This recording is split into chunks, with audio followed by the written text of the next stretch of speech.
Chapter 1704. Su Fengnian and the others arrived at the foot of the mountain. There were a total of 108 steps. After Zhang Longjing dismounted, he explained that this incense-burning path was also known as the worry-free path.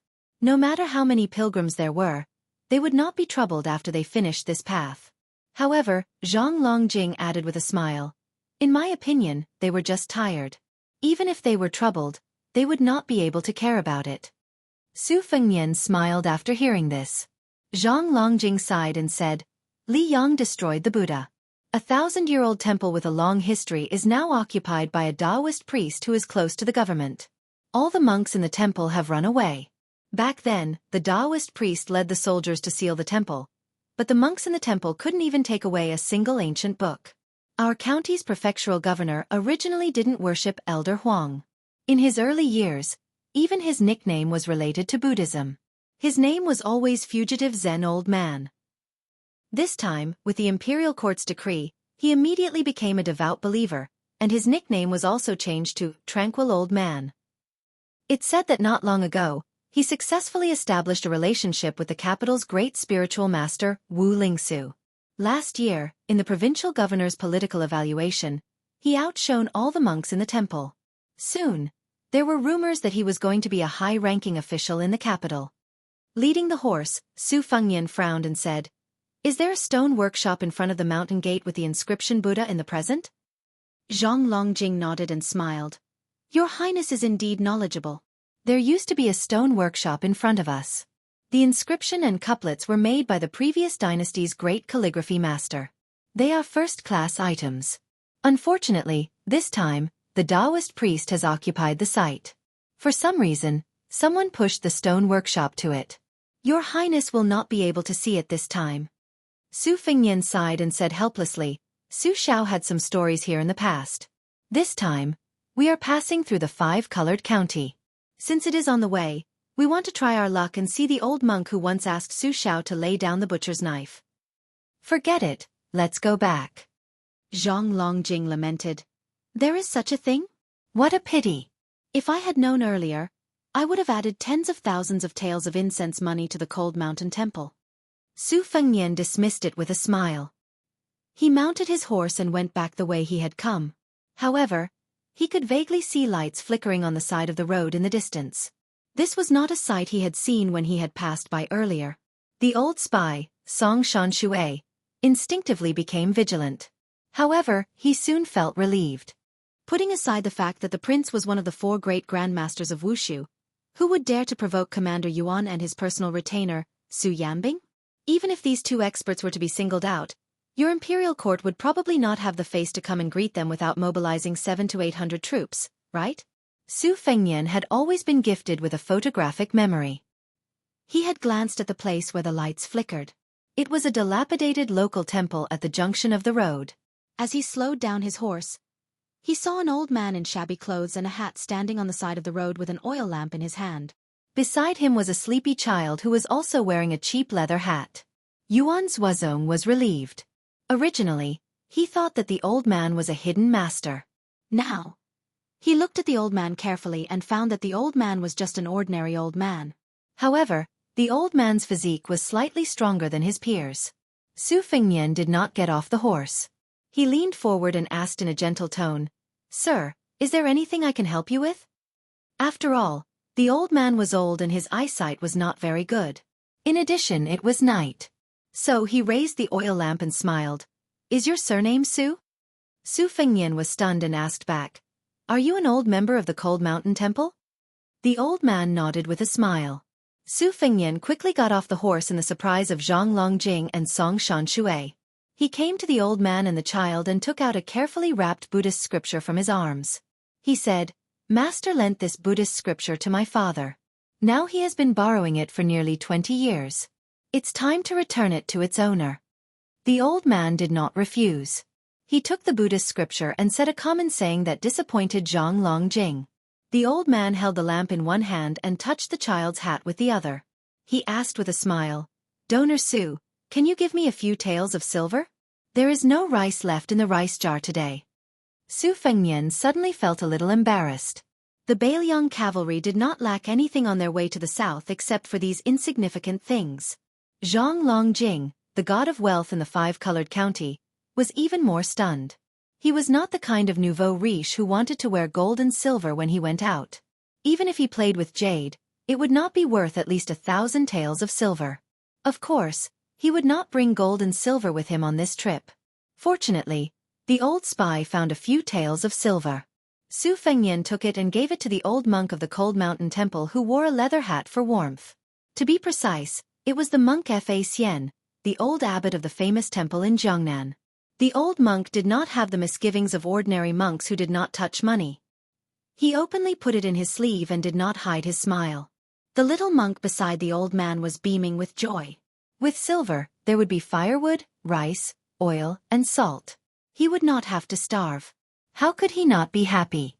After the old monk put away the silver, he said with emotion, "The imperial court has decreed that temples and monks are not allowed in the Central Plains, and the Cold Mountain Temple is no exception.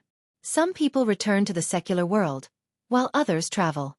I once thought of going to the northwest to beg for alms, but I was too old and my new disciple was too young. His legs were as weak as mine, so it was delayed. After thinking about it, it did not matter whether I went to Bailiang or not. If I went to Bailiang, it would just be an old monk finding a place to settle down. If I did not go to Bailiang, I might be able to give a few more faded people a place to settle down." Su Fengnian said sincerely, "Master, I can send someone to send you and your disciple to Bailiang.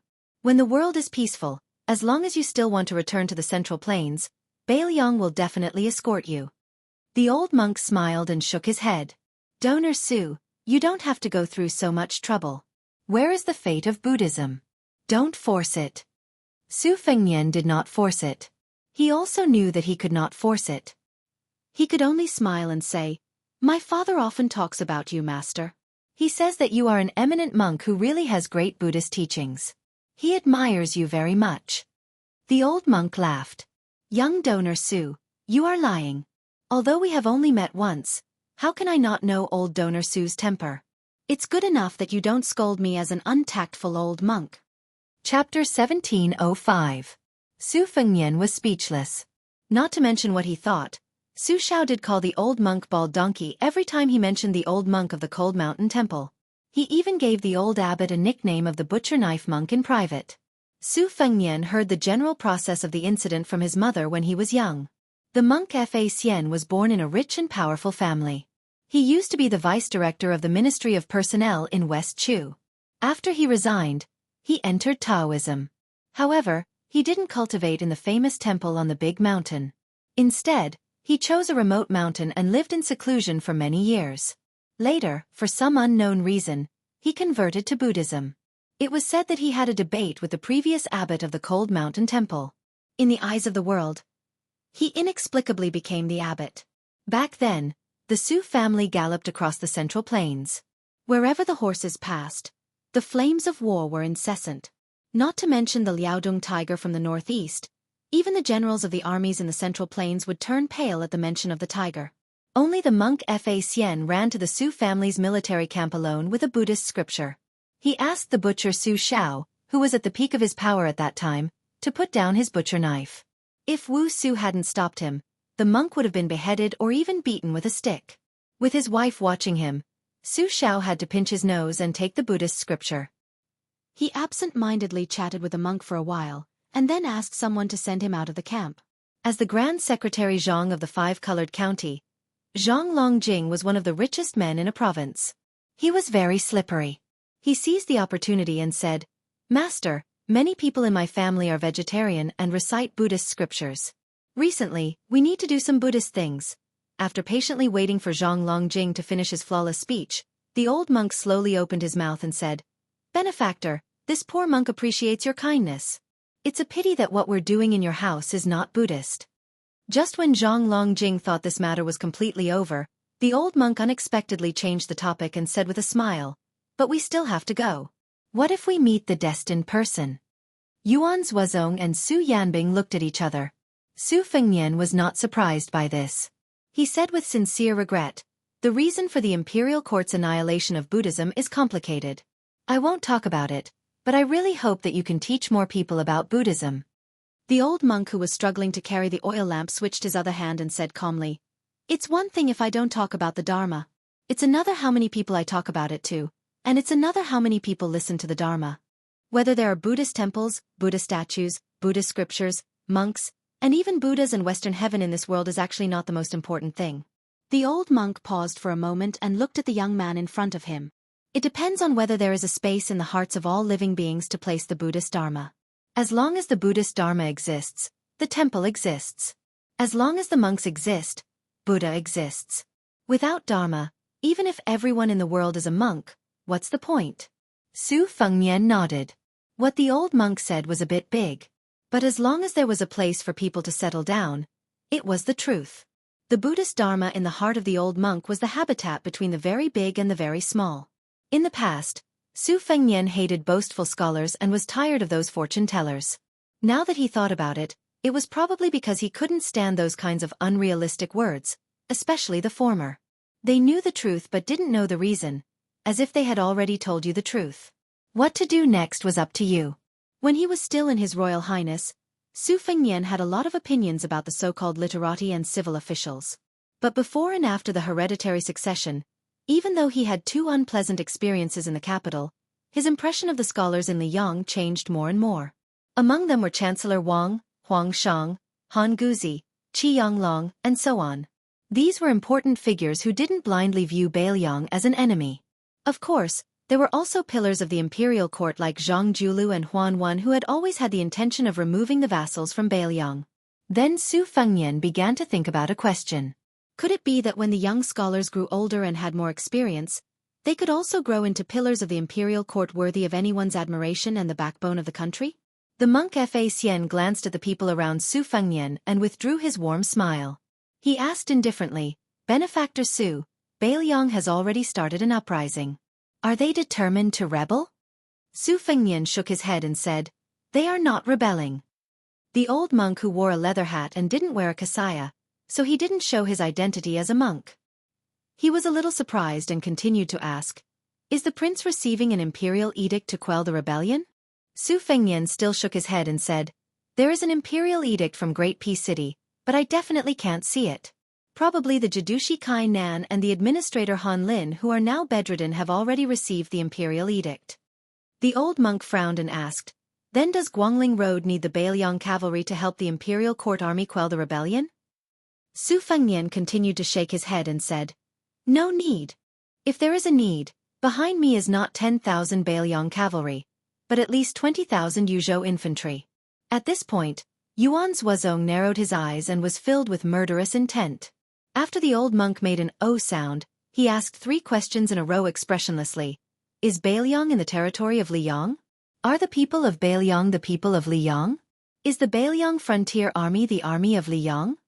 Su Fengnian also nodded expressionlessly and said, "Yes." The old monk who held the oil lamp stood in the darkness and was silent for a long time. He asked, "King of Beiliang, were there any immoral and fatuous emperors among the 3 emperors of Liyang?"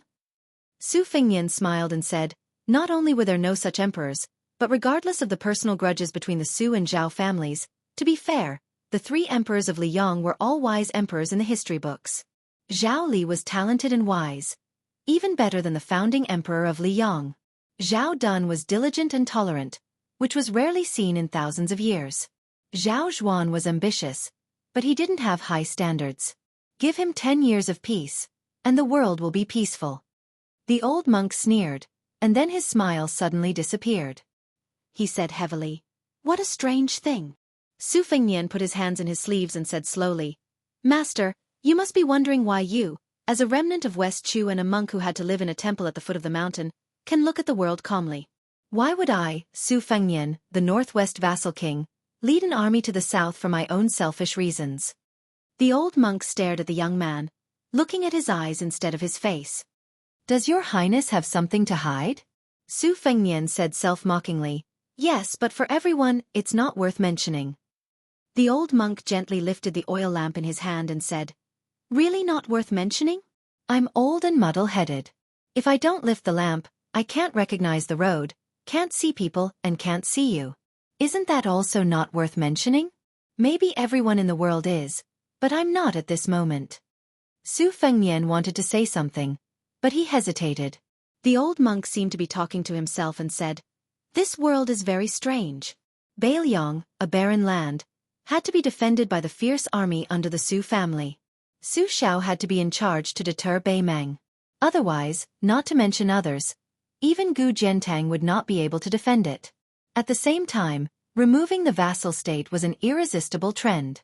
If the Su family was lucky enough to defeat Beimang, removing the vassal state would be as difficult as ascending to heaven. No matter what the two successive kings of Beiliang thought, it was hard to guarantee that their trusted subordinates would add fuel to the fire and wholeheartedly want to become the emperor's minister and support the emperor.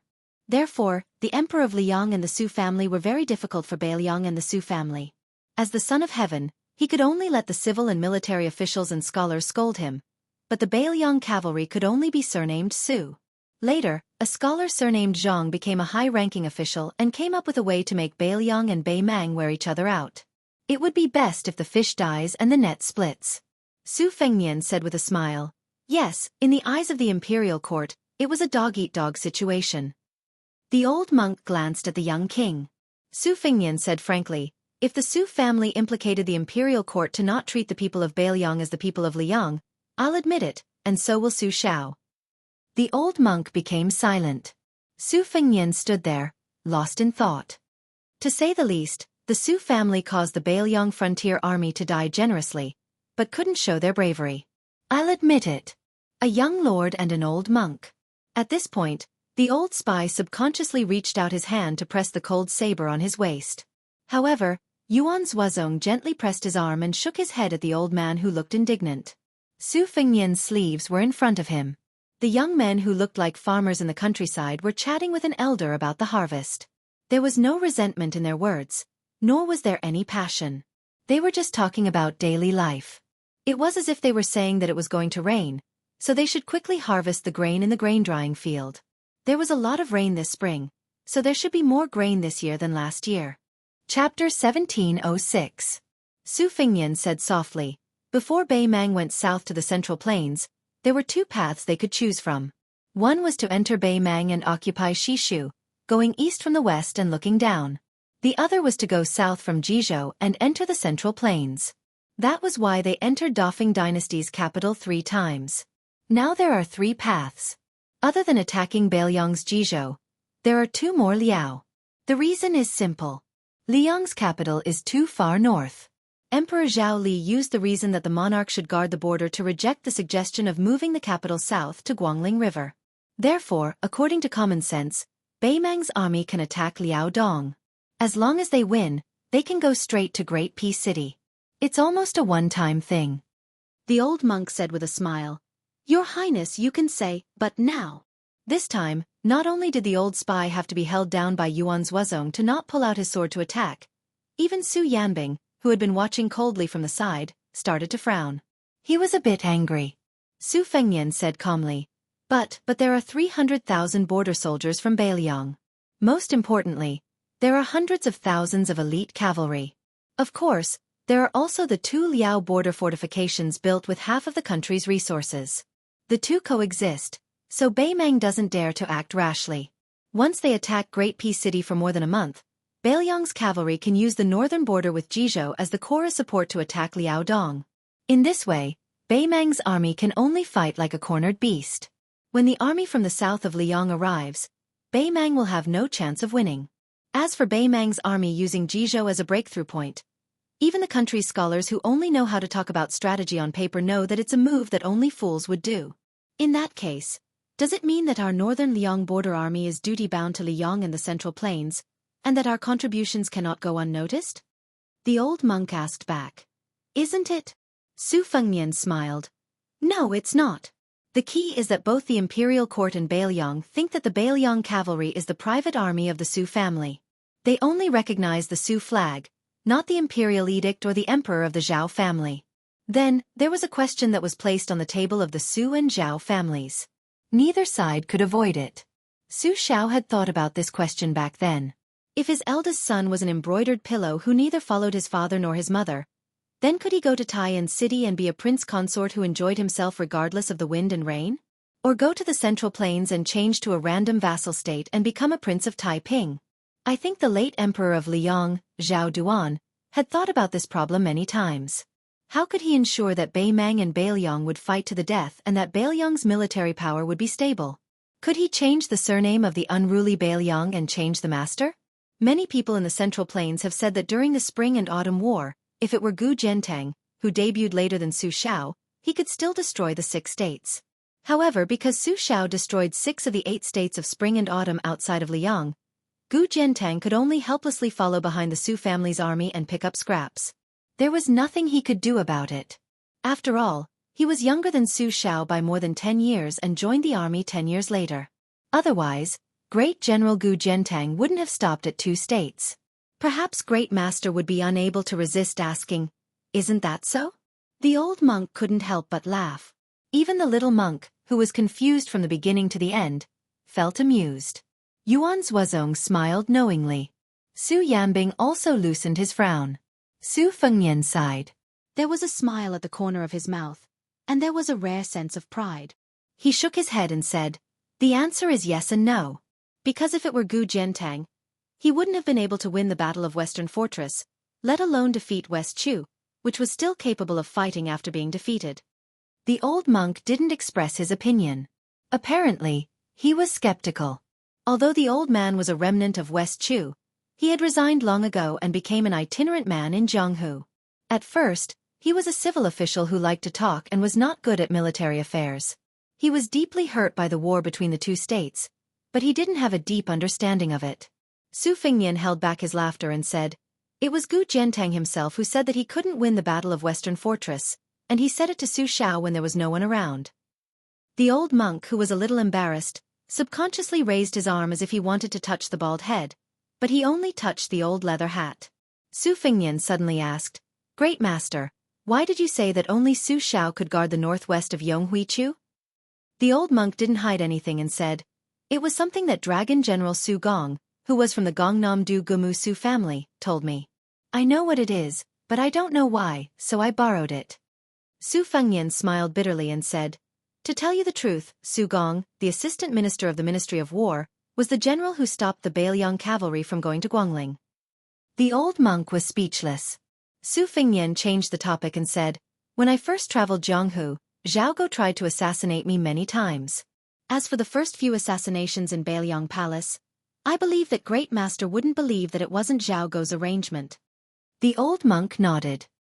He didn't doubt this at all. Su Fengnian smiled and said, "I also came to the capital later as the crown prince. Only then did I know that the empress, who is now the Empress Dowager, had tried to stop Zhao Guo in private." Why did she do that? Personally, at that time, she probably felt that the relationship between the Su and Zhao families was still a little bit. Or maybe she felt a little guilty about the white clothes case in the capital. But the real crux of the matter was that she considered the long term and was more beneficial to the country. That is, Beiliang had a dandy son, His Royal Highness.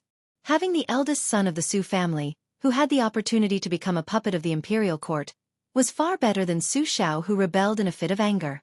In fact, at that time, she and the man on the dragon throne were very different. The late Emperor Zhao Dun had always hoped that Beiliang would be surnamed Chen.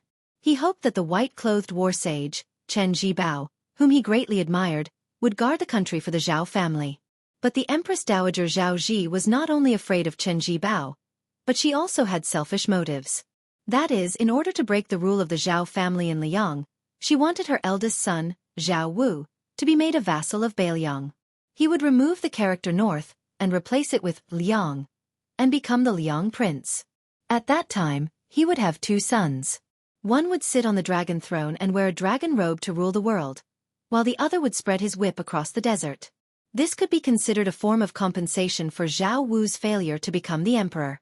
Everyone would be happy. "Master, let me ask you. If I suddenly died, and Su Xiao also died, or if something similar happened, and I didn't want to suffer outside the border, I just wanted to go to the capital and live a peaceful life in the Central Plains." Moreover, Su Xiao also agreed to it. Then, if the generals in Beiliang didn't have internal strife, and if Gu Zhentang came to lead the army in Beiliang as the great general of the pillar of the state, what would the situation be like? Although I don't know about military affairs, I think it would be a good thing. If Gu Jiantang led the Beiliang frontier army to fight to the death, the imperial court would also promise to let Gu Jiantang be conferred the title of king after his death. However, it probably wouldn't be hereditary. Otherwise, it would be the second Su family. After all, I also know about the matter of the army's morale. It is built through continuous fighting, and also through the deaths of people. Yes, it's indeed the best ending. Then, if I take a step back and say that Su Shao and I are dead at the same time, will the generals in Beiliang obey Gu Jiantang's command? Well, I don't dare to make a presumption. The night fell into silence. Yuan Zuozong said indifferently, Master, can you trust that I will say something fair? The old monk was a little surprised and smiled. So you are General Yuan Baixiong, who fought in the princess tomb? Tell me, this penniless monk believes you.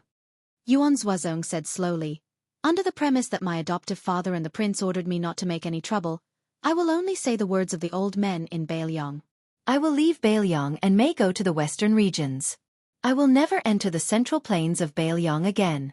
As for the other two adoptive sons, Chu Lushan will establish himself as king in Liuzhou. He may even go to Beimang after his adoptive father's death. Qi Dang will take off his armor and become a retainer for the prince. Among those commander-in-chief commanders of the northern Liang border army's cavalry, Yan Wenluan might run straight to Mount Qingliang to risk her life. Even if she didn't go, most likely she would die of anger. If she didn't die of anger, she would shut herself in and not come out. Chen Yunchue, Zhou Kong, He Zhonghu, and the others all left the border army. Among the young generals, Lu Jinu, Hu Kuei, Shi Fu, Ning Amei, Wang Lingbao, Li Mofen and others would all leave the frontier army. In the end, among those who stayed in the border army, there was no need to think about the old man. Only people like Chao Xiaojiao could be considered useful. Once these people leave, even if Gu Jiantang brings all his old subordinates from the spring and autumn period to Beiliang, even if the framework of the 300,000 border army is still there, I think the fighting power will be less than half of the original. Maybe you will think that half of the fighting power will still be 150,000 soldiers. With the addition of Kainan's army, someone's western Shu, the support of grain and endless reinforcements from the central plains, such as the Qingzhou army, you can even mobilize the capital army to the northwest. In the end, you still have a chance to stall the Beimang army and slowly exhaust Beimang's national strength, right? It was the third time that the old monk said this tonight. Is it not? Yuan Zuozong took a deep breath and sneered. Is it? Of course not. You know, in the Battle of Liangmang, Beiliang defeated Beimang by a fluke. Why, when you heard that only 100,000 Beiliang died and only 30 Beimang died, you think it was easy to win? I don't mind telling you the truth. At that time, Beiliang was fighting on 3 fronts. As long as one front collapsed, the whole line would be defeated. At that time, it was not only 100,000 Beiliang that died, but also 300,000 border soldiers plus 300,000. Su Fengnian looked up at the night sky and murmured in a low voice that only he could hear, only 100,000 died. Yuan Zuozong realized that he had lost his composure and tried to calm down. But these are not the real deadlock. The real hidden danger is... Su Fengnian directly called his name and interrupted Yuan Zuozong. Yuan Zuozong. Chapter 1707. Yuan Zuozong did not say anything and even closed his eyes to concentrate. It was a chance meeting, but they still wanted to continue. At the same time, they did not leave happily. The 5 of them rode slowly. Yuan Zuozong suddenly smiled and said, Do you feel better now? Su Fengnian closed his eyes and took a deep breath. It was as if there was a refreshing spring breeze. He smiled and said, I feel much better now that I've poured out all my complaints. I can't say that in Beiliang. After all, everyone who follows me is bullied, especially my second sister and Su Beiji. They are kind enough not to use me as a punching bag. Yuan Zuozong smiled, but soon he was worried. Because of the defeat of the border army of Huai and the banner of Jingnan, our journey to the south is safe. But soon, the elite cavalry of Ji Bei, the infantry of Western Shu, and the army of Qing province will converge. Plus, we are getting closer to the battlefield of Guangling. Wu Zhongshuan's army of northern borderline is eyeing us covetously. I'm afraid that someone will jump out to disgust us so as to flatter the imperial court. It won't hinder us, but it will be troublesome. Su Fengnian shook his head and said, Since we've decided to go south, we don't expect to have a good reputation in the central plains. Su Yambing joked, Prince, You've helped Bailiang build a good reputation in the past 2 years. Most likely, you'll be beaten back to the original. Su Fengnian curled his lips and said, "It's not a problem."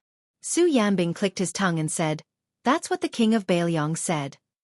Yuan Zuozong echoed, "That's what the grandmaster of Wushu said." The old spy and Zhang Longjing said at the same time, "Yes." Su Fengnian put on a serious face and said, "How dare you? Drag this king out and behead him." A burst of hearty laughter spread far and wide in the night. As one of the ancestral temples of Buddhism, the Cold Mountain Temple had always been famous for its small temple but big Buddha. Unlike the 2 Zen temples, which occupied a large area and had many monks, the Cold Mountain Temple had no more than 100 monks in its history. As one of the 3 founding ancestors of Buddhism, Monk Quanxin was highly respected by the emperors and ministers of Dafeng dynasty. The last emperor of Dafeng dynasty even honored him as the Bodhisattva of flesh. The origin of the Buddhist prayer beads today was also the soybean count that Monk Quanxin first proposed. This ancient temple was able to escape the calamity of the Spring and Autumn War, preserved in perfect condition. However, the imperial court destroyed it with a single order.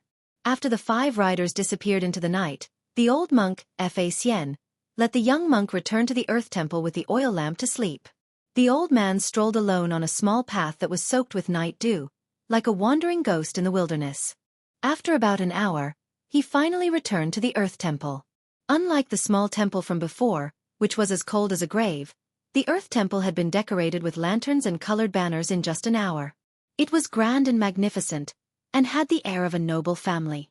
Not only were there stone steps laid out to add charcoal to the stove, there was a middle-aged man who was as elegant as an immortal sitting by the stove. There were also several maidservants who were as beautiful as fairies serving him attentively by his side. The old monk was not surprised. He walked up the steps and squatted by the stove to warm himself. The middle-aged man was like a man in a painting. He asked softly, "How is it?" The old man took off his leather hat and put it on his knees. He said softly, "He's more reasonable than his father. Moreover, when he talks about reasons, he also has a way of talking. In short, he's better than his father, Su Shao." The old man raised his head and looked at the man who could be said to be the only remaining schemer of the Spring and Autumn War. "Mr. Naylan, are you really going to incite the Gongnam-do scholars and the people of Jianghu to go against the Bailiang cavalry? Aren't you afraid of overreaching yourself? I don't think that young man is someone who can be easily fooled. Aren't you afraid of going too far?" The middle-aged man called Mr. Naylan by Fa Xian lowered his head and fiddled with the charcoal. His face was like jade, glowing with a beautiful luster. He did not answer the question. "You Buddhists have 16 visualizations. Is there a saying about visualizing oneself? I don't think so. It's too late to sacrifice oneself, so what's the point of visualizing?"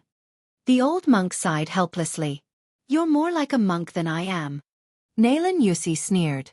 "Fa Xian, don't forget that you were supposed to be an important chess piece in Hongjia's escape to the north. You were supposed to go to Beimang to be the head of the Buddha. You nodded and agreed at that time, but you went back on your words. That person can forget about this, but I'm not as narrow-minded as him." The old monk touched his bald head. "I can't help it. Back then, I couldn't find a place to belong in the Confucian books. After that, I couldn't find a place to stay in Elder Huang's teachings.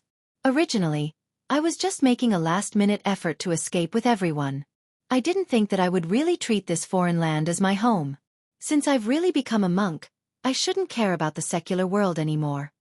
Naylan Yusi said angrily, "Not caring about the secular world, not caring about the secular world?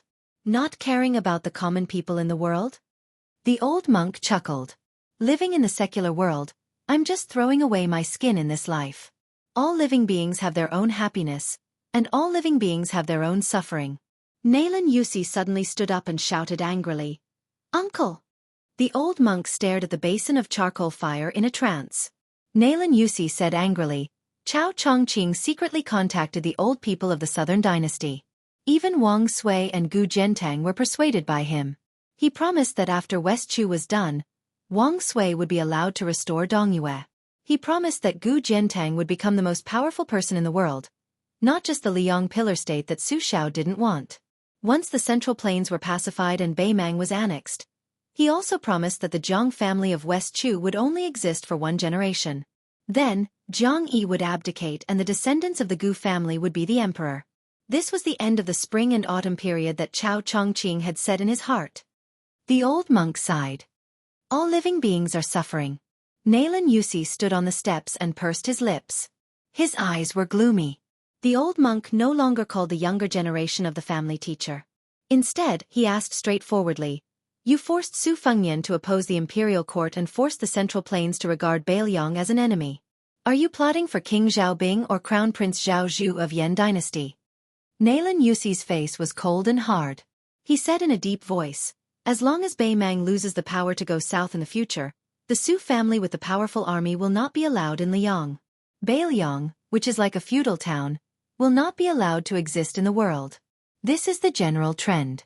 Anyone who becomes the emperor will do the same thing. Not to mention the current emperor, Zhao Zhuan, even if Zhao Zhu, who is assisted by Nailan Yusi, becomes the emperor, even if he and Su Fengnian have been sworn brothers since childhood, as long as Su Fengnian is still the king of Beiliang, the situation of Beiliang won't change at all. It might even be worse than 20 years ago. Liang can't do anything to the Beiliang cavalry now, but it doesn't mean that it will still be helpless 5 or 10 years later." Monk Fa Xian flipped his palm and changed his palm to the back of his hand to warm the fire. "Your plan is quite long-term. You even took into account the friendship between Su Fengnian and your young strategist. But let me ask you, it's the principle of an emperor to get rid of the hounds when they're dead. So is it also the principle of a desperate dog?" The old monk didn't wait for Nailan Yusi to speak and continued, "Why didn't Beiliang send its left and right cavalry to go south to the Central Plains? Why did it have to be the core of Beiliang cavalry, the Great Snow Dragon cavalry? Was it this 10,000 cavalry that went deep into the hinterland? Was it that young king's impulsiveness? Did he want to show off the power of the Su family and show off in front of his neighbor, the Central Plains? I don't think so. The Su family has been outside the Northwest Pass for 20 years and has fought with the Beimang barbarians for 20 years. They have never coveted the Central Plains, whether in the past or in the future. Especially the 20 families that you said are secretly relying on Beiliang. They are openly appearing in the eyes of the imperial court. In this way, isn't Beiliang telling Great Peace City that they are not rebelling this time? Using the banner of pacifying Great Peace City, they are taking a step back. In this way, they are taking another step back. Beiliang's propriety is obvious. Now you, Nailan Yusi, want to break the propriety of both sides. Aren't you afraid that your actions will reduce the relationship between Su Fengnian and Zhao Zhu? At that time, Zhao Zhu will reveal his dagger. Do you really think that Su Fengnian won't rebel in anger? At that time, Beimang will most likely be crippled. Who will win the Central Plains? Maybe Su Fengnian's Beiliang cavalry will be able to go all out." The old monk suddenly stopped talking and slowly turned his head. He looked at the slender figure with a face full of shock. You, Nailan Yusi, want Su Fengnian to be the emperor." Nailan Yusi didn't admit or deny it. He began to laugh. Nailan Yusi stretched out 2 fingers and gently twirled a strand of hair hanging down his ear. He gritted his teeth and said, "The only disciple of Li Yishan, why can't he be the emperor?" The old monk lowered his head and murmured, "Crazy, crazy." At that time, when the administrator of Lianghuai, Han Lin, who was knocked out, woke up, he was already on the way back to the administrator's mansion. This second-rank official was lying in the carriage. After sitting up, he leaned against the wall of the carriage and was lost in thought. There were many things he couldn't figure out. Just like how he couldn't figure out why his teacher didn't choose Zhao Yuling or Yin Mao Chun in Jianghu, but only chose Wang Xiongui, who obviously didn't have the prime minister's temperament, as his successor. Now, Han Lin, who was placed high hopes on by the imperial court, also couldn't figure out why the young man personally led the troops to the south to wade in the muddy water when there was a progress in the transportation of water and the imperial court had already loosened up. It was true that it was the duty of the vassal king to quell the rebellion, but now the emperor was not so miserable that he couldn't even send an imperial edict out of the capital. How could the Beiliang cavalry dare to leave the territory without permission? Han Lin also couldn't figure out why Jidushi Kainan, who didn't have any personal friendship with him, wanted to withdraw himself and safely stay away from this monstrous storm that was enough to end his official career, instead of dragging him into the water and suffering together. Only at this moment did Han Lin, who had been promoted step by step in the capital's officialdom, understand one thing. No matter how knowledgeable a scholar was, He was not the same as a group of warriors on the battlefield, because you never knew what shocking action they would do next. Han Lin lifted the curtain of the carriage and looked at the vast expanse of white snow outside. He felt cold all over. He felt a little guilty for Kai Nan, but he hated the king of Bailiang who didn't follow the rules. Chapter 1708. Han Lin thought that if Kai Nan did not die from this disaster, even if he had to bear the risk of being suspected by the court, he would still drink and chat merrily with this former general of Gu Gentong's. However, Han Lin quickly felt desolate. How could Kai Nan, as the main general, not die under the charge of such a powerful cavalry? Han Lin sighed softly, and then his gaze became determined. He decided that as long as he was an official in the Huai River, he would take care of Kai Nan's family. However, the administrator certainly would not have thought that Kai Nan had not actually died in battle. Instead, he had been seriously ill and unconscious for many days. That bed was not in the Kai family's residence, but in the army's tent. From this, one could see the severity of his injuries, to the point where he could not withstand even the slightest jolt of the carriage. So much so that when the eunuchs of the ceremony directorate who had rushed all the way from the capital to Huzhou to announce the imperial edict entered the tent with the rhinoceros horn shaft, they also smelled the strong smell of medicine and the unconcealable smell of blood. In reality, before lifting the curtain, the eunuch had already seen the wives and children of the regional commanders. All of them were in a state of panic. They were worried that the life and death of the backbone of their families was unknown, and they were also worried that the court would be furious and punish them. Along the way, although most of the big military tents were just fleeting glimpses, the mournful scene of everyone being in a daze could not be faked. It was the kind of mournful army that had suffered a great defeat, and it must have been a crushing defeat. As one of the 8 eunuchs of the ceremony directorate, whose seniority could not be considered the oldest in the imperial palace of Great Peace City, it was far from his turn to announce the edicts of a major second-rank border official. However, this time, the announcement of the edict was clearly an evil task that all the important figures in red python robes had tacitly agreed upon. The head of the ceremony directorate, Song Tonglu, could not leave the Son of Heaven's side. As the second-in-command eunuch, according to the law, he could only hold up the white jade scroll edicts. Otherwise, it would be too shameful. Next was the official eunuch. Of the 8 eunuchs, he was the one with the least seniority and backing. If he did not come, who would? The self-pitying middle-aged eunuch had a stern face and narrowed his eyes. He first looked around, and then slowly cast his gaze on the sickbed. Beside the bed stood a pale-faced young general. He could not even stand straight and leaned on a cane. The eunuch frowned. Before he came, Zhao Go had given a general description of the situation of Kai Nan's army. Some of the main generals had described it in detail. The tall and sturdy young man in front of him should be Kai Nan's only adopted son. He was the orphan of a comrade who had died in southern Tang early on. He had taken Kai Nan's surname from a long time ago and was called Kai Bai. In the Kai family, Kai Bai's status was not lower than Kai Nan's 3 sons.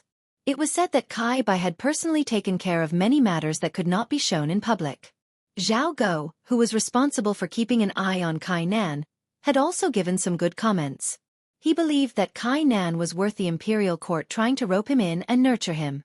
Once he succeeded, the tens of thousands of troops trained by Kai Nan in the future would naturally become soldiers that the imperial court could use. Originally, the middle-aged eunuch would have absolutely no access to this kind of inside information. However, on this journey of 1,000 li to announce the edict, there were just too many things outside the imperial edict. From the very beginning, there were many mysteries. First, the powerful eunuch who held the writing brush found him and had a heart-to-heart talk. He repeatedly warned him that this trip to the Lianghuai path to announce the imperial edict had to be done in secret. Even stranger was that the edict that was handed to him was not 1, but 2. Only the boxes were slightly different. When the writing brush eunuch handed over the 2 boxes, he used his fingernail to scratch a hidden mark on one of the boxes. He said that if Kai Nan's army stopped the Bailiang cavalry, he would announce the imperial edict in this box. If they lost, and it had to be a crushing defeat, then the other box would be opened. If they dealt with it carelessly and put on a show of great battle array, but in reality, they were secretly allowing the Bailiang cavalry to swagger across the border, then there was no need to open either of the boxes. You could just take it as you had left the capital to patrol the border. You could return as you went, say nothing and see no one. But it was important to remember that no matter which imperial edict it was, it had to be announced after the dust had settled and the situation was clear. It could not be too late, and it could even be delayed by a few days. If the timing was not right, then there would be someone to help advise. Therefore, after this eunuch from the ceremony directorate received a hint from Jianghu, he came to Kai Nan's tent in a daze. Kai Bai limped forward a few steps and bowed with cupped fists.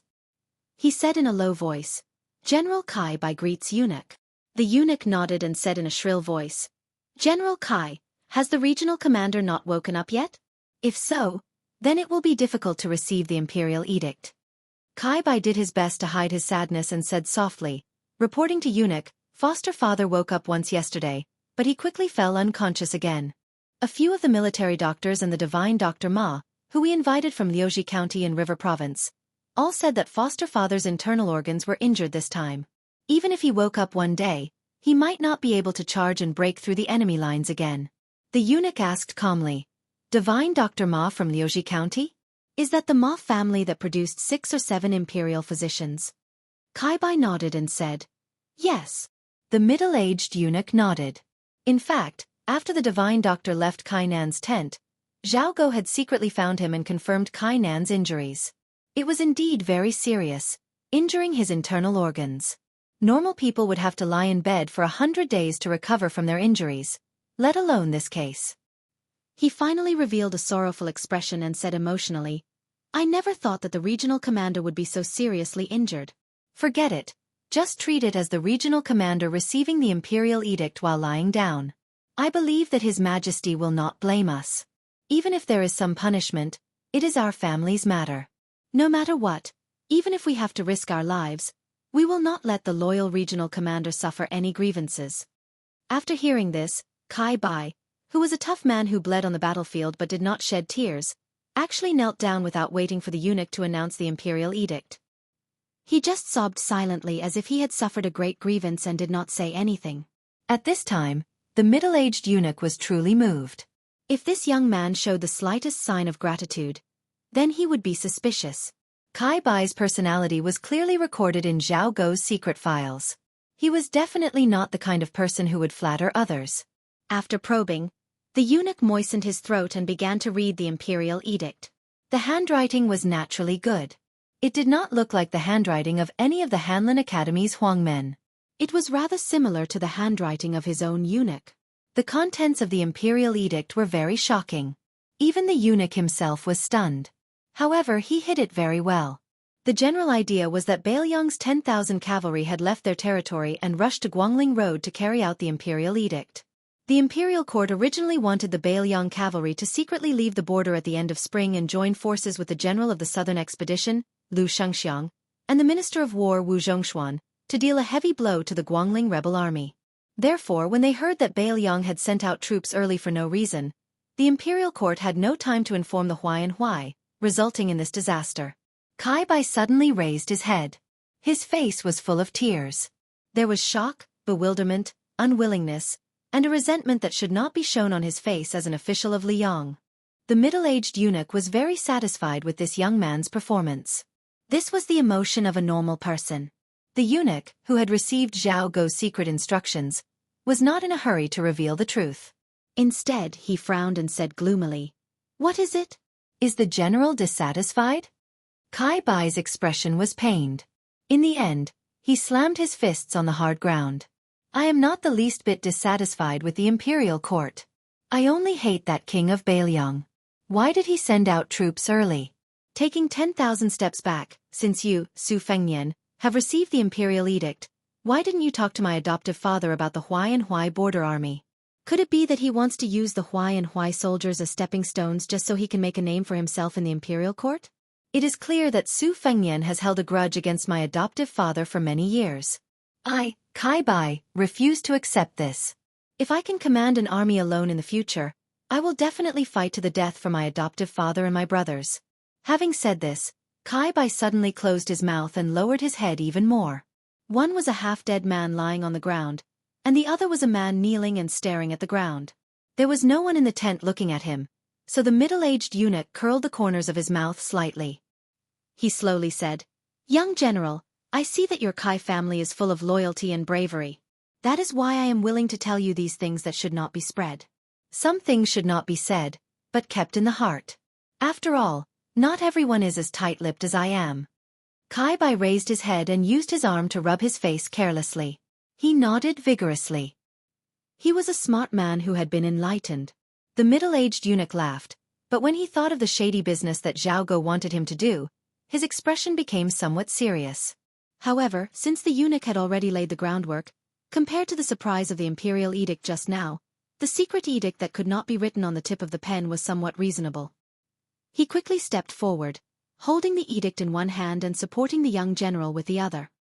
His expression was amiable as he said, "I will also be bold enough to make an exception. I will not say the words 'receive the edict.' Young general, just take it." After Kai Bai solemnly received the imperial edict with both hands, the eunuch lowered his voice and said, "Young general, in addition to the imperial edict in your hands, there is actually another imperial edict from His Majesty's mouth. Although there are not many words, you must listen carefully." After a moment of surprise, Kai Bai immediately knelt again. The middle-aged eunuch said in a low voice, "The Huai Jidushi Kai Nan is granted the title of Count Zhongyi." This time, Kai Bai raised his head. His expression was completely different, one of surprise and gratitude. Chapter 1709. The eunuch carefully chose his words and slowly said, "There are some things that little general needs to understand in his heart. I am not a flying immortal on the earth. I am only a eunuch with mediocre leg strength. How can I bring this secret edict to your Ifu today? Is it not because His Majesty, as soon as he learned that the Bailiang barbarians had sent troops ahead of time, thought that your adoptive father and the elites of the two Huai would bravely stop them? Did he think that there would be a day like this? Otherwise, how could your Kai family have such a grand edict of imperial grace? It is clear that in His Majesty's heart, he greatly relies on your two Huai and is willing to see you as a pillar of the country." Kai Bai faced the east, in the direction of Great Peace City, and kowtowed with all his strength. What followed was not the usual polite greetings between eunuchs and officials of the capital. The accompanying eunuch was about to leave the tent and return to the capital to report. Kai Bai wanted someone to hurriedly send over some good items that were more valuable than silver, but the middle-aged eunuch refused with a smile and left without hesitation. There were eunuchs in the world who were not greedy for money, but there were very few, and he was not one of them. He was only able to become an accompanying eunuch, especially when the first two head eunuchs were Han Xianxia and Song Tonglu. He should understand that sometimes, when dealing with people, not taking money would not only be able to sleep soundly, but it was actually more valuable than taking money. After Kai Bai carefully put down the imperial edict, he limped and insisted on sending the middle-aged eunuch to the gate of the camp. He watched as the eunuch entered the carriage and left until he completely disappeared from sight. Only then did he return to the lifeless tent and sit on the little stool by the bed. He did not say a word, and his eyes were dark and gloomy. A hoarse voice that should not have appeared entered his ears. "Buyer, that eunuch has left?" Kai Bai was not shocked. He nodded and said, "Adoptive father has gone far." Kai Nan's body did not move at all, only his lips moved slightly. He originally wanted to laugh coldly, but it was too difficult. In the end, the root of the illness had been planted. It was absolutely true. However, that young king had acted with great propriety and care. Just like the actions of the 10,000 Bailiang cavalry. It was to open the formation. It was not to break the formation. Did anyone from the Huai border army die? Of course, those who died were mostly Kai Nan's direct subordinates. However, this situation was very interesting. It looked like there were heavy casualties, but in reality, there weren't many dead people. On the contrary, there were countless injured people. If one wasn't an old soldier who had experienced hundreds of battles, he wouldn't be able to understand the mystery behind it. But if one were to say that Kai Nan had a tacit understanding with the Bailiang cavalry from the very beginning, and that she had wronged him, the Jidushi, from the very beginning, Kai Nan did indeed have the heart to block the way. Otherwise, she would not have placed the elite troops under her command at the front line. Her body was far from fully recovered, but Kai Nan, who had recovered quickly, said smoothly, It's been hard for a rough person like you to act." Kai Bai smiled bitterly and said, "Foster father, this concerns the life and death of our Kai family. How can Kai Bai not be concerned? But to be honest, it's much more difficult than going into battle." Kai Nan asked, after hearing the two imperial edicts, "What are your thoughts?" Kai Bai said with mixed feelings, "If I didn't know beforehand that the Bailiang would not be allowed to go down south, and with the strange actions of the Bailiang cavalry, Kai Bai would really have believed that eunuch's nonsense today. Kai Nan, who was lying on the bed, stared straight at the top of the tent. It said that the fox grieves for the rabbit's death. Although I don't know what our great general is thinking, I do have such thoughts. For so many years, I've seen the methods Li Yong used to deal with the Bailiang, both on the surface and under the surface, one after another. It's inevitable that my heart is beating like a drum. Why do you think foster father was able to hold military power at the border all this time? Is it because I, Kai Nan, have great ability to lead troops into battle? From what I see, my ability isn't small, but it's really not that great. Compared to Lu Xianxia, Su Gong, and the others, I'm still a little inferior. The reason why I was promoted all the way to become a provincial governor is actually because of two people. One is a great general, and the other is a great general. The last sentence sounded like nonsense, but Kai Bai knew that not only was it not nonsense, but the meaning behind it was rich. Not only could it make one's jaw drop, it could also make one's hair stand on end. The first great general was said to be foster father's benefactor, the second pillar of the Liang dynasty, Gu Zhentang. The second great general was the old Prince Liang, Su Shao, who was called the butcher of the spring and autumn period. Kai Nan said in a low voice, "But even if I feel sorrow in my heart, I, Kai Nan, only have reverence for the old Emperor Zhao Li and the late Emperor Zhao Dun. I don't have the slightest bit of rebellious thoughts. Why? It's simple, because they're powerful." Regardless of the internal reasons, they were still able to suppress the two great generals, suppress the civil and military officials of the imperial court. Zhao Li was able to make Su Shao willingly help him conquer the world, and even help Li Yong fight Bei Mang to defend the world until his death. After his death, he was able to make our great General Gu wear an official's robe instead of armor, and sit on a bench in that cramped Ministry of War's Yamen for no less than 20 years. Zhao Dun wasn't bad either. He wanted that Grand Secretary Zhang, who had the power to overturn the world, to die, and Bai Yan, obediently died. After Zhao Dun died, he similarly left behind a large amount of property for the current emperor. It's just a pity that although Zhao Dun had his personal grudges, they were generally harmless to national affairs. In Zhao Zhuan's hands, he couldn't control the scale. However, you can't say that the young emperor is really wrong in this kind of matter. The affairs of the world are like this. We can only explain it as fate making fools of people. That being said, I also believe that if Zhao Li was the emperor, Bailiang might not even have the thought of sending troops to Guangling. As for Zhao Dun, he would have delivered the imperial edict to our hands much earlier, and definitely wouldn't be so hesitant. Kai Bai said hesitantly, "Although I don't have a good impression of the young emperor, if it were me, I'm afraid I would have done even worse." Kai Nan made a sound of agreement. Zhao Zhuan isn't bad. As long as he's given time, he might have done even better than his father and grandfather.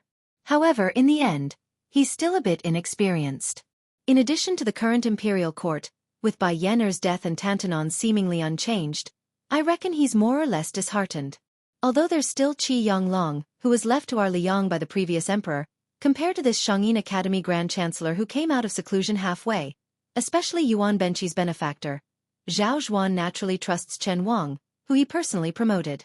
Unfortunately, at the same time, he won't place too much importance on Chen Wang's opinion at crucial moments. This is because Chen Wang is young, and the emperor is also young. Without Su Shao in the northwest, Bei Mang immediately attacked. Without Yuan Benqi and Zhang Julu in the imperial court, problems also arose. I'm guessing that if Zhao Zhuan could be more magnanimous in the matter of the water transport, then Su Fengnian would have at least done some superficial work for this inexplicable dispatch of troops, such as sending someone to Great Peace City to request an imperial edict. However, in the bottom of the young emperor's heart, he still hopes to use our Huai and Huai border armies to weigh the weight of the Bailiang cavalry, to see how much of an exaggeration there is. Now, it's a mess, and the imperial court doesn't have a tinker like Bai Yan. As long as I think of this in the past 2 days, the bit of anger in my heart will lessen. Then Kai Nan sighed and said, "If Qi Yonglong and Huan Wen don't say a few words of justice at this time, Liang, which has a great situation, will probably really be in big trouble." Kai Bai didn't understand. Kai Nan didn't explain anything. His hoarse and deep voice became even more vague. This time, adoptive father barely escaped death. After thinking about it, there's something I should tell you, but adoptive father hasn't really thought it through. You can think about it yourself. Kai Bai leaned forward and said in a low voice, "Adoptive father, speak, I'm listening." Kainan's tone was calm. Openly guard against the Bailiang Su family. Secretly guard against Chen Jibao. Be a good general on the border. Great things can be expected. This is the only secret letter that the general has given me in all these years. It's a message, not written on paper. Kai Bai's pale face became even paler, but it quickly turned a sickly red. Kainan closed his eyes and said tiredly, "After dying once, I found that now, looking at it, that young man surnamed Su is still the most interesting, the others are just like that." "That's right, when I really receive the imperial edict of being conferred the title of Count Zhongyi, you can lead the army. As for whether you can become a Jidushi, that will depend on your own ability. Adoptive father can't help much. Don't try to persuade me. Maybe I feel that there's no meaning in it." Kainan didn't say anything and just kept his eyes open. His ears could vaguely hear the drums of the War of the Spring and Autumn period. His eyes could vaguely see the smoke of the War of the Spring and Autumn period, and his heart could vaguely see the bravery of his youth. During the reign of Yonghui, the world only knew that there was a Zhang Lu Gu Lu in the imperial court, but they didn't know that there was a strategist who lived at the edge of the palace. Until now, in the year of the auspicious talisman, the civil and military officials still didn't know that there was a blind guest in a secluded house not far from Yuan Benqi's residence. His surname was Lu, and his name was Su. He only had a personal maid to serve him. On this day, a young man with a special identity came to Lu Su's residence. The former was both the guest and the host, because although the one surnamed Zhao was the guest of this small courtyard, he was the host of the entire Liang. The current emperor, Zhao Zhuan, didn't wear a dragon robe, but a jade belt and green robe. He sat opposite Lu Su, who had secretly become the imperial court's great spy. Chapter 17:10. There was only a box of chess pieces on the table and no chessboard. This was a small habit of Lu Su. Regardless of whether he was flipping through a book or thinking, he would always have a box of chess pieces by his hand. If he had nothing to do, he would grab a handful of chess pieces and slowly rub them in his palm. Zhao Zhuan's tone was indifferent, but there was a hint of blame in his words. "Sir, why did you not only order Zhao Go to bide his time along the way? You even strictly ordered the local Jianghu people not to show their faces and not to obstruct the Bailiang cavalry?" Lu Su, who was holding a handful of cool chess pieces, moved his fingers slightly and made a squeaking sound. In the face of the angry reproach of the ruler of a country, this blind young man who had risen to the center of the dynasty overnight was expressionless. He slowly said, "Liang's face is not on such trivial matters. His Majesty's face is on the border battles between the Liao, Bailiang, and the Huai River. If His Majesty felt that he could tolerate anyone in the world except for Su Fengnian, so he wanted Lu Su to act on impulse, then it's very simple. Although Zhao Go people have died, they are still a huge force that can call the wind and summon the rain. Not to mention stopping scholars and Jianghu people from causing trouble. When the Bailiang cavalry is on its way south, there will be people who will step forward bravely in every road, prefecture, county and county. There will be people who will die under Bailiang's warblades and horses. What's so difficult about that?" Zhao Zhuan was silent, but the anger between his brows did not diminish. Lu Su stretched out his arm and a chess piece leaked out from his palm and fell on the table. From a practical point of view, a family's wealth is a land's worth of soldiers and horses. From a hypocritical point of view, it's the people's hearts and the general trend of the world. Putting aside the future harvest, every bit used is a bit less. Although the Bailiang cavalry is marching south this time under the banner of pacifying the rebellion, in the eyes of the civil and military officials, it's the ambition of a wolf.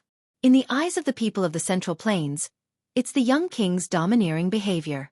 In the current situation, the worst situation is that Su Fengnian colluded with West Chu, ignoring the Beimang War, and reached an agreement with Cao Chongqing to divide the Central Plains equally.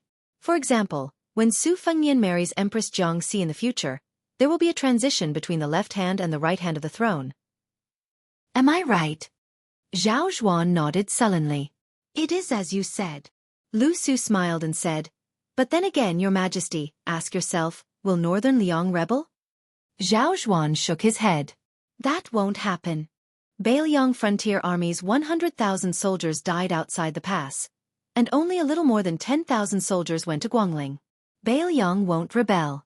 Lu Su threw a few more chess pieces on the table. If that's the case, then the imperial court shouldn't force Bailiang to rebel. At the very least, they shouldn't appear themselves. Let Bailiang and Beimang fight to the death. You want Guangling's grain? Then I'll give it to you. Su Fengnian can't lower his face to ask the imperial court for the martyrs who died in battle? But the imperial court will give it to you. In the second battle of Liangmang, you might not have enough soldiers. The imperial court will lend you the army of Huai Jidushi Kai Nan. If Kai Nan isn't enough, Jizhou also has the soldiers of Han Fang and Yang Huchen. Zhao Zhuan's brows furrowed tightly. Lu Su calmly said, the imperial court shouldn't be thinking about how to guard against Bailiang, but how to separate Bailiang from the Su family. Don't hope that the second generation of the Su family will still be disloyal to the imperial court. Instead, think about how to make the young and strong generals of Bailiang not have the slightest disloyalty. Make them and the entire Bailiang Taoism sincerely believe that Bailiang is a Bailiang within the territory of Liang, and that the Su family is only helping the imperial court manage and govern Bailiang. Even if one day Bailiang doesn't have the cavalry of the Su family, even if the Battle of Liangmang isn't going well, everyone in Bailiang, from the officials to the common people, will have a way out. If Bailiang doesn't have a foothold, then the imperial court will let them retreat to Jianghu, to Xuzhou, and even all the way to Jiangnan. Zhao Zhuan's brows loosened slightly. If that's really the case, then it doesn't matter whether the Su family rebels or not. Lu Su laughed involuntarily. Your Majesty, you must remember that if you want the Bailiang Su family to become water without a source, it's still too early. First, you have to rely on the imperial court's careful operation. If you're willing, you have to give something to Bailiang first. Second, you have to rely on the following battle of Liangmang. Third, you have to rely on the people of Bailiang slanting toward the imperial court. The imperial court can no longer regard them as uncivilized Bailiang barbarians, and can no longer restrict the scholars of Liangdi in the imperial examinations. Fourth, you have to rely on the officials of Bailiang who have a foothold in the imperial court. You can't do without Sun Yin, Yao Baifeng, and you can't only have people like Jin Lanting. Fifth, you have to rely on Liang to quickly let Su Gong, Lu Shang, and Song Li, who have clean backgrounds and can be of great use, stand out and quickly end the Battle of Guangling. Don't think about reducing the power of the local generals. When the water is too clear, there will be no fish. Once the generals in Liang are completely speechless, and the Beimang army is still in the north and hasn't suffered any damage to its foundation, don't tell me that in the end, you can only rely on the Su family's iron cavalry to fight the war? In that case, won't the previous fourth become a joke? Zhao Zhuan picked up the chess pieces that Lu Su had dropped from the table one by one. He gripped them tightly and sank into deep thought. Zhao Zhuan subconsciously imitated the movements of the blind young man. The chess pieces in his palms rubbed against each other. In the final analysis, teacher wants the imperial court to retreat in order to advance? Lu Su said a rebellious sentence without hesitation. Yes, Your Majesty wants to retreat in order to advance. Zhao Zhuan smiled embarrassedly. Strangely, the young emperor didn't seem to be angry. Lu Su suddenly asked, doesn't Your Majesty find it strange that with the foresight of Zhang Julu and Yuan Benshi, why couldn't they think of such a crude method? Zhao Zhuan's heart trembled. He laughed and said, I only know that teacher's methods this time are definitely not crude. Lu Su loosened his palms and the chess pieces fell to the table. Seniors, it's just that you can't think of it that way. I believe that at that time, the two of them were mainly plotting against the Bailiang and not Su Fengnian. The same prescription used in different places has completely different effects. Zhao Zhuan said in disbelief, other than Su Shao, who else could it be? Lu Su raised his head, expressionless. Zhao Zhuan suddenly understood. Chen Zhibao. Lu Su's words became more and more shocking. In the early years, no one would have thought that Su Fengnian could really be inherited. However, with the talents of Grand Secretary Zhang and teacher Yuan, they could still make up for it. It's a pity that the previous emperor didn't give Zhang Julu a chance, and Your Majesty didn't give teacher Yuan a chance either. Zhao Zhuan's face was gloomy. Lu Su looked at the young emperor. Actually, Your Majesty, you're here to denounce me, aren't you? You're angry about why I, Lu Su, dared to act first and report later, and granted Kain and the title of Count Zhongyi without authorization after taking over the power of Zhao Go. Zhao Zhuan laughed. At first, I was indeed shocked and angry. I even had the thought of killing someone. However, after listening to teacher's digression, I felt much more at ease. However, I also don't want this to happen a second time. Lu Su calmly shook his head and said, It won't happen again. Your Majesty's trust in me has almost been used up. After all, I only have one head. Zhao Zhuan stopped what he was doing and said emotionally, Teacher, I can promise you that as long as teacher wholeheartedly plans for my Liyang, even if there is a day when teacher commits a capital crime, I can tolerate it. Tolerate it once. If teacher does not believe me, I can go to the ancestral temple and swear to the ancestors of the Zhao family. Lu Su hurriedly waved his hand and said with a smile, No need. Your Majesty is a good emperor, I am certain of this. Otherwise, why would a blind person like Lu Su who is destined to never rise in his official career be willing to come to Great Peace City? Zhao Zhuan asked in a small voice. Teacher, I also know that there are some questions that should not be asked. In the history books, whenever an official answers a monarch's question, there has never been a good ending. However, I still hope that teacher can be honest with me. Lu Su said faintly, Since your Majesty does not have many imperial sons, then you should be asking me who in the imperial court can succeed Qi Yanglong as the Grand Secretary of the dynasty? Will you tolerate that Grand Secretary growing up to become an emperor like Zhang Julu who has no political enemies in the court? With this question, does it mean that your Majesty is not even at ease with Chen Wang? Then your Majesty will truly be all alone. Zhao Zhuan said in a sincere tone, It is not that I do not believe in Chen Wang. Lu Su did not comment and said to himself, There is no doubt that only Chen Wang is the candidate for this position. Yan Qiji, Sun Yin, Fan Zhongho, Li Jifu, these 5 all have fatal flaws. They are not as good as Chen Wang who has the potential to be perfect. In the transition period before them, people like Yin Mao Chun, Zhao Yuling, and Han Lin are just short-lived grand secretaries who have lived for 3 to 5 years. They are not worth mentioning. Zhao Zhuan opened his palm and looked down at the chess piece. I am suddenly enlightened. Zhao Zhuan suddenly looked up and smiled. Teacher, do you have any more chess pieces to give me? Lu Su smiled. No more. Zhao Zhuan clenched his fist and stood up. Then I will accept these chess pieces. Lu Su stood up. Then I will not see you out. Zhao Zhuan laughed. There is no need to see me out, but I will continue to give you chess pieces in the future. I hope that at the end of our lives, we can sit face to face like today, slowly count those chess pieces, talk about the past, and put them back into the box one by one. Wouldn't that be great? Zhao Zhuan left quietly. The maidservant, Xinghua, who had followed Lu Su from the Prince of Jing'an's estate to the capital, suddenly discovered that her teacher was sitting upright and still, but at some point, a lonely chess piece had appeared on the table. He had not given it to Emperor Zhao Zhuan. She asked curiously, Teacher, why did you keep one for yourself?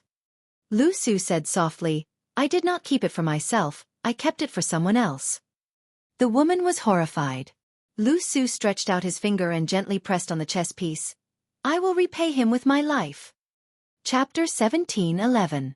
Along the way south, other than those towering mountains and precipitous ridges, there was almost no snow to be seen. The cold of spring was the most bone-chilling. If the Beiliang cavalry advanced 120 li to the southeast, it would be equivalent to entering the Guangling Road. Although they were still some distance away from the real battlefield, where the army under the command of the new Minister of War, Wu Zhongshuan, and the main forces of West Chu breaking out to the west were confronting each other, there was still some distance. However, even without the warnings of the generals and commandants who had first-hand knowledge of the battle situation, just based on the increasing number of Liang scouts and cavalry scouts that appeared around the marching route, it was already enough for the Beiliang cavalry to deduce the general situation. Even the usually intimate actions of washing and feeding the horses involuntarily revealed a somewhat austere aura. At dawn, there was still an hour before the army broke camp. For the time being, the king of Beiliang, Su Fengnian, acting as the main commander of this cavalry, gathered all the generals and commandants in a temporary and crude military tent. Including Yuan Zuozong, Ning Amei, and Hong Shuwen, there were a total of 16 people. There was no table in the large tent. The 5-zhang wide and high map of the Guangling Road was hung on the wall. The main passes and cities had long been clearly recorded. Even the number of troops stationed at each place was meticulously marked in vermilion small characters, accurately down to 100 people. Su Fengnian stood sideways under the map, still wearing the famous saber that he snatched from Jiang Fuding's hand that year, the crossing the river soldier, only he took off the cold saber.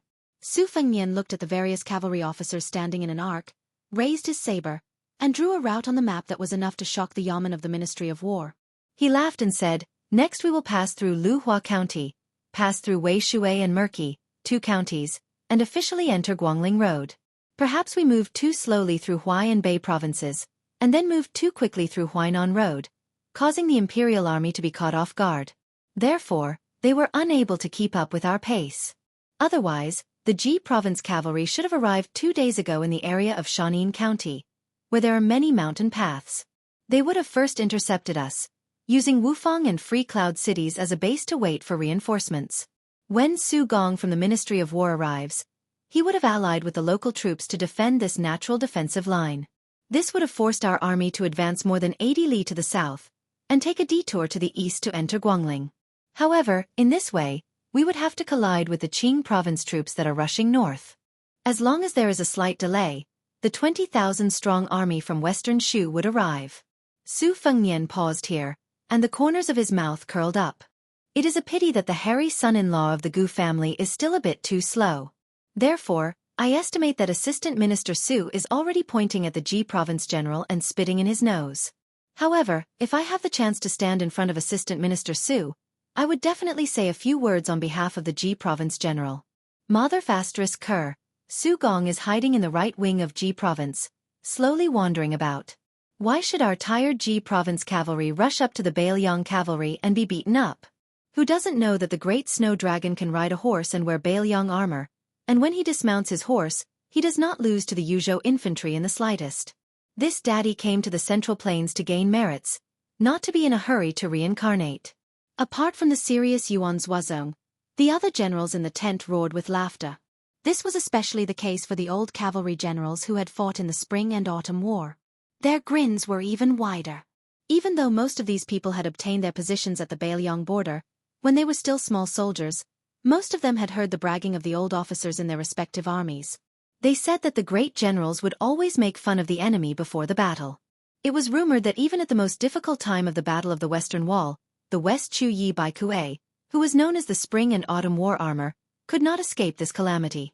When the laughter stopped, Su Fengnian restrained his relaxed expression and said in a low voice, "Our great snow dragon cavalry still has more than 10,000 soldiers. However, as for our true strength, we all know our own matters. In the battle at the Calabash Mouth where we wiped out Yang Yuanzhan's army, our great snow dragon cavalry had the greatest merit, but our casualties were not small either. There were 3,400 people who died on the battlefield. As for the soldiers who had to withdraw from the border army because of their injuries, there were also 1,200 people. Out of 10,000 people, in the end, only half of them were old soldiers. I might as well say something to offend those two heavy cavalry armies. Their casualties were also disastrous, but comparatively speaking, I dared to have these two cavalry armies choose from Liangzhou's left and right cavalry armies, even from Yozhou's elite cavalry army and Lingzhou's few local garrisons. However, as for the great snow dragon cavalry, forget about Lingzhou. I did not even choose a single one from Yuzhou. All of them were chosen from outside Liangzhou's pass. I, Su Fengnian, can pat my chest and say that every single new soldier has passed through the double screening of Qingliang Mountain and the Protectorate Manor. Every single new officer, their experience on the battlefield, I, Su Fengnian, have even personally seen them. Only after I nod my head and Chu Lushan and Yuan Zuozong agree can they take up the post.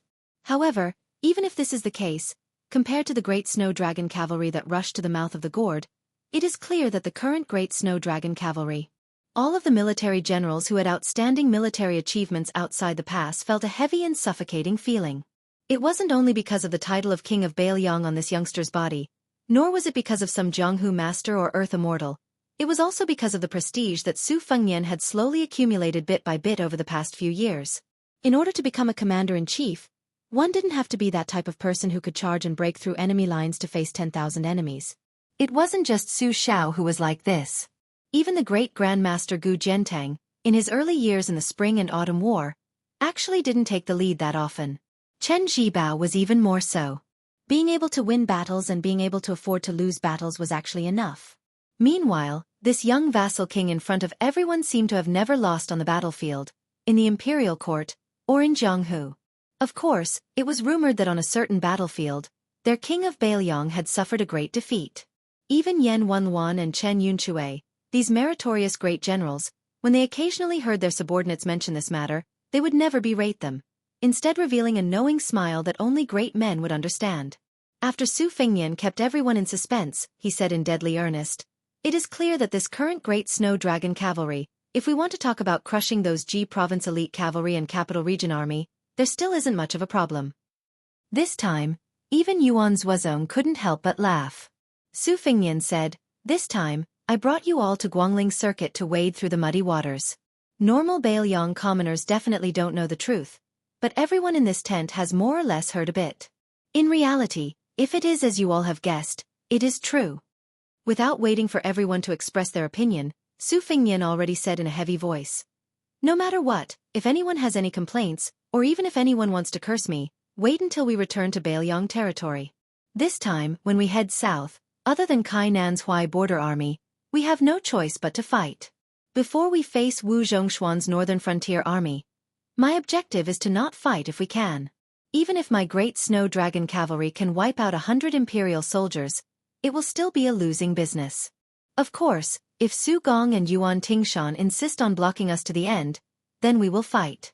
We will beat them until they are scared. Before this, I still have something I want to make clear to everyone. The true vicious battle is still the contest with Wu Zhongshuan. Because on this trip to Guangling Road, apart from me needing to pick up a person, you all also need to take in a certain amount of West Chu's routed army. The initial estimate is between 200 to 300, most of them young and strong. On the battlefield, they will appear as small groups of fleeing cavalry. When the time comes, we will provide them with Bailiang war horses and light armor. Of course, there will also be cold blades, quickly breaking up these troops and merging them into our army. Afterwards, Yuan Tong will lead you all away from the western battlefield. I will at most meet up with you all a day later." Su Fengnian's cold blade pointed heavily on the map. If nothing unexpected happens, Su Gong's Jingji troops and Yuan Tingshan's Jizhou cavalry will meet up here. Su Gong will use the Chaisang County town, which has a higher city wall, as a stronghold. Che Ye's Western Shu infantry and Qingzhou army will respectively be behind and to the south of our army, each with a city pass to rely on. The enemy's entire battle line presents a semicircle. Although the terrain on both sides of the Chaisang County town is flat, the net of water is crisscrossing, making it unsuitable for large cavalry to gallop through. This is because the only wide official road has already been destroyed by the Chaisang County magistrate under the command of the common people. Every 200 paces, a gully more than a zhang wide is dug out. If there is also a rather large spring rain, it will be even more disadvantageous for our advance. Reportedly, Su Gong's army is carrying a large amount of heavy crossbows from the Ministry of War's stockpile, as well as 1,700 sets of heavy armor. Among them, there are a total of 4,000 archers and divine arms. Naturally, they want to force us to dismount and fight while defending the Chaisang County town to the death. If we choose to go around the Chaisang County town and stagnate on that official road, it is very likely that we will completely lose our original initiative as a cavalry. In that case, we will be surrounded and have no place to advance or retreat. Against more than 60,000 soldiers who can freely retract their battle line, and the enemy's commander-in-chief is one of the few famous generals in Liang, Su Gong. Therefore, to us, whether or not we attack the Chaisang County town is just a bad plan.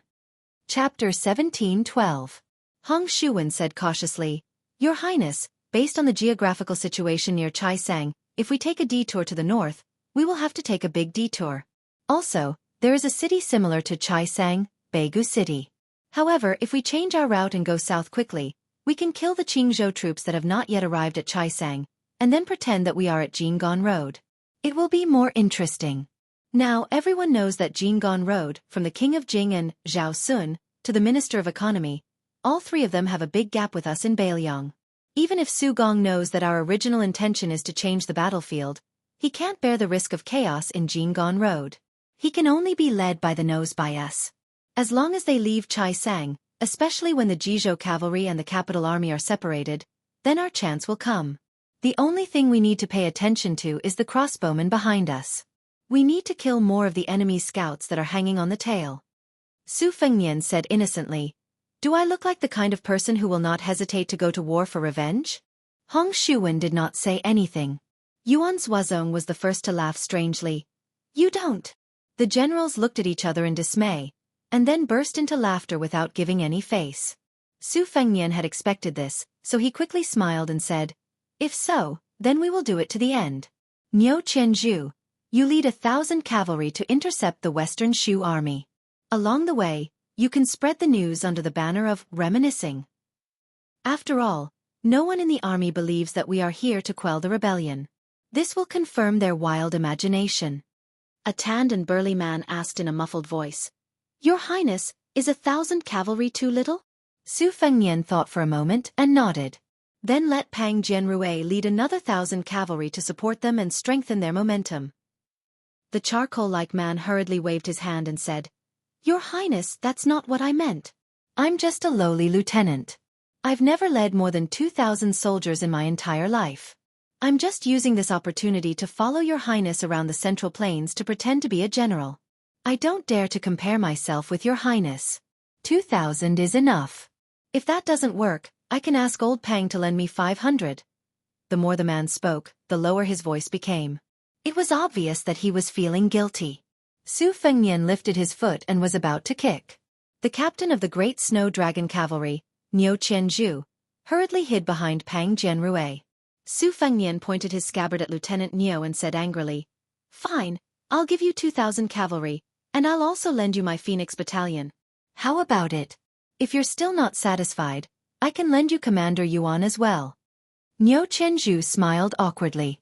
"Forget about Commander Yuan. He only knows how to steal my limelight. 2,000 cavalry and your Highness Phoenix battalion is enough. It's enough." Niu Qianzhu was kicked by Yuan Zuozong, who was standing not far away. The short and sturdy Lieutenant Pang Jianrui asked, "Your Highness, the Qingzhou cavalry has already been wiped out when Zhao Sun went to help Zhao Ying, the Duke of Huainan. Now the 8,000 infantry is really not worth mentioning. I'm willing to lead 1,000 cavalry as the vanguard to open the way for the army." Niu Qianzhu said anxiously, "Old Pang, your Highness has already agreed to lend me your 1,000 men." Pang Jianrui turned his head and glared at Niu Qianzhu. Niu Qianzhu shrunk his neck in fear. Niu Qianzhu's body looked like two Pang Jianrui. But in the Great Snow Dragon Cavalry, he was also a captain of 1,000 cavalry. In front of Pang Jianrui, Niu Qianzhu was like a little wife meeting an evil mother-in-law. At this time, Yuan Zuozong suddenly said, "I'll be the vanguard. 500 cavalry is enough." Pang Jianrui scratched his head.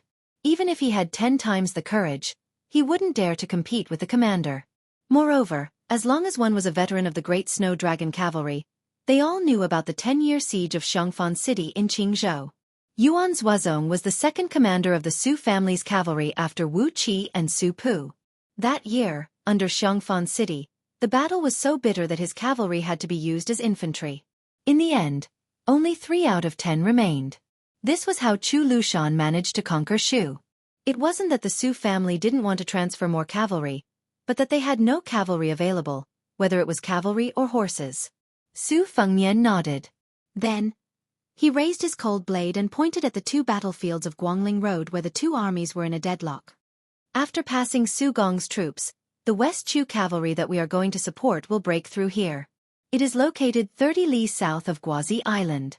The Wu general in charge of this battlefield is called Zhou Ran. His total strength reaches 20,000 and cannot be underestimated. Zhou Ran is experienced in using troops and is good at positional warfare. He has 2,000 cavalry under his command. At that time, our main force will be about 20 li northwest of Guazi Island. Here, near Xianghui River, we will temporarily stop and station our troops. Zhou Ran will definitely send a large number of scouts to keep an eye on our movements. Not only that, because of our arrival, Wu Zhongshuan will definitely order the northern Lai County battle line to be moderately tilted to the south. Although the main general Yuan Jiada has less than 10,000 troops, his cavalry accounts for almost half of the total, more than 4,500 cavalry. This unit was once the vanguard of the southern Jiang army going north to quell the rebellion. Their combat power is obviously not weak. Yuan Zuozong, you lead the main force to Guazi Island and push 30 li east along Xianghui River until you reach Zhou Ran Station. Wang Buiyuan, you will lead 2,000 cavalry directly between Lai County and Xianghui River to cut off Yuan Jiada's main force's reinforcement route to the south. Cooperate with the main force and show that we are going to swallow Zhou Ran's 20,000 troops in one go. Song Jinshan, you will lead 1,000 cavalry and maintain a distance of 3 to 4 li from the middle army's right wing. Your main duty is to keep an eye on Zhou Ran's 2,000 cavalry and clean up Zhou Ran's scouts in the south. Once the Phoenix Battalion's whereabouts are leaked, or there are Wu troops chasing after them in the front line, if Zhou Ran's 2,000 cavalry get the news and go south to intercept them, you will bite them.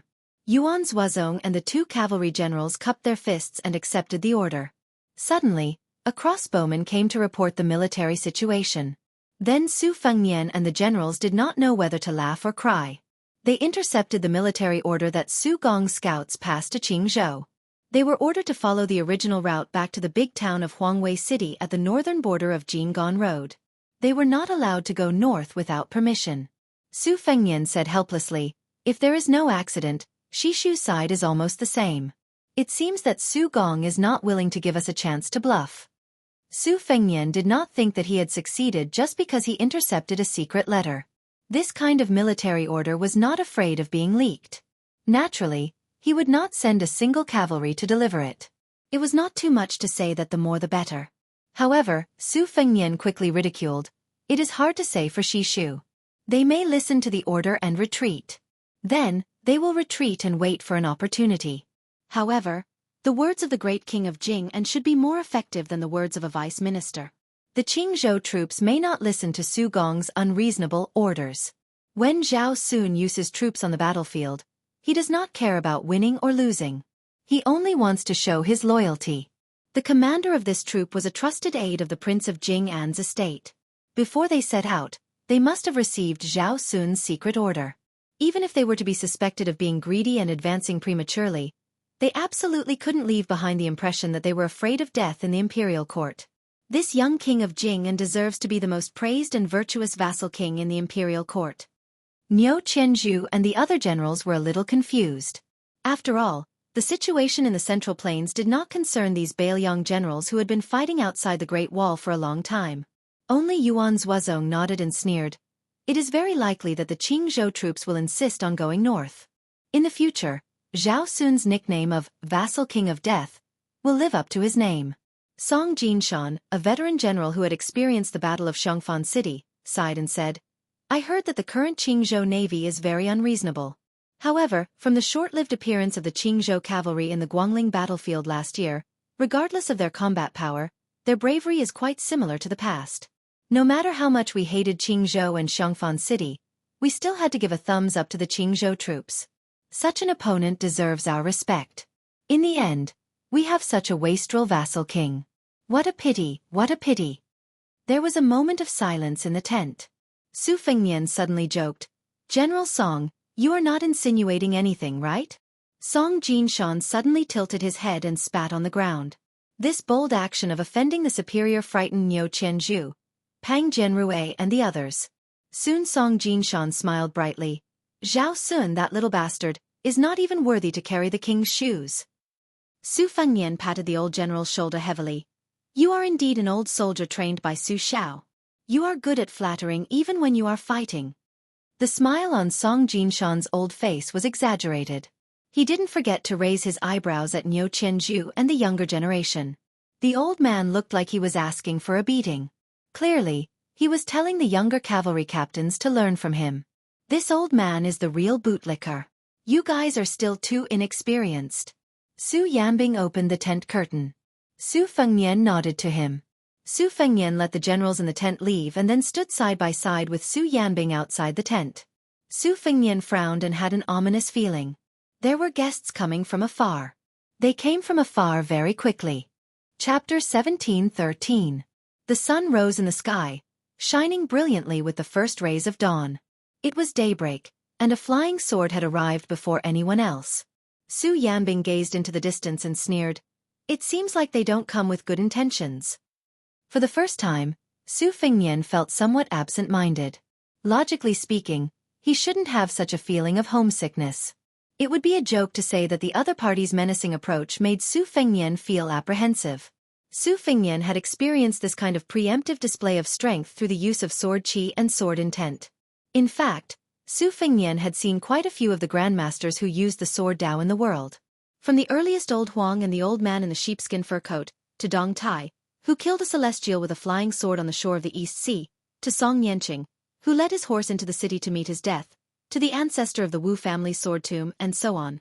Su Fengnian had long reached the point where he was used to seeing such things. But for some reason, Su Fengnian felt somewhat uneasy when he saw the sword that flew 100 li across the sky and visited the army camp. It was the time when the sky and earth were white, and the hazy sky was like a sheet of Xian paper. That sword seemed to have written an extremely straight horizontal line on the Xian paper. Su Yanbing asked, "Your Highness, do you want me to go and stop it? Although the sword qi is strong, it's still slightly inferior to Dong Tai's.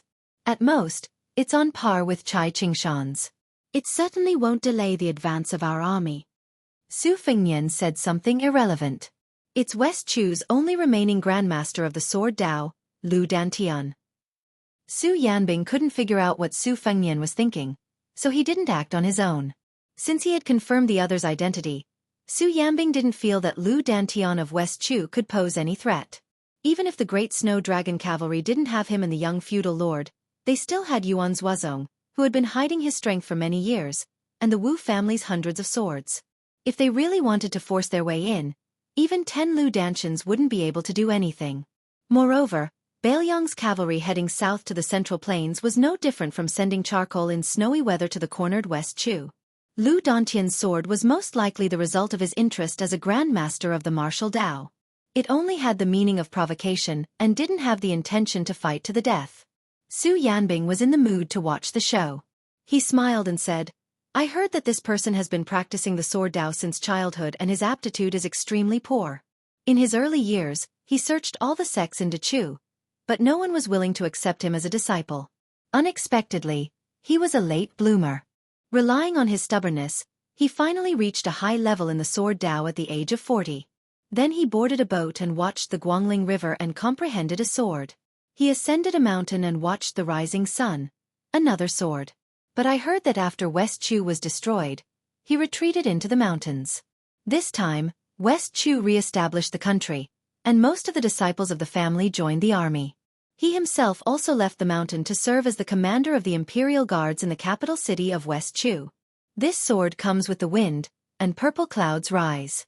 Presumably, this is the sun-watching sword technique that Lu Dantian coincidentally obtained at the age of 60. Su Fengnian's mood seemed to improve, but his smiling face was still somewhat forced.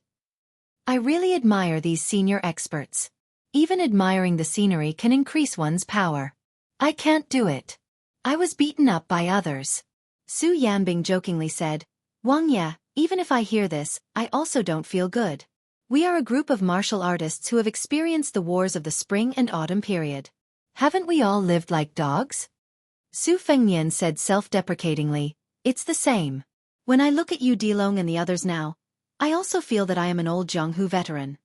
The sun rises in the east, and purple clouds come from the east. The 100-mile sword suddenly accelerated after reaching the halfway mark, drawing an extremely beautiful downward arc in the multicolored light. Su Yanbing narrowed his eyes and looked at the flying sword. He hesitated for a moment, but in the end, he opened his mouth and asked, "Wang Ye, what are you worried about?" Su Fengnian said softly, "I'm afraid that this trip will be in vain." Su Fengnian rubbed his hands to warm them. "Maybe I was wrong. I shouldn't have let my emotions affect my decision and brought the Bailiang cavalry to Guangling Road." Su Yanbing shook his head. "Wang Ye, if you think this way, then you are wrong." This time, when the cavalry left the border, Yan Wenluan, Gu Dezhu, Zhou Kong and the other old guys must have some concerns at first. They may not be as willing to support Wang Ye as Yuan Zuozong and Chu Lushan. But if it was Pang Jianrue, Niu Qianzhu and the other middle-level generals, this is a good job. They have endured in the northwest for 20 years. On one hand, people died on the front line, and on the other hand, they were mocked and ridiculed by the rear. This time, they can finally go to other people's doorstep and show off. In any case, they can vent their anger. Even if they die outside the pass in the future, they won't be too aggrieved. This is human nature. "Wang Ye, the flying sword is only 30 li away from here. Why don't you make a move?" Su Fengnian no longer had his previous melancholy. He smiled and said, "What harm is there in waiting a little longer?" Yuan Zuozong appeared in the distance. Su Fengnian waved his hand. The latter understood tacitly and went to order the great snow dragon cavalry to continue with their duties and not pay any attention to this uninvited guest. When the flying sword was about 10 li from the cavalry camp, it suddenly accelerated again. It was as fast as a young dragon crossing the river for the first time. The momentum was great. At first, there was the sound of firecrackers at the end of the street. It was only faintly audible, but very quickly, the sound became more and more ear-piercing. In the end, it was like thunder beside one's ear. Su Fengnian reached out with both hands, pressing down on the Beiliang saber and the crossing the river pawn at his waist. At the moment of mutual hostility, Su Fengnian suddenly let go of the saber hilt. At the same time, the tip of the flying sword that was originally heading straight for the camp was pressed down slightly and nailed into the ground. This half of the sword that was left in the ground was less than 10 steps away from Su Fengnian. The sword did not move at all, but there was still a purple sword chi lingering around the sword, flowing with brilliant colors. After a while, a tall old man in cotton clothes strode into the camp. The old man carried a long object wrapped in cotton cloth on his back. He stopped 50 steps away from Su Fengnian and Su Yanbing and looked around. The old man was clearly somewhat surprised. There was not a single soldier coming to entertain him. This made the old man, who originally wanted to fight, feel somewhat disappointed and resentful. The old man had white hair, white eyebrows, and white beard. His appearance had the elegance of a southerner, and his figure was like that of a northern athlete. He had the demeanor of a grandmaster. He glanced at the young vassal king whom he had heard so many times in the past 2 years and then snorted coldly. With a wave of his hand, the long sword that was nailed into the ground was immediately pulled out of the ground and returned to the black scabbard hanging at his waist. From the beginning to the end, Su Fengnian's gaze had been fixed on the object on the old man's back. This grandmaster of swordsmanship in West Chu had a status in Jianghu in Dechu. He was similar to Liang Qi Jiaj, who later dominated Tai and city with one sword. He was a figure of the same generation as the state preceptor Li Mi and the grand preceptor Sun Shiji. When Chao Chongqing met this old man, he should also show some respect as a junior. Lu Dantian was full of qi. He asked in a deep voice even though he already knew the answer, "You are Su Fengnian, the king of Beiliang?" Su Fengnian slightly retracted his gaze and looked at the old man who seemed to be a bit questioning. He said in a gentle tone, "I am." Lu Dantian untied the rope and took off the object covered with cotton cloth. He erected it in front of him and sneered, "Surnamed Su, you don't even dare to take one sword from this old man. How can you be one of the 4 martial arts judges? What? Is it because you have 100 lackeys of the Wu family behind you, plus the 10,000 that Su Shao left for you?" Chapter 17:14. Liang Qi, how dare you come to our central plains to show off? Su Fengnian asked back, "Where is she?" LV Dantian, who did not get an answer, was furious. He suppressed his anger and said loudly, "It's none of your business, coward." After the old man's words, there were only occasional neighs of horses in the barracks. It was particularly quiet here. But the sword on LV Dantian's waist was trembling. The old man stared at the middle-aged man next to the young king as if he was facing a great enemy. Su Fengnian stretched out his arm in front of Su Yanbing and continued to ask, "If she wants to return the things, let her come by herself. Please take the things back." Lu Dantian very rudely interrupted him and sneered, "You little brat, are you even qualified to give orders to this old man? Are you qualified to give orders to His Majesty?" Su Fengnian said in all seriousness, "Senior, please return home." He emphasized the word, please. LV Dantian seemed to have heard a big joke. He gently rubbed the sword hilt with his thumb. "Do you know this old man's sword? It's the Mountain Sea Sword Furnace, originally named De Jiang. After the Battle of West Fortress, this old man changed its name to Sha Su. It's a pity that His Majesty personally went to war this time. My Dechu's millions of soldiers were stationed at West Fortress. I heard that your Beiliang cavalry was about to enter Guangling. His Majesty didn't want to see you. He asked this old man to take the old things back to Beiliang. This old man is not allowed to kill. If not, the sword just now would have moved 5 steps forward." Su Fengnian frowned. "Are you done?" LV Dantian continued to provoke. "So what if I'm done? Do you dare to fight with this old man? If not, this old man will say 10 or 100 words. What can you, Su Fengnian, do?" Su Yanbing said expressionlessly, In the Battle of the Western Fortress, 16 direct descendants of the Liu family died in the battle. More than 100 people from the Ma family died in the battle. LV Dantian's eyebrows and hair stood on end as the scar in his heart was exposed. His murderous intent rose in his heart as his 5 fingers clenched the hilt of his sword. Su Fengnian sighed and said, "You can go." LV Dantian bellowed. Su Fengnian, as the king of Beiliang and one of the few great grandmasters in the world, why should he be afraid of a fight? The next moment, LV Dantian was dumbfounded. He didn't dare to move or say a word. In front of his eyes, he was indeed right in front of the old man. His 2 fingers were like swords, and they were only an inch away from the old man's forehead. If Su Fengnian was able to cut off the young lord's head if he took 5 steps forward with the sword at his waist, then now he could cut off the young lord's head as long as he moved his fingers forward by an inch. The difference between their skills was like the difference between heaven and earth. At that moment, LV Dantian, who was caught off guard, finally understood a simple truth. The seemingly easygoing young man in front of him was not a pushover. Su Fengnian said slowly word by word, "Take the sword box back to the Western Fortress battlefield and return the great Liang Dragon Sparrow Sword to Jianghu. What do you think?" LV Dantian gritted his teeth and refused to speak even if he was beaten to death. Being humiliated like this and not being able to fight back made the West Chu's swordmaster's heart dead. It turned out that there was a comment in the martial arts review that was true. As long as the martial artists in the world were not earth immortals, then even if they were celestial phenomenon cultivators, before Su Fengnian, Chao Chongqing, Dong Tai, and Tuoba Bodhisattva, they would be no different from Xian Finger Vajra realm cultivators or even level 2 master realm cultivators. Su Fengnian retracted his 2 fingers. 100 miles flying sword, you have shown off your power. Next, please help me pass a message to your majesty. I, Su Fengnian, will go find her and tell her face to face. Although LV Dantian looked dispirited, he had no intention of backing down. He glared at Chu Yong and said sternly, "Su Fengnian, I have brought the thing here and I will not take it away. If you have the ability, take the sword box and rush through Wu Zhongshuan's army's defense line. Rush through De Chu's heavy armor."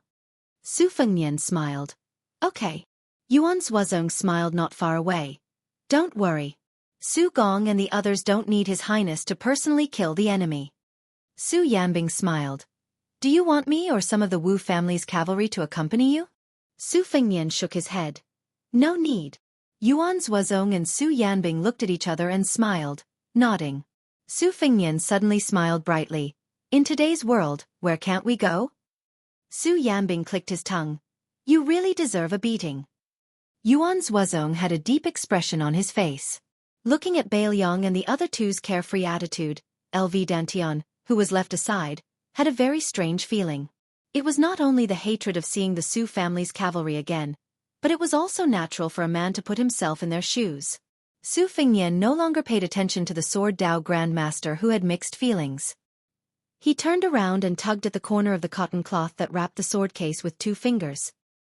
He gently pulled it, revealing the true appearance of the red sandalwood sword case. His eyes revealed a hint of absent-mindedness, but soon his expression became firm. After thinking for a while, Su Fengnian muttered to himself, "Wait." After a short while, the man left and the box stayed. A burst of sound was heard in the sky, which was far more powerful than the previous muffled sound of LV Dantian and the sword. The loud sound was like a 1,000-feet-long firecracker in the sky, which was celebrating the old year for the Central Plains. LV Dantian was shocked. The old man then smiled bitterly and looked down at the long sword that had been hanging for 40 years. "Old man, I'm sorry." LV Dantian, who was in a daze, also left immediately after Su Fengnian. A thought came to the old man's mind. It was time to leave Jianghu for real. A long sword fell to the ground like a strand of hair in the majestic picture of the sky, the earth and the land. Many years later, a nobody who decided to leave the battlefield of Guangling Taoism in his early years was lucky to find an abandoned sword in the mountains. Then when he killed in all directions in Jianghu, the sword in his hand was the famous sword with the words, "Kill Su," engraved on it. Many years later, when this Grandmaster of Jianghu in the south went to the north to challenge Yu Dilong, who was worthy of being called the most powerful person in the world, the sword in his hand was broken. It was also because of this that a traveling Confucian scholar, Go Yufeng, who was on good terms with this swordsman, appeared in Jianghu for the first time and had the first battle with his destined enemy, Yu Dilong. After that, Yu Dilong and Go Yufeng, who was regrettably defeated, made a 10-year promise. For the next 60 years, the two of them each dominated the world for 30 years. However, in the current Jianghu, Yu Dilong was only a scout of Yuzhou cavalry, and Go Yufeng was still a teenager who sold soup dumplings in Martial Emperor City. There were also the 4 peaks of Su Fengnian, Chao Chongqing, and the 10 peaks of Jianghu, including Su Yanbing, Gu Jiantang, standing in front of the younger generation of Jianghu. At this time, Yuan Zuozong said worriedly, "Do you think His Highness will take a detour to Guangling River?" Su Yanbing nodded. "You mean to find Chen Zhibao first?" "I think he will." Then Su Yanbing patted Yuan Zuozong's shoulder. "Shouldn't Chen Zhibao be the one who should worry about his own situation?" Yuan Zuozong smiled knowingly. "That's true." The mountains and rivers of the Central Plains were magnificent. On the Guangling River, tall buildings and ships were flying in the wind. In the middle of the river, on a flagship that stood out like a crane among chickens, a man in white walked out of the cabin with a long spear in his hand. Plum wine. At this time, the river was surging. It was windy in the sky. Immortals were traveling south. Chapter 17:15. The third chapter will come later. A group of over 50 elite cavalrymen galloped northward, each with strong and sturdy horses. This cavalryman was equipped with the best standard sabers of Liang Imperial Court. Judging from the dense white color of their quivers, one could easily tell that this cavalryman was an elite cavalryman. Every single arrow used on a horse bow was made from hard and dense eagle plumes. It was widely acknowledged by military experts that using eagle plumes as arrow plumes could provide the arrows with better wind resistance, thus making them more accurate. At the same time, in order to make up for the loss of shooting range, the archers were required to have a stronger pulling force. Therefore, only the best soldiers in the army were allowed to draw the bow with eagle plumes. Among the few cavalrymen who were most familiar with archery and horse riding, Beiliang used heavy crossbows and light bows, while Yang Liao and Ji Bei used a mix of bows and crossbows. Among them, Ji Bei cavalry, who was famous for producing a lot of archers, used bows more than crossbows. This cavalryman who was advancing northward was the disciple of Ji Bei Border Army. Half of the cavalrymen were born outside of Ji Bei Border Army. General Yang Xinxing, who had been the local tyrant in Ji province for more than 10 years, had always placed more emphasis on infantry. As a result, many of these cavalrymen who were good at archery had left their hometown through connections, and were now working in the army of Central Plains. When he left the border with his father, he was still a teenager. Now, he had already gotten used to the local customs of Qing province. Because his father had been promoted to a lieutenant in the Qing province army, he had never lacked wine, delicacies, rouge, and beauties. However, compared to the soldiers who were born and raised in Qing province, he had a father who was constantly watching over him. Due to his father's illness, he was able to escape from the calamity. This time, when the Qing province cavalry rushed to the battlefield to assist the Duke of Huainan, Zhao Ying, they suffered heavy casualties. Because of that, he had to stay by his father's side because his father was seriously ill, thus he was able to escape from the calamity. This time, when the Qing province cavalry left the border, the commanding general was a good friend of his father. Because of that, he had purposely asked him to gather a group of elite soldiers who were good at riding and archery. Last night, the commanding general called him to the main tent and reminded him that the mounted scouts were not allowed to stray too far from the main army. Once they encountered the scouts of Beiliang's cavalry, they were not allowed to tangle with them and must retreat safely. At the end of the conversation, the commanding general even revealed that he was allowed to lead the troops away from the main army after the battle. This made him, who had always wanted to climb up the ranks to become a commanding general, feel grateful but also dissatisfied. The advancement of a local martial artist was originally very difficult. They could only do it step by step. Especially when they reached the rank of lieutenant, they would have to compete with their family background. With his family background, if there were no accidents, after 10 or 20 years of hard work, he would be able to become a lieutenant with a small amount of military power in Qing province like his father's generation in the past. Only the kind of military merit that could be presented on the table of the big shots in the Ministry of War could break the threshold and break the rules. As for whether the military merit came from the heads of Beimang barbarians or Beiliang barbarians, he did not care at all. The snow had long melted, and the fields of early spring were overflowing with greenery. There were some unknown wildflowers by the side of the road, clumped together and nestled against each other. The fresh yellow flower buds had already sprouted, swaying in the warm spring breeze. As far as the eye could see, It was gentle and serene. It did not look like a battlefield at all. The hooves of the horse trampled on the soft ground, like a man using his palm to pat the tender skin of his lover, like a prostitute in a brothel knocking on a jade board with her red teeth. In a few more months, when the rapeseed flowers bloomed, they would spread out, and the scene of yellow flowers would fill everyone's vision. According to the spy report, there was still 1.5 days before they would officially enter the dangerous area patrolled by Beiliang scouts. However, at that time, the Qing province army would be able to join forces with Assistant Minister Su from the Ministry of War, and they would also have General Yuan's 10,000 G North Border Cavalry as the main mobile force to hold back the Beiliang army. No matter what, as long as they arrived at the designated location on time and cooperated with Assistant Minister Su, the Qing province army, which only had less than 500 cavalrymen, would not become the main enemy of Beiliang's cavalry during this period of time. On the other hand, the 20,000 Shu soldiers led by a little kid had a higher chance of being attacked by Beiliang's cavalry. However, right at this moment when the warm breeze was intoxicating, the body of the regimental commander who was leading the charge suddenly tensed up, and he said in a deep voice, "Enemy sightings. Northwest direction. 600 steps." After the regimental commander's reminder, only then did the cavalrymen notice that at the end of their vision, they could vaguely see a few motionless black dots. If they were to take a quick glance, they would just pass by them. The regimental commander's pupils dilated. He was nervous and excited at the same time. Unlike his father who had been fighting for a long time at the border of G North, although he had earned himself the nickname of Tiger Chu Lin in the military arena with his outstanding martial arts, and even his father was no match for him, his father always reminded him that the battle on the battlefield was different from the normal battles in the military, and it was also not a friendly competition between the martial artists of Jianghu. Oftentimes, life and death were separated by a thin line. Originally, he did not pay much attention to it, but this time when he followed the army, his father actually asked him to wear an armor and wield a saber. For the first time, his father also wore the old chainmail that he had stolen from G North's army years ago.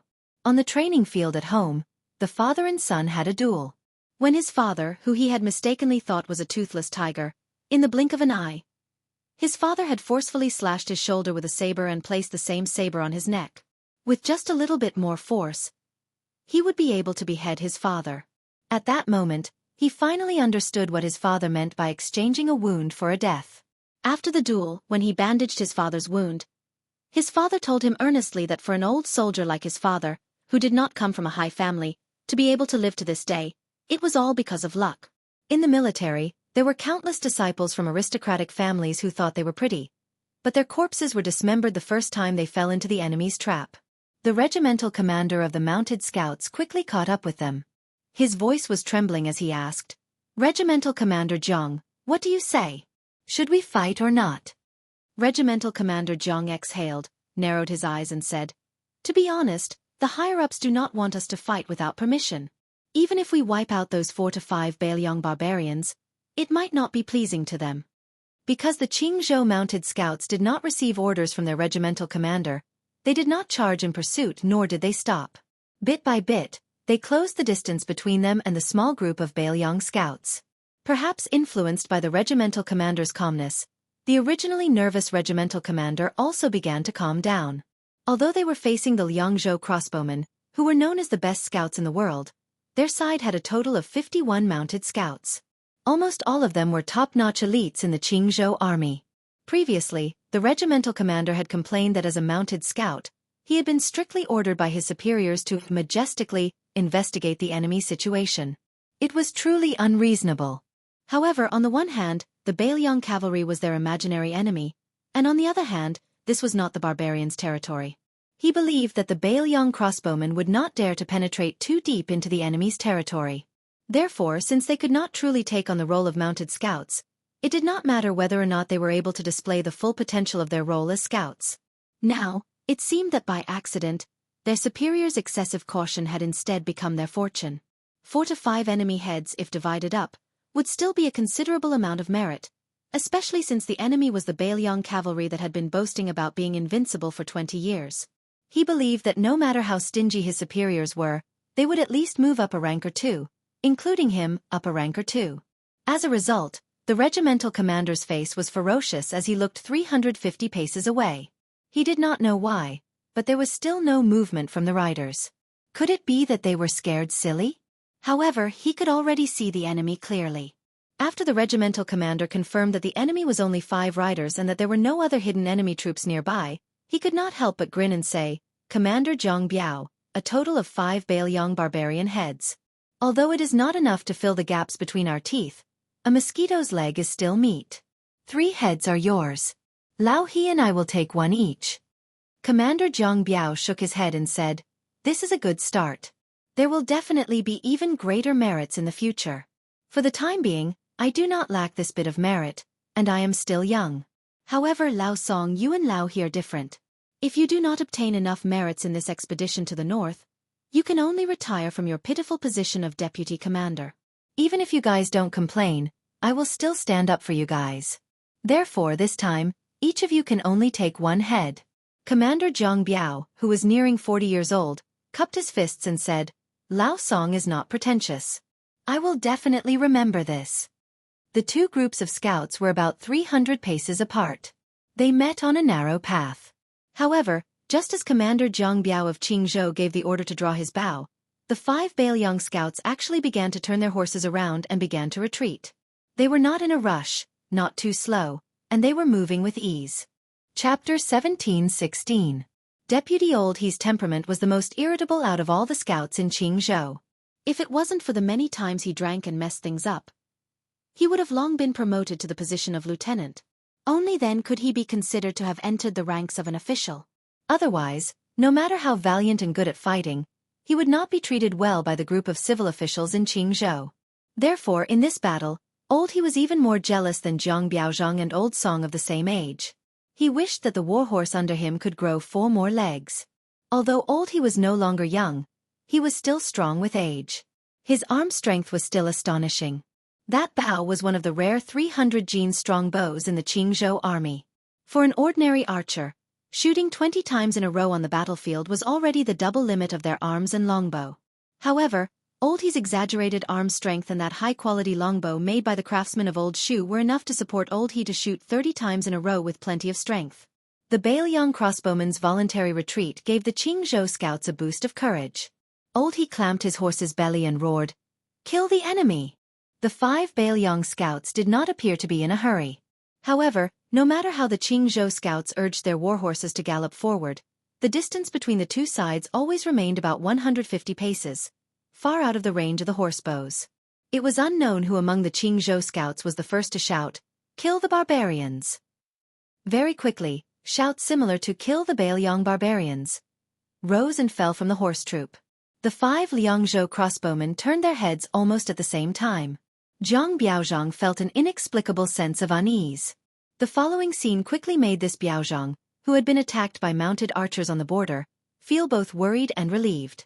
He was worried that this battle would break out at any moment. He was relieved that the enemy, who was already at an absolute disadvantage in terms of military strength, had sped up and left, leaving behind only 4 riders to delay their pursuit. The 4 Liangzhou crossbowmen began to turn their horses around. It was a fact that the range of a horse bow was not as long as a foot bow. It was not that the Qingzhou army did not have light crossbows, it was just that there were not many of them.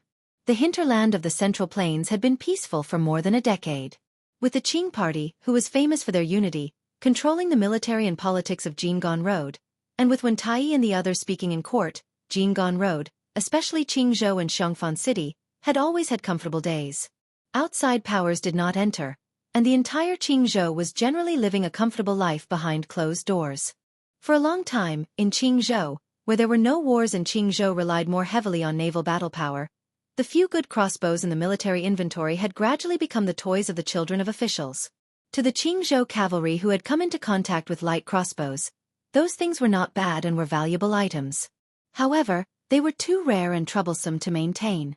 Furthermore, in terms of range, they were slightly inferior to a horse bow. When the Qingzhou mounted scouts were about 100 paces away, they drew their bows. They were shocked to find that the 4 riders had raised their arms and raised their crossbows at about the same time as them. In reality, if a horse bow was immediately fired from this distance, the accuracy was already rather difficult. If one wanted to break through the armor and injure the enemy, it would be even more difficult. Unless the arrow hit the face of the enemy, the effect would be very small.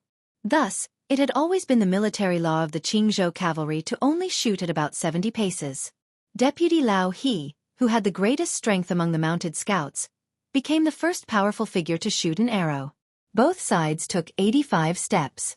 Lao He, who had drawn his bow like a full moon, shot an arrow with a bang and swiftly pierced through the air.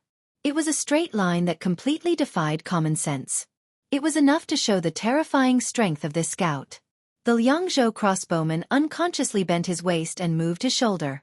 The carving feather arrow that had shot through his chest almost brushed past his metal armor. Lao He, who had been full of confidence, was shocked. At 80 paces, the 4 Bailiang riders had not only raised their arms and raised their crossbows, they had already begun to shoot at the enemy riders. With a muffled pu sound, a Qingzhou mounted scout who had been preparing his bow suddenly fell backwards. A crossbow arrow nailed into his forehead, piercing through his skull. A young mounted scout who had hurriedly released a soft arrow because he was too nervous only saw a grain-sized black dot suddenly appear before his eyes. In the next moment, his throat was pierced. He threw away his horse bow, his hands covering his neck as he fell off the back of his horse. Deputy Jiang tilted his head slightly. A Bailiang arrow drew a line of blood on his cheek. However, the hands of this well-known member of the Qingzhou cavalry didn't tremble in the slightest. Pang! Even though a Bailiang barbarian in the distance made a dodging stance, his entire shoulder was still pierced through the armor and into the flesh. Deputy Old Song of Qingzhou not only dodged the crossbow arrow, the first arrow's accuracy was also extremely accurate. It was just that the Bailiang rider facing him had bent over his horse's back, barely dodging it. Regardless of whether it was the Liangzhou crossbowman with the arrow in his shoulder, the rider who had bent over to dodge the arrow, or the 2 riders who had already killed someone, when the 3 leaders of the Qingzhou mounted scouts fired their second arrow, the other Qingzhou riders had already knocked their arrows and pulled back their bows. Their crossbow arrows had already been shot out. None of these 4 riders continued to target Deputy Jiang Biaozhang. As a result, 4 Qingzhou riders responded and fell off their horses. Without exception, they all fell from their faces and throats, enough to take their lives. However, most of the Qingzhou mounted scouts had already lost their heads out of fear. Not only did their accuracy greatly decrease, the opposing Bailiang barbarians were clearly extremely adept at dodging. As a result, apart from the master archer Lao He who succeeded in shooting a Liangzhou scout off his horse, even Deputy Old Song and Deputy Old Song's 2 arrows didn't succeed in killing the enemy. Deputy Jiang Biaozhang's arrow could be said to be exquisite. Not only did he not deliberately seek to kill with one shot, he even gave up on shooting at the person and directly chose to shoot at the warhorse's head. However, that Bailiang barbarian who looked like a sergeant had astonishing horsemanship skills. He only pulled the reins slightly, and the Liangzhou warhorse, which had a telepathic connection with its master, turned its head. As a result, that arrow only shaved off a large piece of flesh from the sergeant's thigh, temporarily reducing his combat strength. Deputy Jiang Biaozhang already had no time to worry about being frightened by the enemy cavalry's combat strength. He roared angrily, "Steady! If you don't have the confidence, then shoot the horse." He knew that after entering the 40th step, it was destined to be his side's most powerful and last arrow. Not only did the 3 Bailiang cavalrymen remain on their horses, but even the rider who fell off his horse and rolled on the ground to reduce the momentum also followed closely behind his 3 comrades. He shot the 3rd arrow while kneeling on one knee. Deputy Old Song's eyes were red with killing intent. His arm muscles bulged as he pulled the bowstring with all his might and shouted, "Die, barbarians!" However, a scene that made all the Qingzhou scouts feel awkward and suffocated happened. Except for the injured northern Liang barbarian who fell off his horse, after the other 3 crossbow-wielding cavalrymen shot the arrows, the horses tacitly changed their charging routes without any action from their masters. The seemingly negligible line was the difference between life and death. This scene taught Deputy Jiang Biaozhang 2 things. What was an old soldier at the border? What was a big horse of Liangzhou? All the Qingzhou mounted scouts who had already lowered their bows didn't have time to think. They subconsciously shouted the word, "kill" in unison, drew their sabers, and spurred their horses forward. The Liangzhou mounted scouts, who had an extra round of arrows than the Qingzhou mounted archers, also began to silently draw their sabers and continue to charge forward. 3 cavalrymen against 41 cavalrymen. The disparity in numbers was too great. One side roared with all their might while the other was abnormally silent. Deputy Old Song and Deputy Jiang Biaozhang were practically working together, but they still couldn't completely stop that Beiliang corporal. It wasn't that the corporal's martial arts were better than the two of them. In reality, if it was a one-on-one fight, any one of the Qingzhou mounted scouts would have a higher chance of victory. This was especially true in a dismounted battle, where Deputy Zhang Biaozhang was more certain of victory. However, when the two of them expected both sides' horses to reach their limits, the Liangzhou warhorse suddenly accelerated again, displaying a tremendous explosive force that made the Qingzhou cavalry feel terrified and unfamiliar. It was precisely this explosive force that not only allowed that Beiliang corporal to dodge two sabers, he only had a bloody wound on his back from the Qingzhou mounted scout. However, he was still able to continue forward and break through the Qingzhou cavalry's formation. He directly and cleanly extended his arm and chopped off a Qingzhou mounted soldier's head high into the air. The two armies brushed past each other. Of the three cavalrymen, only that corporal managed to break out of the formation. One man and one horse. He slowed down, silently and alone turning his horse around, preparing for the next charge. After each of the two cavalrymen killed three cavalrymen, they had already died in battle. Meanwhile, that wounded Beiliang soldier who fell off his horse first, even before he died, he still fought on foot and on horseback. He killed a cavalryman with an arrow, killed another with a saber strike, and then was viciously rammed into his chest by a Qingzhou warhorse, collapsing into a pool of blood. Deputy Zhang Biaozhang, who had almost ground his teeth to pieces, turned his head to look at the last remaining Beiliang cavalryman, and then shot a glance at the half-dead cavalryman a dozen or so steps in front of the group. Beiliang barbarians used 3 cavalrymen to exchange for 15 cavalrymen under this elder's command. A total of 15 cavalrymen. This extremely resentful Qingzhou mounted scout drew his bow again. The arrow aimed at that wounded Beiliang soldier who was already lying in a pool of blood. It had only been a dozen or so steps. An arrow shot into that cavalryman's head. On the ground, only the eagle's feathers could be seen trembling. The Central Plains didn't only have scholars cursing Beiliang. Chapter 1717. Currently, in the middle and lower reaches of the Guangling River, the Qingzhou Navy had the advantage of looking down from above. It had always been Chao Chongqing personally leading the Guangling Navy downstream. However, because the overall battle strength of the Qingzhou Navy was not as good as the latter, they could only continue to be in a stalemate. It could be said that victory or defeat would only be decided outside the river. They could only watch as life and death were exchanged on the vast land north of Guangling. As a result, of the 2 people in charge of the Qingzhou Navy, one of them, Wei Dong, who had the reputation of being the Dragon King, had already gone to the capital to meet the emperor. He had already gone to Zhao Yi's palace to become an honored guest and could be considered to have withdrawn. This made things difficult for the commander of the navy, Zhao Sun, who was only the king of Jing in name. The arrogant soldiers and valiant generals under the command of the southern conquering general Wu Zhongshuan did not take this young king seriously. Even the local officials did not like Zhao Sun, who had left their territory. As a result, Zhao Sun could only stay on a yellow dragon ship and refuse to receive guests. Of course, there was no one for the young king to refuse guests. It was said that every day, the fine wine that was bought from both sides of the river and sent to the ship had never stopped. Most likely, he was hiding to drown his sorrows. But in reality, not only was Zhao Sun not depressed, he was in high spirits. Other than having the beautiful woman who resembled the old Princess Jing'an by his side, Zhao Sun had a map of the Liangmang Pass and a map of the situation in Guangling hanging on the 2 walls of the cabin. Every day, he would move a chair to sit upright and still, pondering the future trends of the 2 battlefields.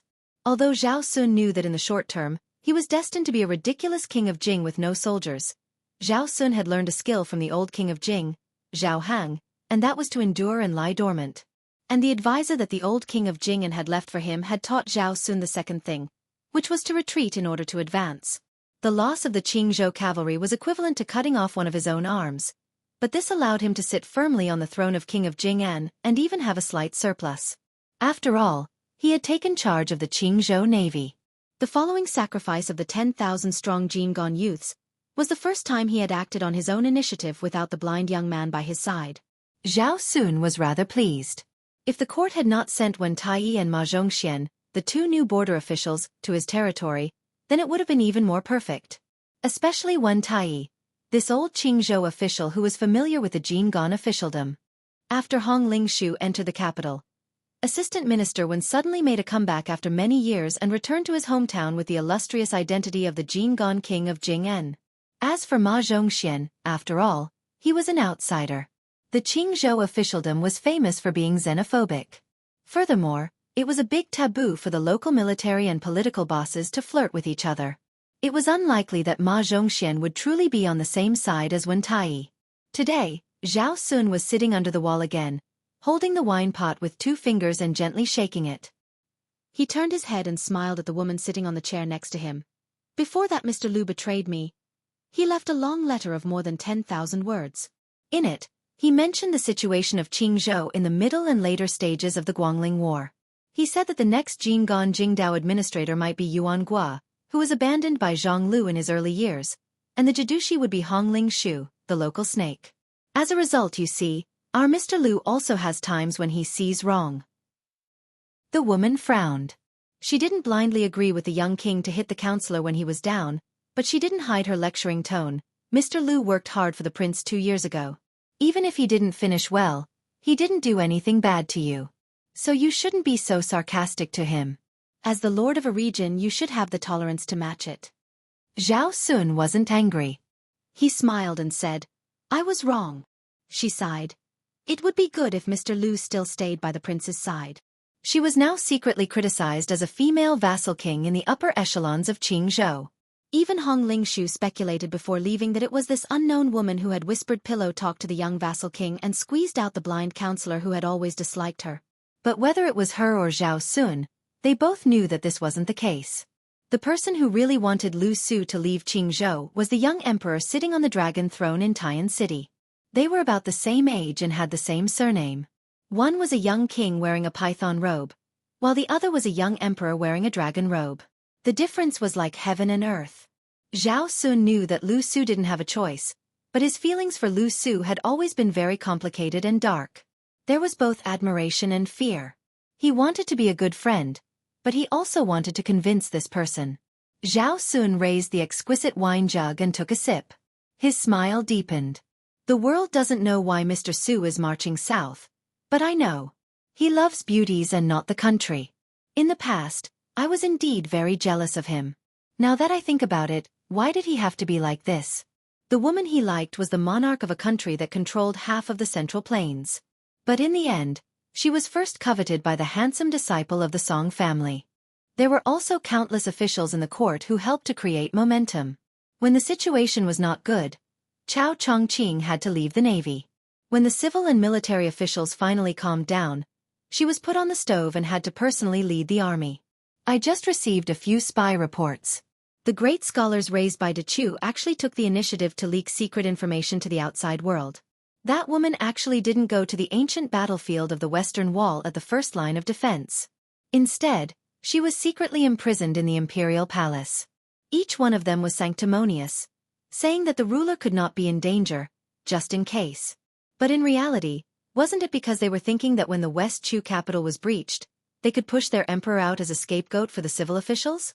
If they didn't have this priceless proof of allegiance, when West Chu's generals were all dead, as civil officials who rebelled with Chao Chongqing, they wouldn't have any bargaining chips to make a deal with the Liang imperial court. At that time, would they have a way out? Zhao Sun sneered. I heard that a few of Wu Zhongshuan's valiant generals had all made a military pledge. Wu Zhongshuan also promised his confidants that whoever breached West Chu's capital city first, he, Wu Zhongshuan, would be able to ask His Majesty to punish the fallen Empress Xianxia on her own. The one who breached the city would get the beauty. What a great bonus. No wonder almost everyone in the Nanjiang army on the Western Front is fighting like crazy. They don't care about the consequences. Other than the pitiful He Mao, who was beaten half to death by Su Yanbing in Tian City, no one else has such luck. From the #1 halberd user in the world, Wang Tongshan, to Tang He and Li Chunyu, all of them have spent all their money on their subordinates. There were even some who didn't hesitate to take risks and secretly borrow large amounts of money from local officials. Wu Zhongshuan naturally turned a blind eye to this. Zhao Sun rubbed his chin and gloated. Wang Tongshan, who was heavily relied on by King Xiaobing in the past, actually left the old Du Mountain battlefield that he was in charge of when he heard that Jiangxi was personally leading the troops to the front line of the Western Wall. He only led 18 elite cavalrymen and charged 300 li to the north. He even broke through the formation of the two armies by himself and unexpectedly broke through the formation by 200 steps. There were no less than 100 West Chu generals who died under his halberd, and all of them died miserably. Teskaske. It's a pity that Wang Tongshan only found out afterwards that the woman was not the Empress of West Chu. But after this battle, I'm sure you've heard of Wang Tongshan's famous words. Although it's a little vulgar and indecent, it did express the thoughts of many men in the world. Haha, little Jiang girl. I'm General Wang Tongshan. I have a large halberd in my hand and a small halberd in my crotch. I've heard that your swordsmanship is not bad. Do you dare to fight with me, Wang Tongshan? I'll make you admit defeat on and off the bed. When Zhao Sun said this, he couldn't help but laugh so hard that he almost cried. But his eyes were gloomy, as if he was saying, so what if Su Fengnian is the leader of 300,000 cavalrymen? So what if you're one of the 4 grandmasters of martial arts evaluation? Can you really break through several Liang battlefronts to save your woman? Unlike the king of Jing and who was overjoyed, Zhao Sun's eyes were gloomy. She was also a woman, so she naturally felt sad. In this chaotic world, how many women, especially beautiful women, could escape from calamity by sheer luck? Zhao Sun considerately leaned forward and patted the back of her hand. His eyes were gentle as he said, "Don't worry. I, Zhao Sun, will not let you down in this life." Just as she was about to speak, she suddenly stood up and dragged Zhao Sun up from the chair in an almost unreasonable manner. Then, she shielded him behind her. Chapter 17:18. When she saw the familiar yet strange back, she felt as if she had been struck by lightning. Her face turned pale, and her body began to tremble violently. So much so that her 5 fingers clenched the young lord tightly. Zhao Sun's face was full of pain because of the pain, but just like her when he saw the back, he forgot the pain in an instant and only felt fear. Like fish, insects, and mayflies suddenly saw a flood dragon crossing the river. It was a tall and slender figure, 2 blades hanging from his waist. He was currently standing under the opposite wall, one hand resting on the edge of the chair, his head raised as he looked at the somewhat crude map of Liangmang Pass. She bit her lips so hard that blood oozed out, but she didn't realize it. King of Jing and Zhao Sun's backs were instantly soaked with cold sweat. The uninvited guest who shouldn't have appeared here didn't turn around. He just continued to stare at the map and slowly said, "We are all acquaintances. Seeing that you are chatting happily, I didn't want to disturb you." Zhao Sun really hoped that he could straighten his back at this moment, even if he could say a few words of courage. But even he himself found that his teeth were chattering when he spoke. "Why are you here?" The man's tone didn't change at all. "I was originally looking for Chen Zhibao. I just found that you were nearby, so I came to say hello. If it weren't for you, King of Jing'an, who revealed the secret, this king really wouldn't know that she actually didn't appear at the west wall defense line." The more this person talked about the old days calmly, the more she and Zhao Sun felt that their guts were going to explode. This person even dared to kill the heavy cavalry that appeared in the capital. He even dared to kill the celestial immortals that the imperial astronomer respectfully worshipped for hundreds of years. He came to visit silently, so how could he kill 2 people silently? Zhao Sun didn't know where his courage came from. His eyes were red, and he suddenly shouted at the back of the figure, "Su Fengnian! You dare to kill me!" Su Fengnian turned around and pulled the corner of his mouth into a faint smile. That kind of look made the young king of Jing feel even more indignant and humiliated. "Are you really going to kill the vassal of Liang and publicly declare a rebellion?" Su Fengnian asked, "Is the vassal King Zhao of Liang very valuable?" Zhao Sun's expression was uncertain. Su Fengnian added, "The first 2 Jing and palace consecrators to arrive are dead, just now. As for those death warriors and retainers from the prince's mansion, even if the yellow dragon warship is packed with people and stacked into a human pyramid, will it really be enough for this king to kill?" Zhao Sun finally broke down and staggered back a step.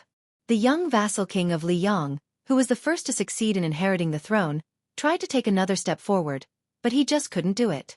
When Su Fengnian appeared in front of Zhao Sun in an instant, the woman was still trembling and didn't have the courage to make a move. She didn't even have the courage to slightly raise her arm. Su Fengnian reached out and grabbed the dignified king of Jing'an by the neck and lifted him off the ground. "The reason why I didn't kill you today is because a good-for-nothing like you would be more useful to the Zhao family of Liang than dead. Zhao Sun, tell me, Zhao Heng used his old life to help you fight for your inheritance. Isn't that a loss?" Zhao Sun, whose eyes were bloodshot, grabbed that arm with both hands, but his hands were powerless and his efforts were in vain. Su Fengnian carried Zhao Sun out of the cabin and came to the railing. He lifted him up high and smashed the king of Jing into the water. The strength of the throw was so great that it created a large splash on the surface of the Guangling River. This was already the second time Zhao Sun had become a drowned rat. The last time was when the king of Jing was His Royal Highness at the Lake of the Spring Deity. This time, he was already a vassal king and it was at the Guangling River. The woman, whose real name was supposed to be Xu Xiao, was wearing the root-shaped face that she had painstakingly made. She stood not far away with blood flowing from the corner of her mouth. She didn't dare to look at Su Fengnian and said in a trembling voice, "His Royal Highness." Suddenly realizing that this young man was no longer His Royal Highness, Xu Xiao hurriedly whispered, "Prince, Xu Xiao didn't let down Bailiang all these years." The news of Lu Su leaving Qingzhou was also passed to the Fu Shui room by this servant. This servant just didn't. Speaking to this point, she couldn't say another word. She waited for a moment, but the king of Bailiang didn't make a killing move. She then raised her head and saw him looking into the distance. His gaze focused on a particularly majestic yellow dragon ship. She gritted her teeth and jumped into the river. Su Fengnian didn't pay any attention to Xu Xiao's actions and disappeared in a flash. The ship under his feet suddenly sank more than 10 feet. Huge waves surged on the surface of the Guangling River, rumbling loudly. The movement was so great that even a nearby ship began to sway incessantly. On the ship about 2,000 feet away, the white-clothed man who rarely appeared in the Navy's field of vision, the famous king of Shu, stood at the bow of the ship. In his hand, he held the world's second most famous spear, the plum wine. Above the river, a figure appeared in the air that was still higher than the ship.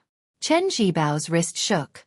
Although the plum wine spear used the end of the spear as the spearhead to stab into the air, the spearhead that was temporarily held in Chen Jibao's hand had already turned from green to purple. With the ship as the center, the river surface within 100 feet was like hundreds of flood dragons rolling together. Today's Guangling River, which didn't have much wind, suddenly had giant waves that reached the heavens appear out of nowhere. And in the sky that Chen Jibao's spear point was pointed at, a hole was opened in the clouds. Sunlight spilled through and fell on the earth, forming a giant pillar of light visible to the naked eye. In the blink of an eye, the plum wine in Chen Jibao's hand went from vertical to horizontal. Not only that, the spear in the middle was pressed against his arm. A spear that crossed the river chopped down on the plum wine. After a brief moment of silence, the giant ship that Chen Jibao was on had no more buildings. All of the buildings on the deck had been smashed to smithereens by the boundless qi that was sent flying in all directions. The spear that crossed the river pressed down. Chen Jibao and the plum wine didn't move at all. However, the already broken ship sank even further, like a sinking ship that was rapidly leaking water. Very quickly, there was no trace of the ship on the Guangling River. Chen Jibao seemed to be standing on the surface of the water, holding the spear horizontally. The yellow dragon warships of the Qingzhou Navy all around swayed and slid backwards. The few warships that were the main force of the Navy, the Swan Ni, showed signs of capsizing, not to mention the smaller ships that showed their diameters. They were directly upside down on the surface of the Guangling River. Chen Jibao's expression was as usual. Looking at the empty river surface 100 steps away, he twisted his wrist. Finally, for the first time, he was facing an enemy with a spear. Plum Wine's spear body was surrounded by green and purple qi. Under the sunlight, the spearhead was like a rainbow glass. The sleeves of the white-clothed war saint were already in tatters. Moreover, under the mountain-like impact of the spear that crossed the river, the arm that was blocking the plum wine was already slightly bleeding. In Chen Jibao's line of sight, Su Fengnian was standing on the surface of the river. The Bailiang blade hanging from the right side of his waist was still sheathed. The present Jianghu already knew that the new Liang King Su Fengnian's true trump card was the blade in his left hand. So when his right hand pulled out the blade hanging from the left side of his waist, it signified that the true difference between life and death was in the next moment. Chen Jibao calmly said, "I didn't expect this." He was far from being injured to the core, and Su Fengnian was even more so. But even so, in the first exchange of blows between the two martial grandmasters, that yellow dragon ship had been easily pressed into the water by Su Fengnian with a single strike. Just how much power did it take to completely push a giant ship floating on the river surface into the water? To watch the battle from the side? To watch the fire from across the river? To clap and cheer a few times and give some pointers? The battered and exhausted Qingzhou Navy did not lose their minds. They scattered in all directions, not even caring about saving people. Chen Zhibao, his white robes fluttering, laughed. When you return to your peak, when I become a saint, it won't be too late to fight. Of course, if you can get there first, I won't run. If I am faster than you won't be able to escape either. Su Fengnian did not speak. This new Liang king only used the unsheathed blade in his left hand to tell the white-clothed war saint that there were some things that you, Chen Zhibao, could not decide. On this day, the great Guangling River, the 100 li of river surface was like two celestial giants striking the water with hammers. The sky was dim and the earth was dark. There were unofficial records in later generations that the Guangling River's water flowed backwards on this day. A white-clothed king of Shu sat cross-legged on a broken ship that undulated with the waves. The plum wine casually rested on his knees. The river surface was calm and the sleeves of his robes fluttered, making this king of Shu, who commanded troops like a god, seem even more like an immortal.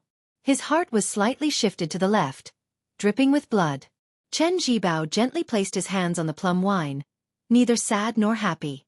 He looked up at the sky in silence. He withdrew his gaze and lowered his head to look at the river. Occasionally, a river carp swam quickly near the deck of the ship. This white-clothed war saint, who seemed to have never had any friends, and who had never met with anyone honestly, suddenly thought of a story he had heard when he was young. You are not a fish. You are not me.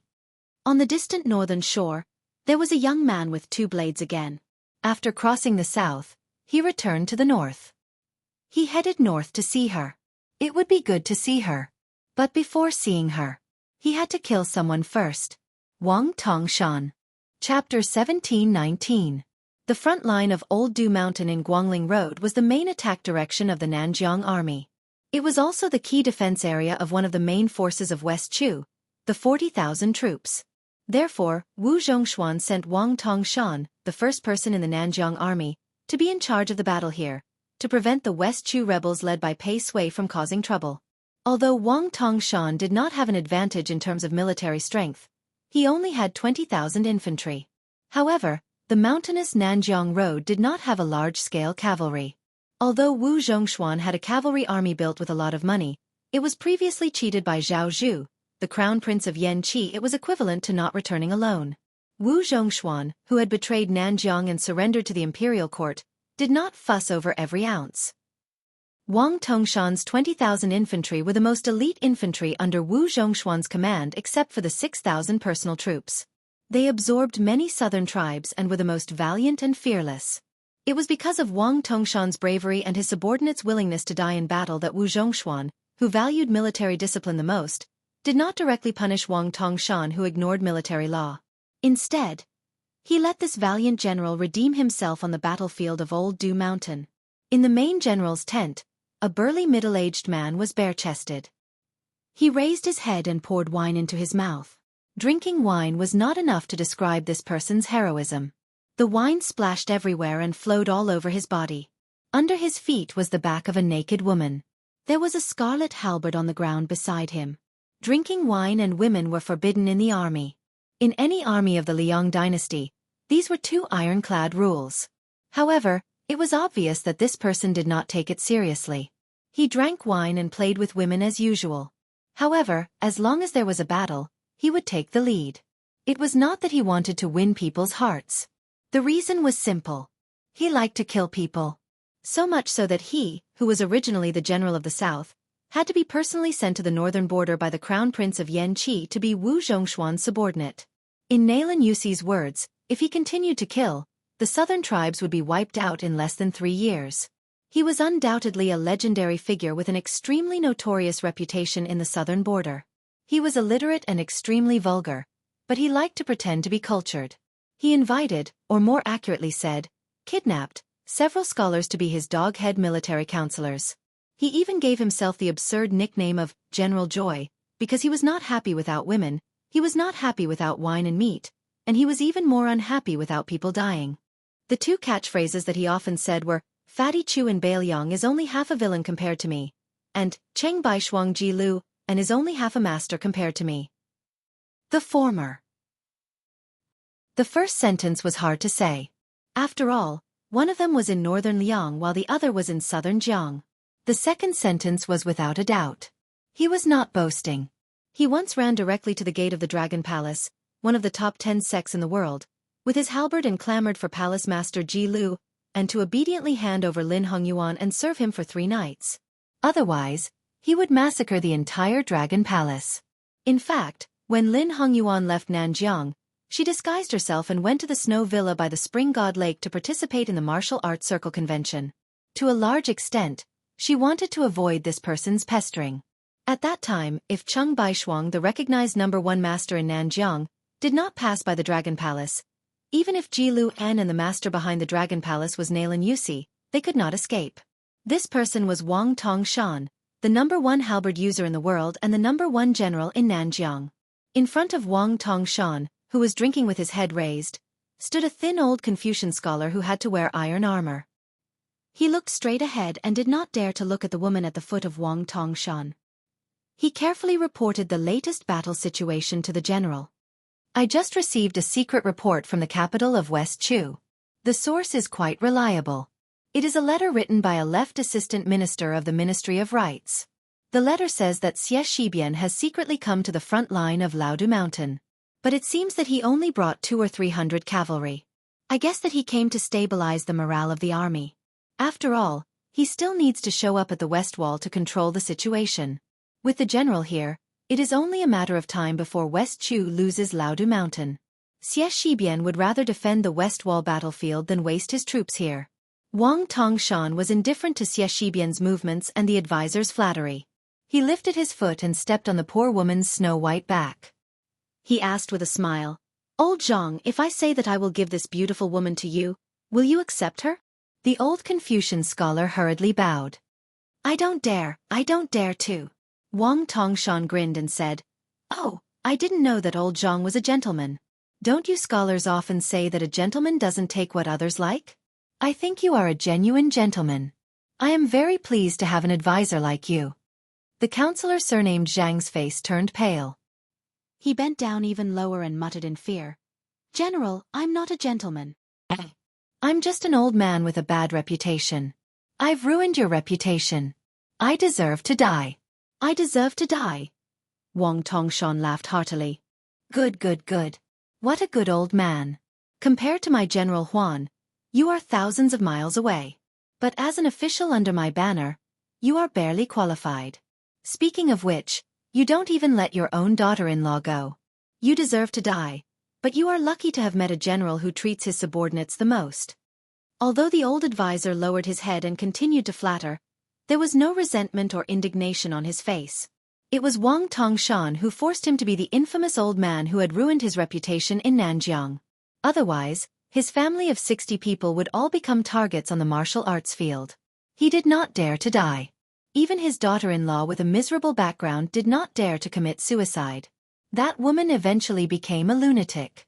She was the one who drove herself crazy. Wang Tongshan's eyes were gloomy and showed a hint of killing intent. But after hesitating for a moment, he curled his lips and said with a smile, "Since you don't want her, and I am tired of playing with this woman, she can die."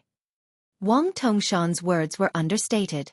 It seemed that he stepped lightly, but he broke the woman's spine. Her body fell limp to the ground. For the woman who had a cloth skirt and a wooden hairpin, as well as a wife and children, it was probably better to be dead than alive. Wang Tongshan didn't even look at the corpse. He stared at the back of the old Confucian scholar whose clothes were soaked. This made Wang Tongshan feel satisfied, so he fiercely gulped down another mouthful of liquor and then shook the wine bag. It turned out that he had unknowingly drunk all of it. Wang Tongshan casually waved his hand and the goatskin wine bag heavily smashed onto the old man's head. Seeing the pitiful person still dizzy and disoriented sitting on the ground, Wang Tongshan sneered in his heart. Aren't you scholars the leaders of the southern border's literary world? Aren't you unyielding? Didn't you point fingers at me, Wang Tongshan, behind my back? Didn't you think that you could scold me after escaping to Jianghu in the north of Nanjiang? I just want to let you know that our Nanjiang is not the Bailiang Road under the rule of Lame Su. I, Wang Tongshan, am not an old cripple who has no ambition. Scholars who dare to gossip beside my ears will be better off dead. Zhao Zhu, that little bastard, wanted to kill me for a long time. What was the result? Didn't I change places and continue to be a happy general? That kid even dared to assassinate me personally. What was the result? Wasn't it because Nalan Yusi sacrificed more than 20 elite men of sacrifice to protect him and escape? Wang Tongshan asked the old man who had a more broken spine than the dead woman under his feet to get out. Then he leaned against the big chair alone and narrowed his eyes in contemplation. Wu Zhongshuan joining the imperial court was a good thing. He might be able to rely on this battle of Guangling to shock the world, rising from the barren south border to the court of Great Peace City. In the future, it would not be an extravagant hope for him to become a great general. Cruel and bloodthirsty? Strict in governing the army? Wang Tongshan believed that as long as he had the heaviest halberd in the world in his hand, even if he left the southern border alone without bringing a single soldier with him, not only would the imperial court of Liang try their best to recruit him, any army would also offer him their military power. Wang Tongshan laughed. But the most important thing now was to break through the defense line at Old Du Mountain, drive straight into the hinterland of Guangling Road, and reach the capital of West Chu in one go. I don't care if you, Wu Zhongshuan, will intercede with the son of Zhao family. I, Wang Tongshan, will eat that beauty surnamed Jiang first. Then I will completely stand on my own. You, Wu Zhongshuan, can become the Minister of War through your connections. I'm not stupid. I can also temporarily bow my head and flatter a few words. As long as I make the young son of Emperor happy, and with the foundation of breaking through the rebellion in Guangling Road, the title of Great General will definitely be mine. Wang Tongshan's smile grew wider. Thinking of the gossip, he was even happier. Not only was Xianxia the Empress of West Chu wearing a dragon robe, but she was also rumored to be the woman the king of Beiliang liked. Wang Tongshan snorted coldly and reached out to grab the halberd beside him. What bullshit for grandmasters. Ji Lu En, who is in the Finger Xian realm, only needs 3 halberds. Awarding you 30 halberds should be enough, right? At this moment, an armored lieutenant strode into the tent. Wang Tongshan was furious, but before he could vent, the middle-aged lieutenant who was usually good at observing people's expressions cupped his fists and said, General, 3 teams of scouts have reported back one after another, saying that a young man is heading towards our army's encampment. Wang Tongshan lazily squinted and said, Oh? How many soldiers and horses did he bring? Is there 5,000? The lieutenant had a strange expression. General, there is only one person. Our scouts have already carefully checked the surroundings. There are no ambushes. Wang Tongshan glared and said, Did water enter the brains of those scouts? One head is not a military merit. Could it be that all of them have become kind-hearted and are starting to care whether that guy is a commoner or not? The lieutenant's expression became even more strange. He swallowed and said, General, that young man kept saying that he wants to see you. He even dared to mention your name. Our scouts are afraid that he might be an old acquaintance of yours. After all, this lieutenant was a trusted aide who had worked hard even if he didn't have any merits. Wang Tongshan didn't kill him wantonly. He just laughed and said, What old acquaintance do I have? Chapter 1720. The lieutenant seemed to have remembered something and hurriedly said, General, it is reported that there are 2 blades hanging from the young man's waist. One of them is very similar to the Beiliang blade, but it is different from the Su Wu Dao that we are familiar with. Our scouts are also not sure. Wang Tongshan was finally interested. He sat up slightly. Oh, perhaps it is the 6th generation of the Su family's blade. Let me think carefully. Does he have any friends related to the Beiliang? The key point is that he is very young. The lieutenant wanted to add that the scout had said that the person was very handsome, but he hesitated. He really did not dare to draw legs on a snake. Suddenly, a thunderous sound resounded through the army camp. Wang Tongshan. This time, it was unknown where and from who had called out the name, but it was enough to make the 6,000 soldiers nearby thunderous in their ears. The most frightening thing was that the person's tone was clearly extremely calm, as if he had met an acquaintance on the street and casually greeted them. But at this moment, the person's 3 words actually had a faint echo. Wang Tongshan subconsciously tightened his grip on the great halberd that the master craftsman of Nanjiang had spent many years crafting. His face had a rare gloominess. Wang Tongshan let go of the great halberd and said calmly, They are about 2 miles away. Pass down the order. Mobilize 300 elites to probe. The one who beheads them will be rewarded 10,000 taels of silver, and promoted by 3 ranks. The lieutenant accepted the order and turned to leave. Just as he was about to reach the curtain of the large tent, he heard Wang Tongshan order again. The 600 cavalry that will be used in the future to chase down the defeated troops of Old Du Mountain will also be dispatched. They will be placed behind the infantry. The lieutenant cautiously asked, "General, how should we arrange the camp?" Wang Tongshan sneered and asked, "Is there a need?" The lieutenant, who knew that he had provoked a great misfortune, hurriedly left the tent. Wang Tongshan slowly stood up. When he stood up, he was even more like a small mountain. This unparalleled Nanjiang general said to himself, "Those who do not have good intentions do not come." But who is the young man related to Bailiang? Su Yanbing? His age does not seem like it. Yuan Baixiong must be the commander of the Great Snow Dragon Cavalry. Could it be that young vassal named Su? There was no reason for that. Why did they ignore Su Gong and Yuan Tingshan's armies? Could it be that this guy is really related to the Empress of West Chu? Was that little girl really brought to Bailiang by the old cripple? Wang Tongshan's face was full of disbelief, and he laughed involuntarily. "Or you, Su Fengnian, have come to make trouble for me alone just because of what I said before the battle?" Wang Tongshan sneered. Very well, it would be a great contribution if he could kill the king of Bailiang who was seeking his own death. He believed that in the heart of the young emperor of Great Peace City, he would feel better than killing 100,000 West Chu rebels. Wang Tongshan pulled out his halberd and strode towards the door. However, he suddenly stopped and turned around to put on the armor. This invincible enemy of 10,000 men on the battlefield told himself that this was nothing more than being careful. About 1.5 miles south of the camp, a young man with 2 sabers on his back was walking unhurriedly from south to north. He was coming in a straight line. 300 strong infantrymen were in a formation and blocked the path. At the gate of the camp, Wang Tongshan was riding on a tall horse. He held his halberd and his face was dark. Half an hour later, a scout captain came back on his horse. His face was pale like he had seen a ghost in broad daylight. He dismounted and knelt on the ground. "General, that person is a martial arts expert, it is true." He just slowly walked towards our infantry formation. He did not pull out his saber or attack. All the sabers and spears that approached him were automatically repelled. The more they used, the stronger the rebound. There were even a dozen iron spears that broke on the spot. "General, our infantry cannot even get close to that person." "Trash!" Wang Tongshan roared and stabbed the scout in the chest with his halberd. The halberd lifted the scout's dead body high into the air and then threw it to the ground. About half an hour later, the scouts retreated from the front line in a hurry. A man who looked like a captain was at least 20 steps away from Wang Tongshan.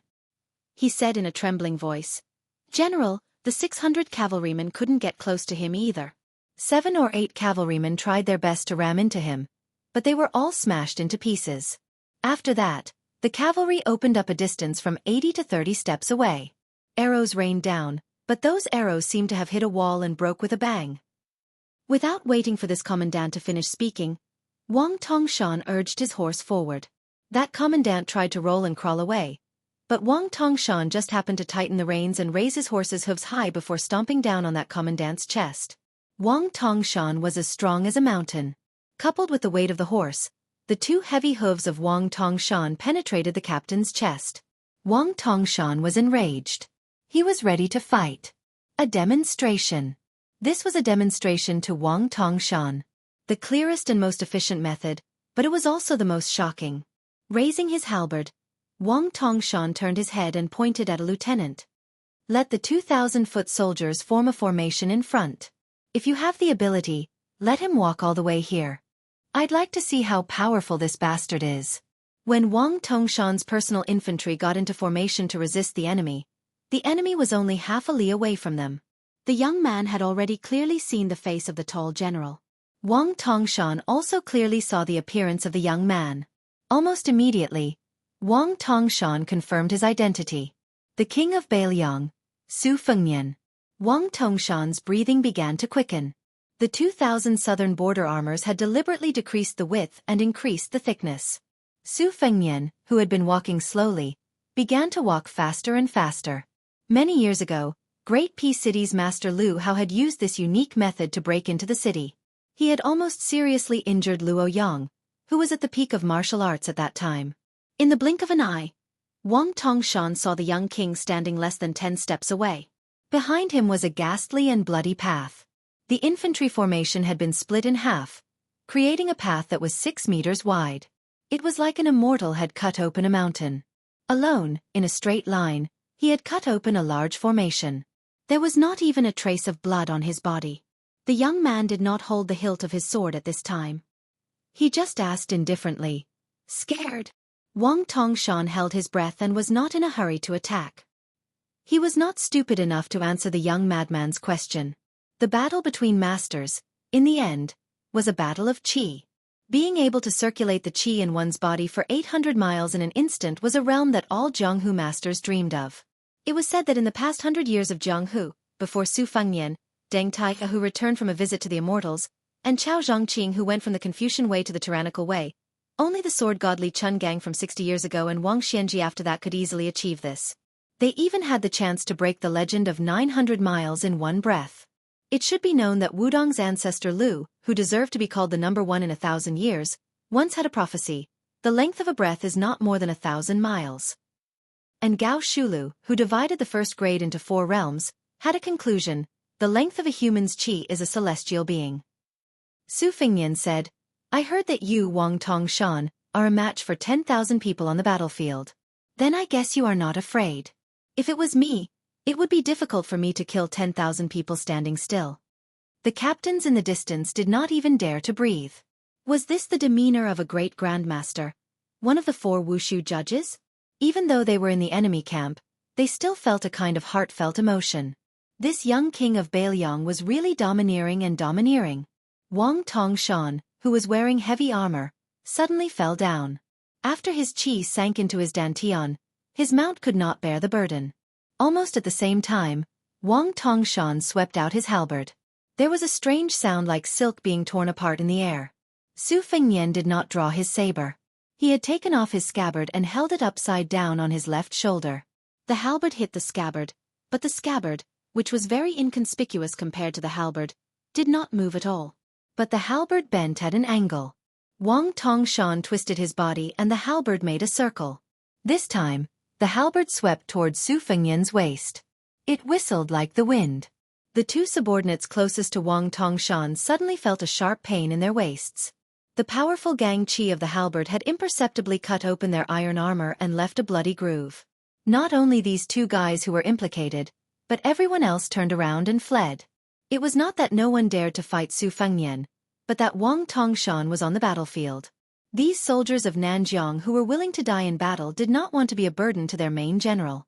And not everyone thought that Wang Tongshan could not defeat Su Fengnian. Su Fengnian, who only held the scabbard in his left hand, lowered his wrist slightly and still stood in the path of the halberd. He still had the mood to talk leisurely. "I heard that not long ago you went to the battlefield on the west side of the west wall. You entered the battlefield a few hundred steps and were very impressive. You also said that you, Wang Tongshan, have 2 halberds?" Wang Tongshan still did not speak. He took a step forward and used the halberd as a spear to stab at the young great guru's abdomen. Then, he was about to use the mountain lifting style to cut open the arrogant guy's stomach. Su Fengnian gently lifted the scabbard and then gently knocked on the top of the halberd. He said expressionlessly, a joke that would only make the listeners feel chilled. "Is your so-called halberd the one in your hand? Why are you like a woman? What? Are you reluctant to use your full strength? You see, I haven't drawn my saber yet. To be honest, compared to Tuoba Bodhisattva who doesn't use weapons, your so-called 10,000 enemy is a little disappointing.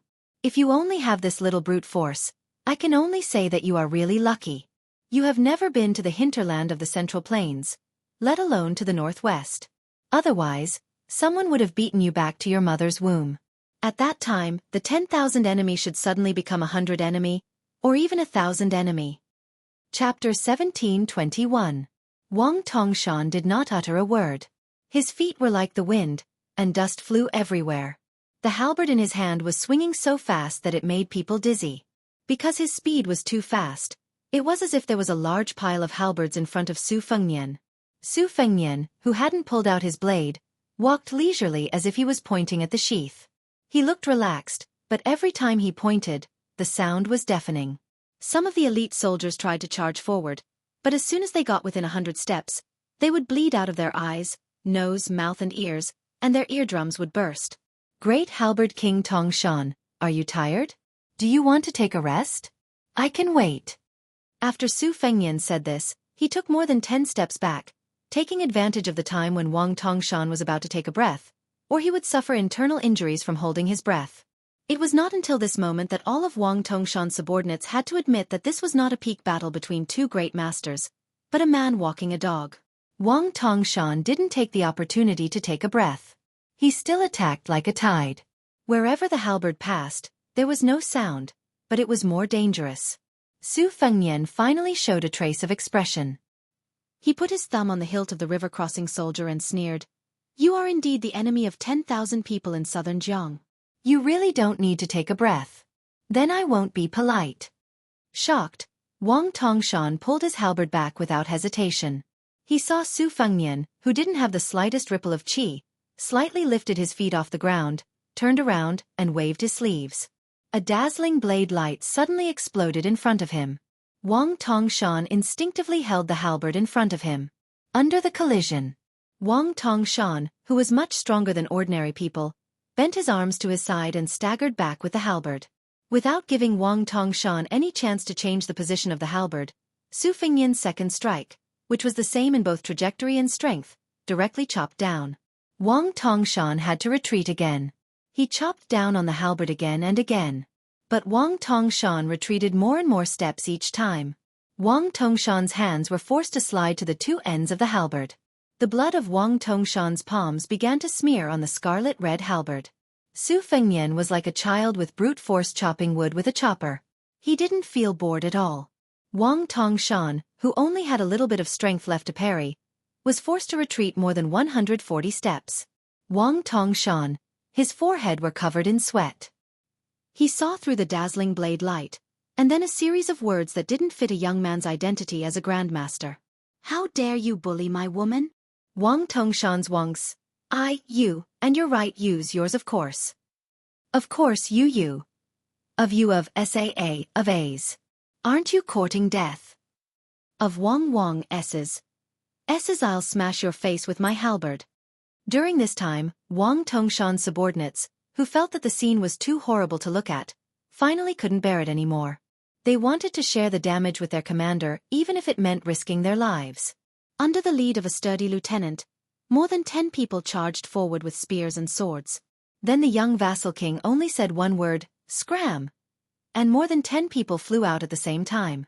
All of the corpses were covered with deep gashes, which were even worse than Wang Tongshan, who was struggling to hold on. The second group of southern borders death warriors numbered more than 100 people. Under the loud reminder of another lieutenant, they put on as many layers of armor as they could.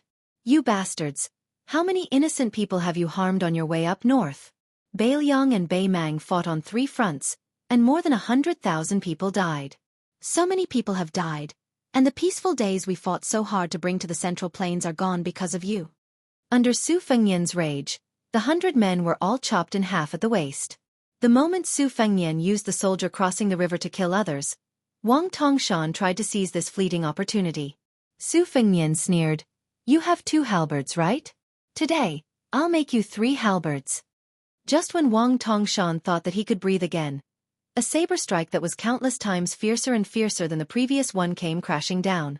Wang Tongshan spat out a mouthful of blood as the halberd in his hand was cut in half. Wang Tongshan knelt on one knee, holding a broken halberd in each hand. The southern border's #1 fierce general had blood flowing from the corner of his mouth. He didn't even dare to reach out to wipe it away. Do you guys think that having a strong fist is all that matters? If this is true, then I, Su Fengnian, will explain it to you today. Su Fengnian leaped forward and kicked Wang Tongshan's forehead. The brawny warrior fell to the ground and slid backward for 200 feet. Wang Tongshan gritted his teeth and endured the kick. Although his body was severely injured, he was lucky enough to get a breath of fresh air. Wang Tongshan's spirit was lifted, and he held the halberd in his hands tightly. The corners of his mouth were still bleeding. Chapter 17:22. He bent his elbow and smashed it on the ground, trying to get up again. Unexpectedly, at this moment, Wang Tongshan, who had just received a new lease of life, was kicked back to the ground. The armor on his body was immediately broken, and many of the armor fragments even cut through his skin. A sarcastic voice sounded above his head. Do you think you have a chance to fight again? Are you stupid? I did it on purpose. Wang Tongshan was at a critical moment when a breath of fresh energy was circulating through his body. Not only did this stomp shatter the armor, it even scattered the energy flow within Wang Tongshan's body, causing the energy flow and blood in Wang Tongshan's body to surge like a flood. If it wasn't for the fact that Wang Tongshan's Vajra physique was closer to the Buddhist school's invincible Vajra physique than ordinary martial artists, and was somewhat similar to the northern Mang Murong Baoding's Aquarius physique, he might have exploded from the inside out. Wang Tongshan roared in a hoarse voice. Kill me if you want. Su Fengnian asked, if I don't kill you, do you think I'll come here and call you my grandson? Wang Tongshan roared with all his might. Son of AB*TCH, then kill me. Su Fengnian suddenly squinted his eyes and smiled. I'm waiting patiently for you to use the broken halberd to cut my hamstring. Although his motive was seen through, Wang Tongshan still did not hesitate to use the halberd to cut Su Fengnian's ankle horizontally. At the same time, Wang Tongshan's soldiers also shot out more than 20 crossbows at the same time. But those powerful arrows, which were supposed to be aimed at the young lord's body, inexplicably flew towards Wang Tongshan's body and nailed into his limbs one by one. Su Fengnian stood near Wang Tongshan's head, put the soldiers back into the scabbard, and then slowly pulled out the Baoyong blade that was still in the scabbard, and bent down to look at the southern Jiang general who was glaring at him. After Su Fengnian pulled out the cold blade, he put the tip of the blade to Wang Tongshan's ear and said indifferently, when Su Xiao was in the Central Plains, he used the Su family's blade to kill a lot of people like you. Wang Tongshan's face was already covered in blood, and the corners of his mouth twitched with difficulty. His face seemed even more savage and terrifying as he muttered, a damned cripple. Su Fengnian's cold knife slid across Wang Tongshan's neck inch by inch until the whole head was cut off. Then he said calmly, I forgot to tell you that when you called my father a cripple, I didn't say anything. He was a cripple and died in the north of the Central Plains. However, the only person in the world who can call him a dead cripple is me, this unfilial son. After the young lord casually picked a warhorse and rode away, even if he was already more than 10 miles away, the entire barracks still fell into a deathly silence. No one rose up to chase after him, and no one clamored to avenge their general. However, there was an old Confucian scholar who was scolded by the scholars of Nanjiang as an accomplice to the evildoer. After seeing Wang Tongshan's head separated from his body, he silently turned around and walked into the barracks. He found himself a large bucket of water and took a bath and changed his clothes. He even had the time to find a sword that he had never touched before and carefully shaved off the stubble on his thin cheeks with it.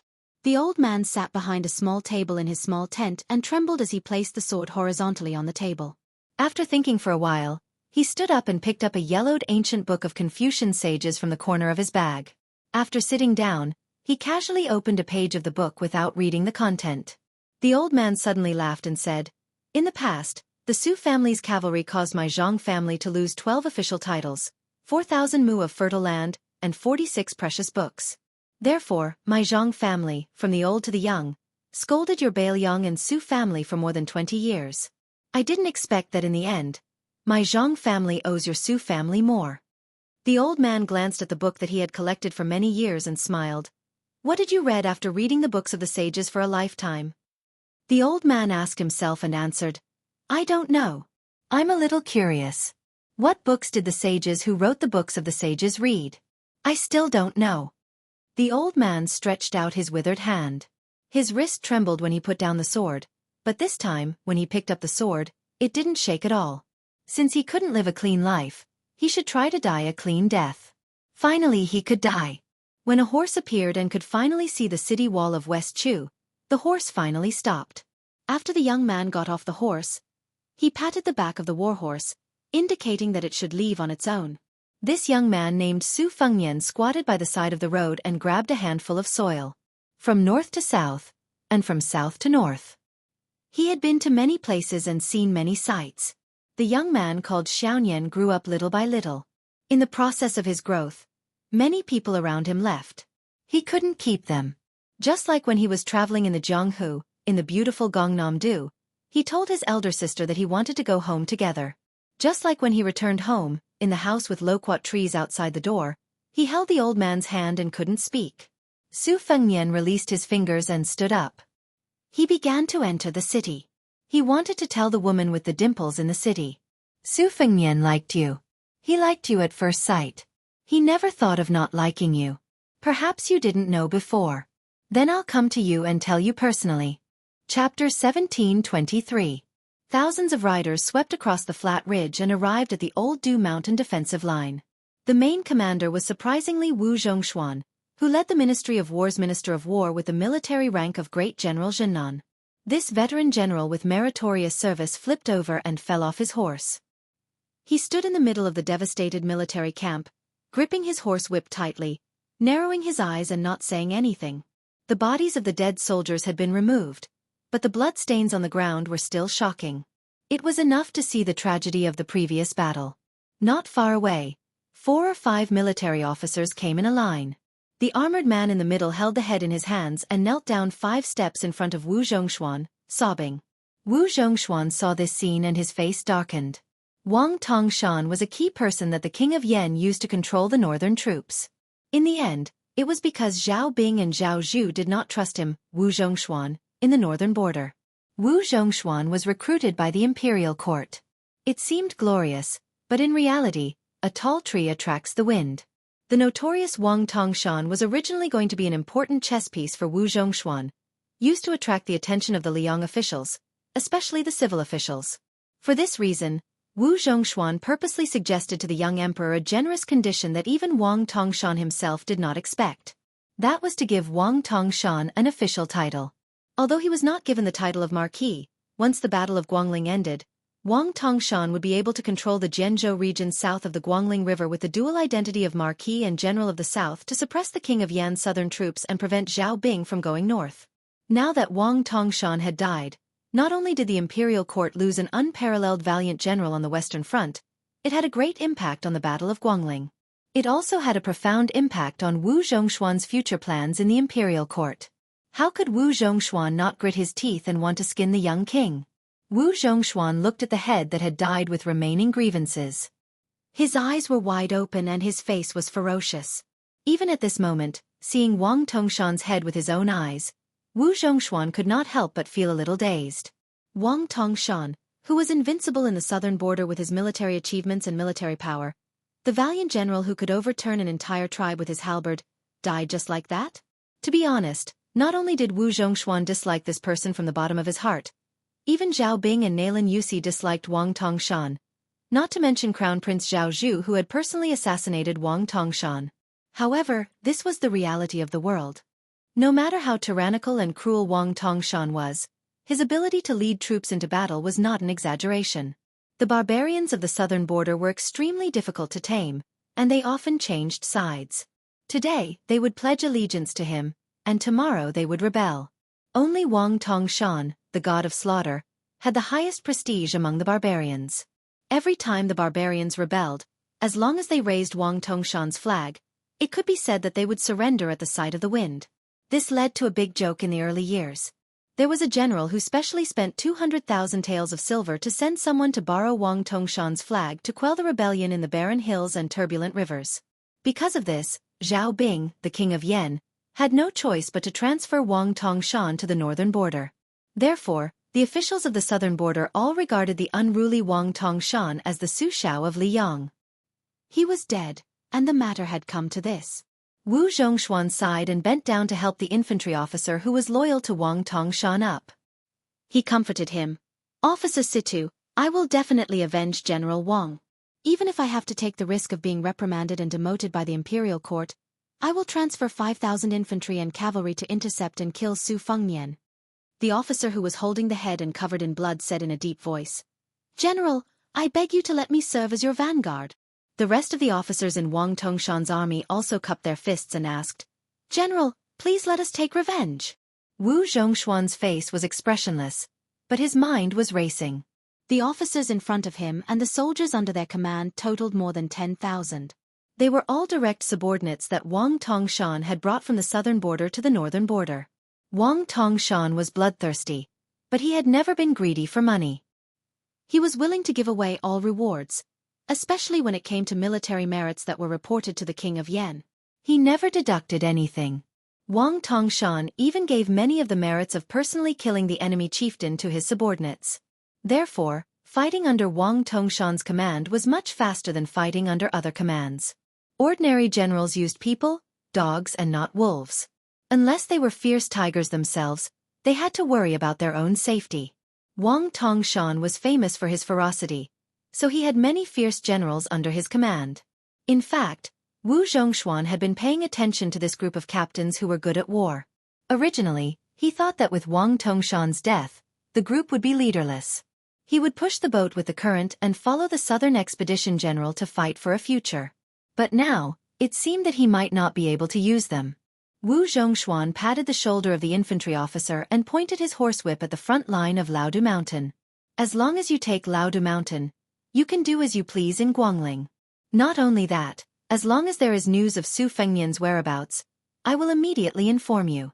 Also, the cavalry of Tanghe and Li Chunyu will do their best to assist you in stopping Su Fengnian. Wu Zhongshuan glanced at Wang Tongshan's head. As for General Wang, after you take Laodu Mountain, I will submit a memorial to the imperial court. I will only say that your main general died in battle at Laodu Mountain. I will definitely ask the imperial court for a posthumous title.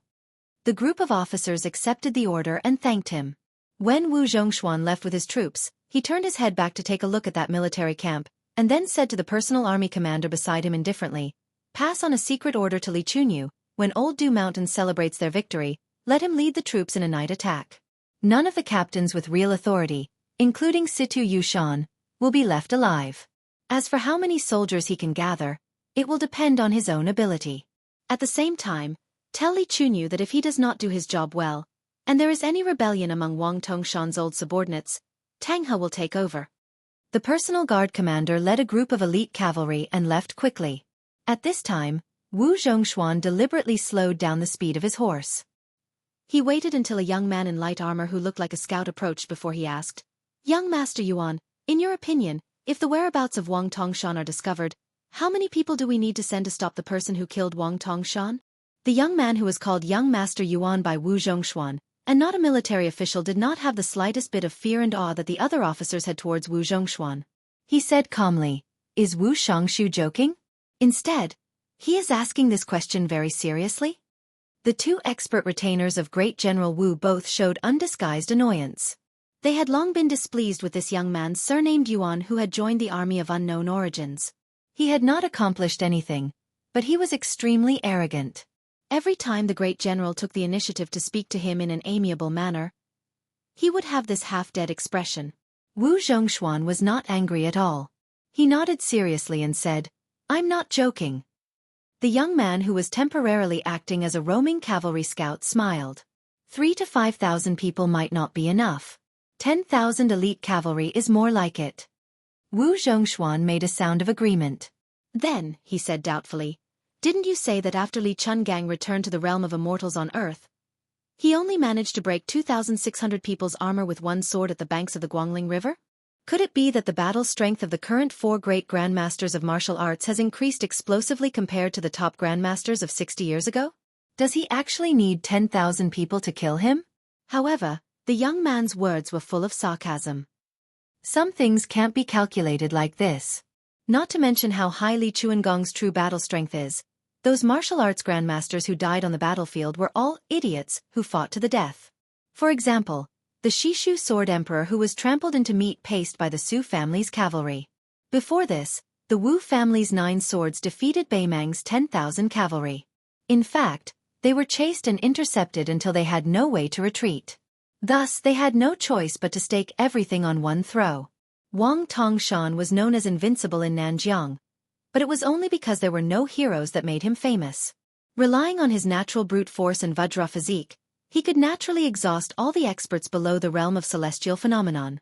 Cheng Baishuang and Ji Lu, and could not do anything to him. However, as long as they went north, for example, if it was Dong Tai, I reckon that the Peach Blossom Sword God would be able to defeat him with 1 or 2 strikes.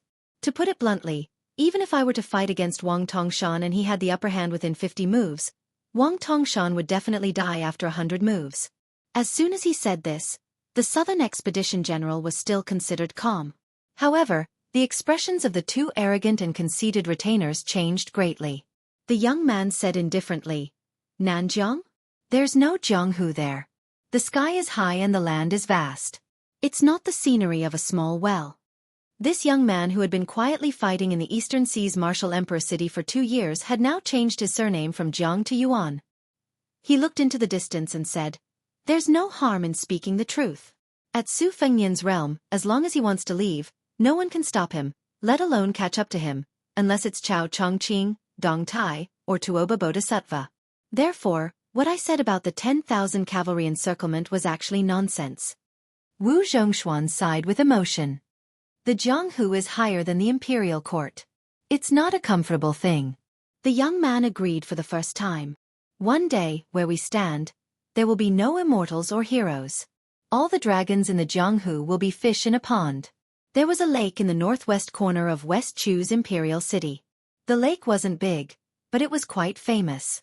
Its name was even more interesting. It was called Jianghu. It was said that the lake was bottomless, and its water source was connected to the Guangling River outside the capital. A young woman dressed in simple and elegant palace attire sat in the waterside pavilion by the lake. There was no one around her, and it was completely silent. Chapter 17:24. Probably because she was used to being restrained, she took off her boots and sat cross-legged on the ground. She did not enjoy the beautiful scenery of the lake at the beginning of spring. Instead, she bent forward and lowered her head. In front of her were stacks of copper coins of different denominations, different sizes, old and new, and different heights. She looked at the copper coins in a daze, her mind wandering thousands of miles. She thought of many things from the past, such as that dilapidated little thatched cottage, or that very small but very green vegetable garden, or that time when she carried a heavy box of books and climbed up the mountain step by step. At that time, she only felt that moving books was like moving a mountain. Or that time when she studied to earn money, the feeling of every word being money was much better. Although the current court in West Chu was much quieter than before, when she sat on that chair every day, she would find that the originally pure eyes were no longer there. Instead, they were replaced by a gloomy aura, like pieces of rotten wood. She only found out much later that the court had changed quite a few groups of people. There were quite a few groups of new faces, and there was an endless stream of disciples from noble families.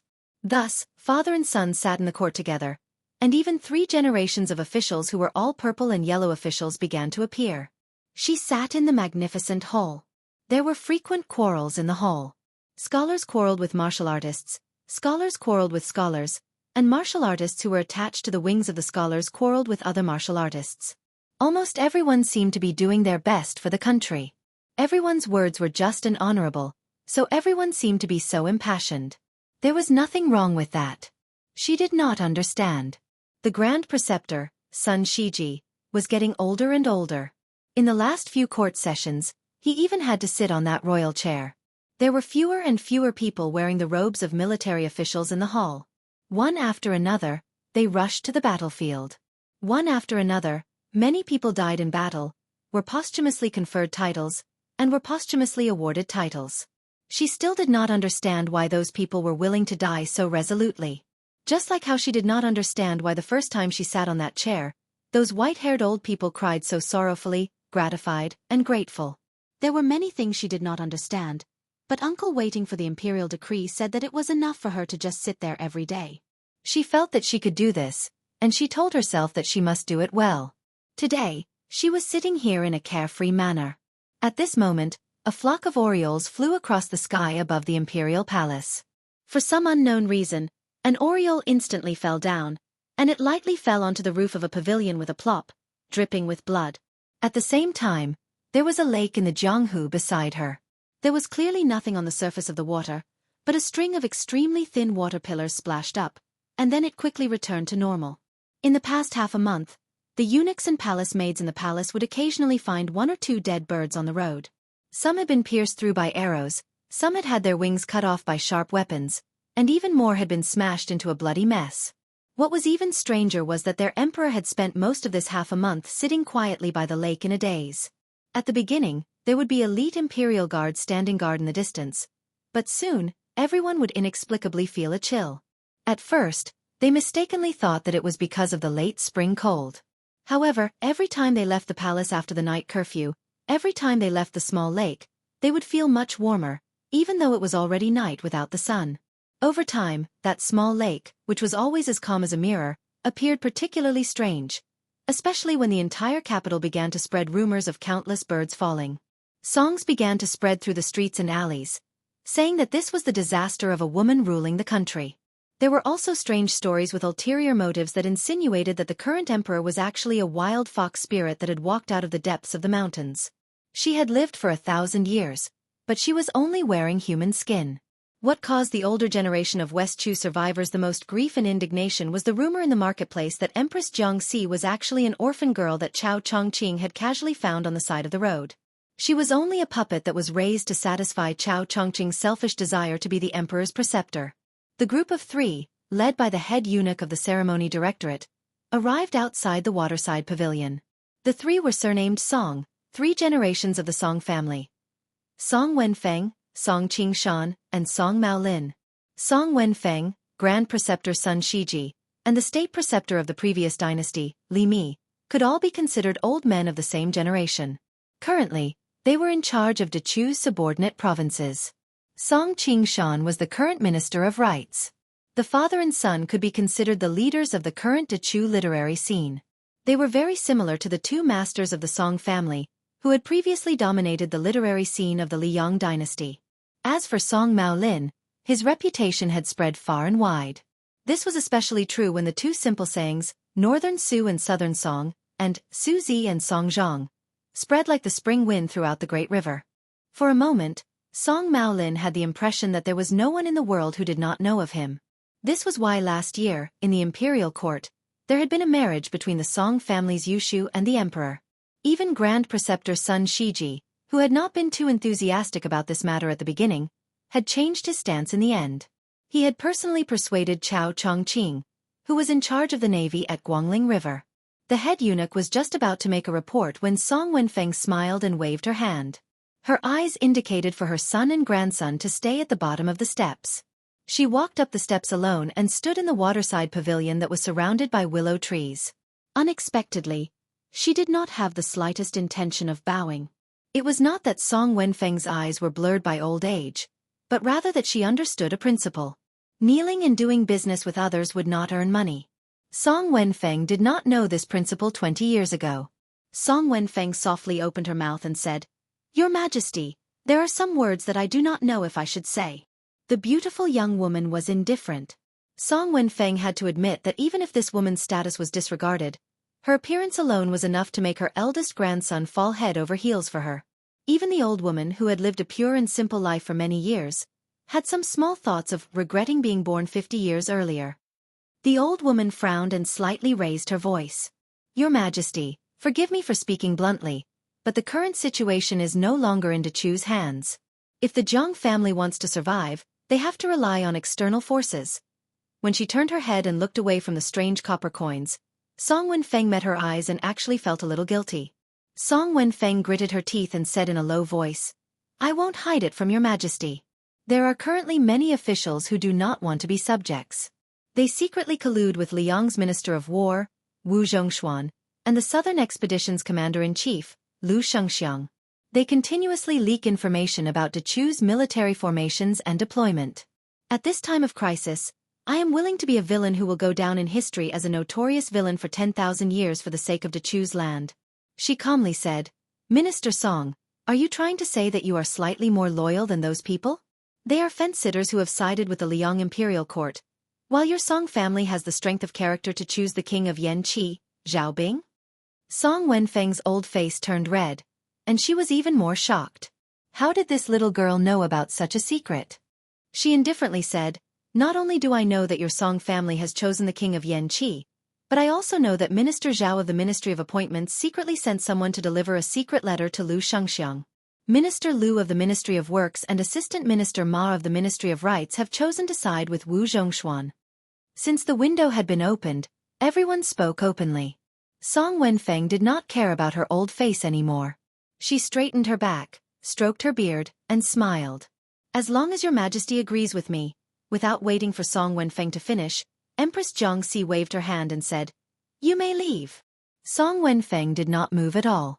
She sneered and said, "Your Majesty, Do you still think that West Chu is the same as last year's West Chu? May I ask where Ko Jianghua is? Where is Chao Chongqing? Your Majesty, if you are willing to take a step back now, then the king of Yanqi, Zhao Bing, will promise you that you can still be the emperor for 10 years. In the future, you can abdicate the throne to him or his son. She lowered her head and looked at the copper coins. You can live your lives as long as you are happy. However, if you think that Chao Chongqing and LV Dantian are not in the capital, you can do whatever you want and force me to do anything. Song Wenfeng smiled playfully. I wouldn't dare. Who doesn't know that your Majesty is an expert like a sword immortal? She suddenly frowned and her face turned pale. The ceremony supervisor eunuch at the bottom of the steps trembled and lowered his head without saying a word. Song Wenfeng exhaled heavily and walked to the side of the river. She looked at the river surface. At this time, Sun Shiji is almost dead. Your Majesty's qi is also almost gone. If not for the fact that I still remember the previous emperor, it wouldn't be difficult for me to change the surname of this palace to Song. The old man smiled and said, Of course, it doesn't matter what the surname of West Chu is. It doesn't even matter what the surname of the world is in the future. Because no matter how the throne is rotated, the Song family is indispensable. Her face returned to normal. She didn't even bother to raise her head. She just looked at the copper coins and twitched her mouth imperceptibly. She wasn't afraid or worried. She just felt a little wronged. Hey, whether I see you or not is one thing. But whether you come or not is another. So, where are you? A cool breeze suddenly blew through the gates of West Chu's capital. The cool breeze blew through the 12 gates. When the figure suddenly stopped outside the gates of the imperial city, his sleeves were still fluttering lightly. The armored guards above and below the gates were all stunned. The extremely handsome young man folded his hands in his sleeves and had 2 blades at his waist. The young man did something. He cupped his hands to his mouth and said, Hey. It seemed like he was telling someone, but also like he was telling the entire capital, telling the entire Dechu. I'm here. I'm here. I've come from the northwest to the southeast. Chapter 1725. When the breeze passed, from the gate of West Chu's capital to the gate of the imperial city, almost no passers-by took it seriously. Only an old madman with disheveled hair stood there in a daze. This old man was even treated as a joke by the officials far away in Great Peace City. At that time, the old man in ragged clothes walked through the alleys as usual to ring the night. Normal night watchmen would appear at night. But he was different. He only rang the night watch during the day and said to everyone he met, They are all dead people. In the first few years, there were still some old people in luxurious clothes who stopped in the distance to look at this crazy old night watchman and cry tears of sorrow. As time passed, there would be a large group of idle children following behind the night watchman, shouting, Dead people, dead people, dead people. Most of them would be pulled by the ears and dragged back by their parents. After a few more years, almost the entire city began to become accustomed to this sight. When West Chu was restored during the Xianghu era, for some reason, the night watchman, whose voice had almost gone hoarse from shouting, suddenly began to cry heart-wrenchingly again. The sorrow and bitterness in his voice was even greater than in the past.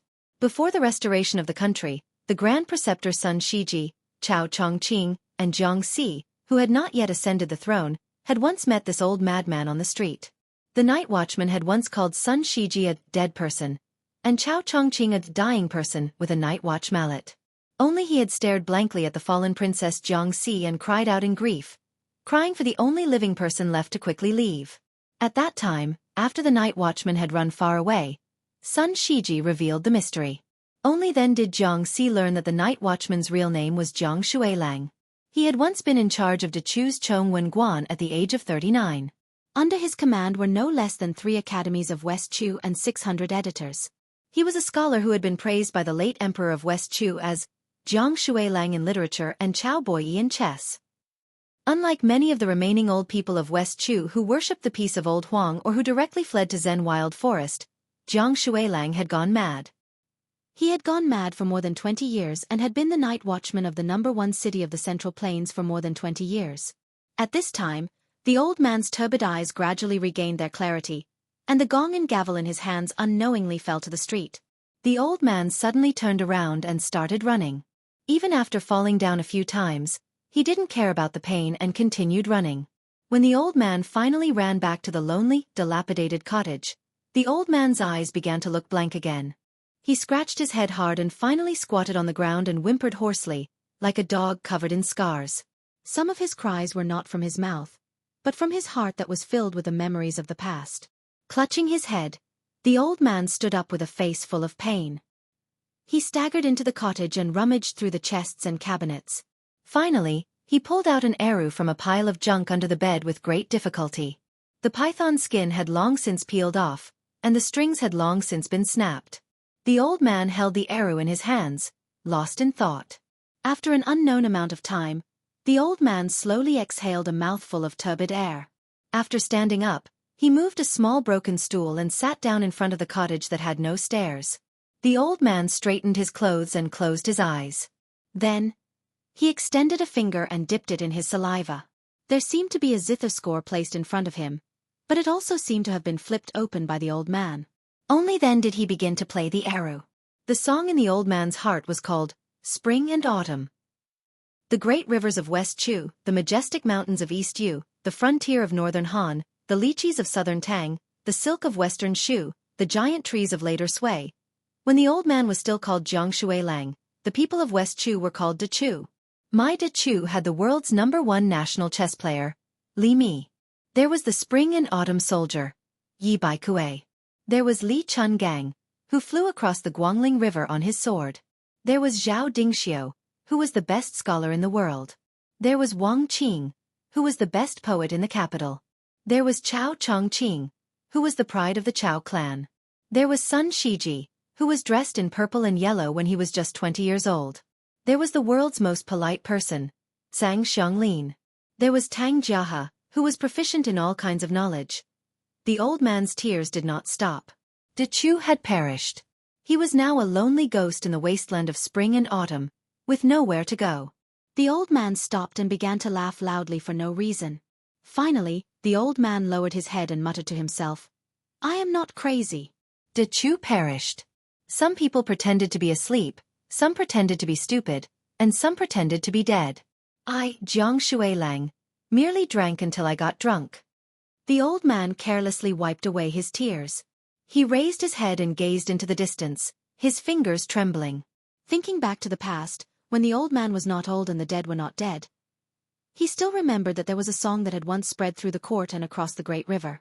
That song had been written by great General Yi Baikue. He, Jiang, had composed the music, Wang Qing had written the lyrics, and Zhao Dingxiu had written the lyrics. The name of the song was The General's Journey. Wherever there was water in a well, there would be people singing it. The old man sang loudly, but after just one line, he broke down in tears. The youth has not yet reached the age of 20, but he has left his home. Liyang, Great Peace City, Palace City, Imperial City, and Inner City. From the inside to the outside, there were people guarding the city. In the past, Teacher Lu Hao had been one of them. Now, the old ancestor of the Wu family sword tomb was the same. Other than those martial grandmasters, Great Peace City itself had 2 large formations with the Imperial Astronomer as the center that operated continuously. The vast formation in West Chu's capital had been destroyed long ago by Prince Guangling Zhao Yi after the mountains and rivers had been destroyed. But now, there were still people guarding the city gates. The leading swordsman of West Chu, Lu Dantian, was one of them. Unfortunately, he had not returned. The remaining 2 people, who were rarely seen, appeared in broad daylight today, clearly in everyone's sight. One person stood behind the gates of the Imperial City. He was old, short, and wore a long robe with large sleeves. He wore wooden clogs and looked like a straw man beside a paddy field. The other person stood in front of the palace gates and looked at the back of the former. He was also an old man. This person wore a python robe. It was not the style of the vassal kings of Liyang, nor did it conform to the etiquette of the present West Chu imperial family.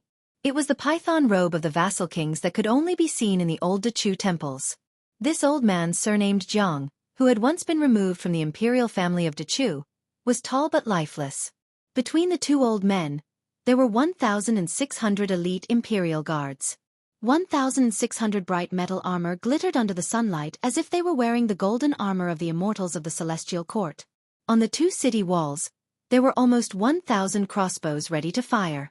That daring young man stood alone outside the gates. On the city walls, numerous generals in luxurious armor stood behind the battlements. They were all sweating. No one dared to act rashly or give the first order. The common people of the two largest cities in the world believed the most in the existence of immortals on earth. One was the great peace city of Liang, and the other was the city under their feet. To a large extent, all of this was because of one person, the great official Cao Chongqing. The Jianghu of the martial emperor city of the East Sea was not as wild as the other two cities. This was because Wang Xianji, who claimed to be the second in the world, had never called himself an immortal. In 60 years, countless experts had come and gone, but they had all been defeated by Wang Xianji. Incidentally, the common people of the martial emperor city had also lost interest in the so-called immortals. But whether it was Cao Chongqing or Wang Xianji, no matter how high their martial cultivation was, this young man with his hands on the hilt of the saber at his waist was, at the very least, a great grandmaster on the same level as the two of them. Su Fengnian stood where he was. It was not until this day and this moment that he suddenly realized that the old man in the sheepskin coat was from West Chu. Su Fengnian grinned.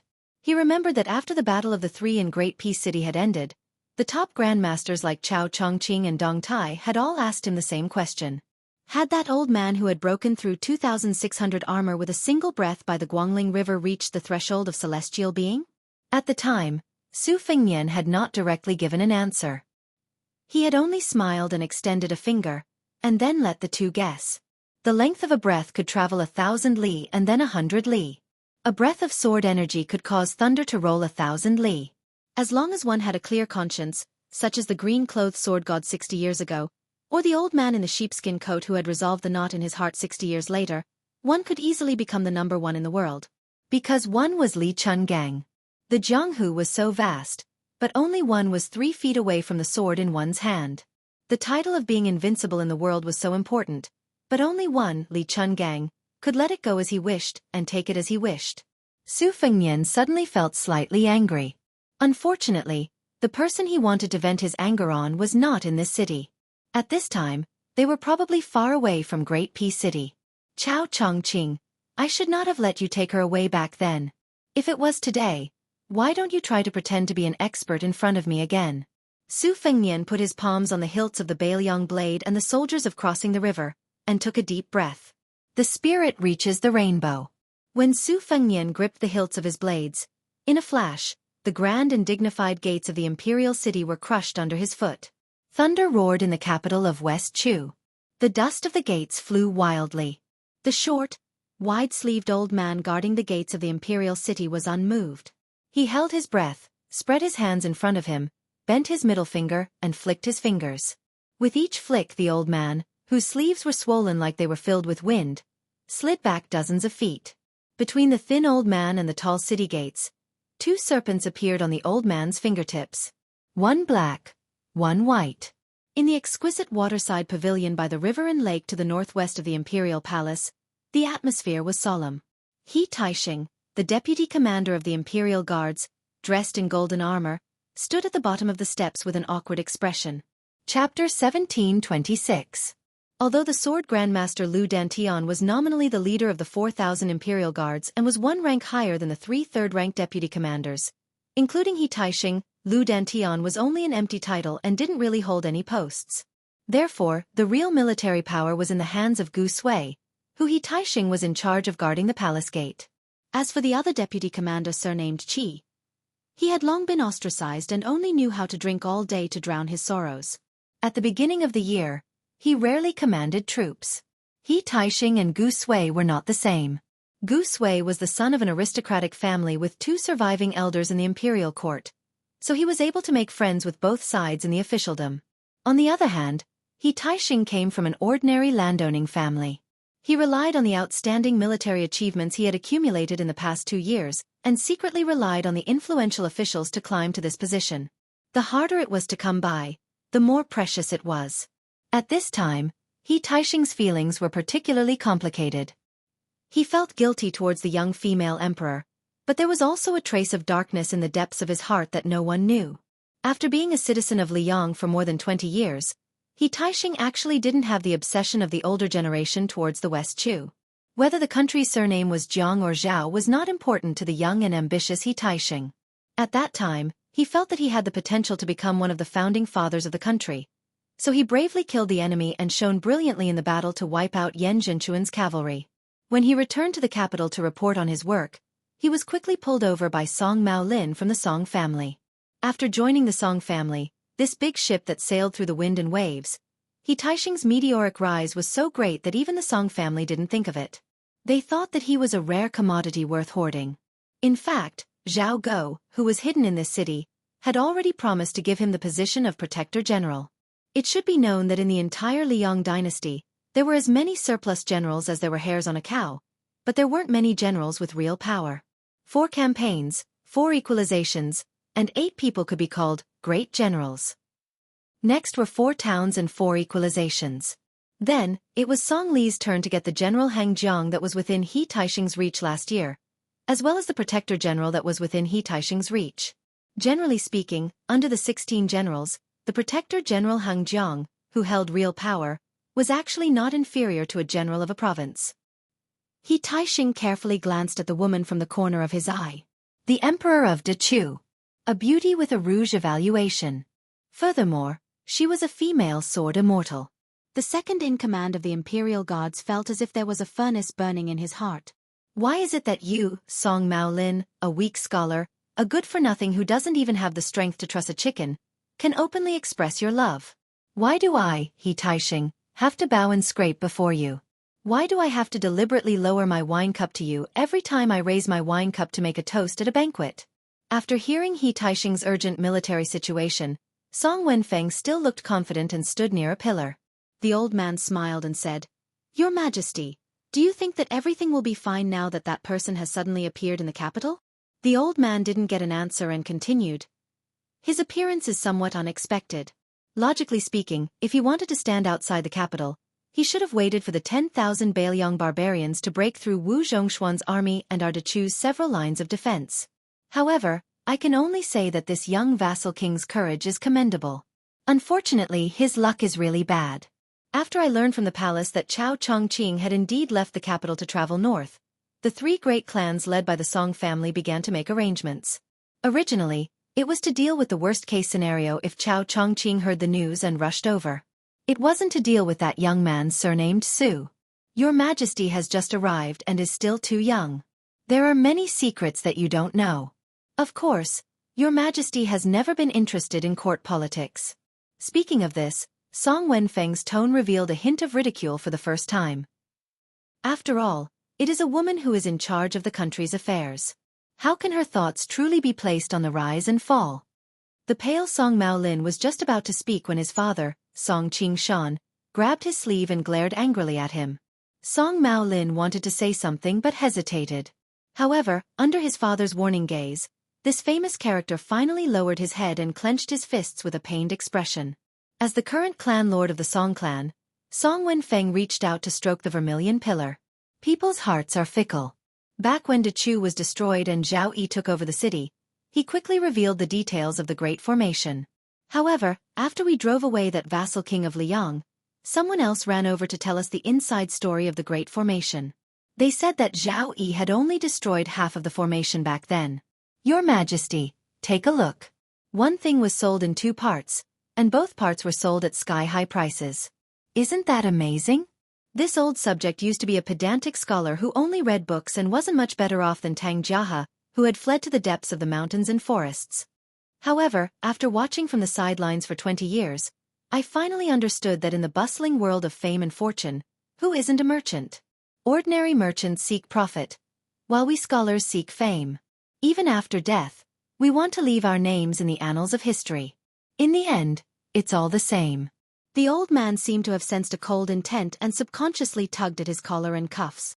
Your Majesty, this old subject asks you to raise your head and look around. Who in Dechu's imperial court isn't waiting for a good price? Who isn't looking for a way out?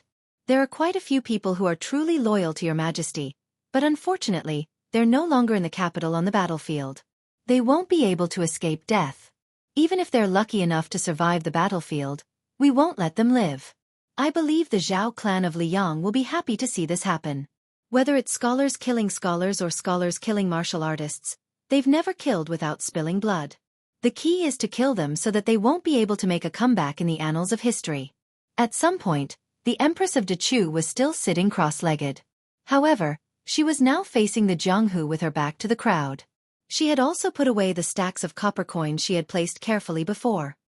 "Are you trying to scare me?" she asked in a childish tone. "Are you trying to scare me?" Song Wenfeng didn't know whether to laugh or cry.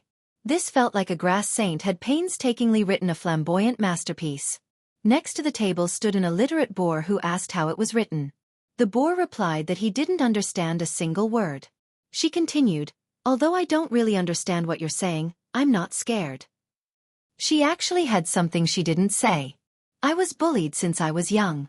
Song Wenfeng, who felt like she was playing the lute to a cow, suddenly felt a violent anger. She suddenly raised her hand and was about to slap this young woman. At that moment, the old man had never been so heroic. But suddenly, the ground shook violently. The old man almost crashed into a pillar. At the gate of the imperial city, two aggressive dragons pounced forward. Su Fengnian didn't pull out a blade. Instead, he raised both hands and spread his fingers. He actually grabbed the two large dragons' ferocious heads in a death grip. There was an explosion of light between his fingers. The two gusts of astral wind were majestic and fierce. They blew Su Fengnian's hair backwards. Su Fengnian pressed down with both hands. The black and white dragons were like coarse old oxen that had their heads forced down to drink water. Without any strength to struggle, they crashed into the water. Two enormous holes appeared on the left and right sides of Su Fengnian. The holes were as deep as the dragons were long. Su Fengnian looked at the expressionless short old man. "I didn't come to kill people, but don't push your luck." The old man 20 zhang away smiled coldly. He crossed his hands and drew a large circle in front of him. His chi rotated and rippled. In the end, it formed a wide and thick mirror. It was like lifting a basin of water and then removing the basin, but the basin of water was suspended in the air. The old man stared at the young king who seemed to be the leader of Jianghu and said with a fake smile, "This old man is just a ghost in a withered grave. But he still has a knot in his heart. He hasn't had a chance to compete with Cat Han Xianxia, so he still doesn't know who is the real number one in the finger-profound realm." In the mirror, the tall buildings were vivid and lifelike. They were like pavilions in the sky, like a mirage, like a fairyland. If one looked carefully, they would see that it was the scene of the entire capital of West Chu. It was exactly the same. The old man stretched out a finger and tapped it gently. He tapped it again and again. A total of 5 times.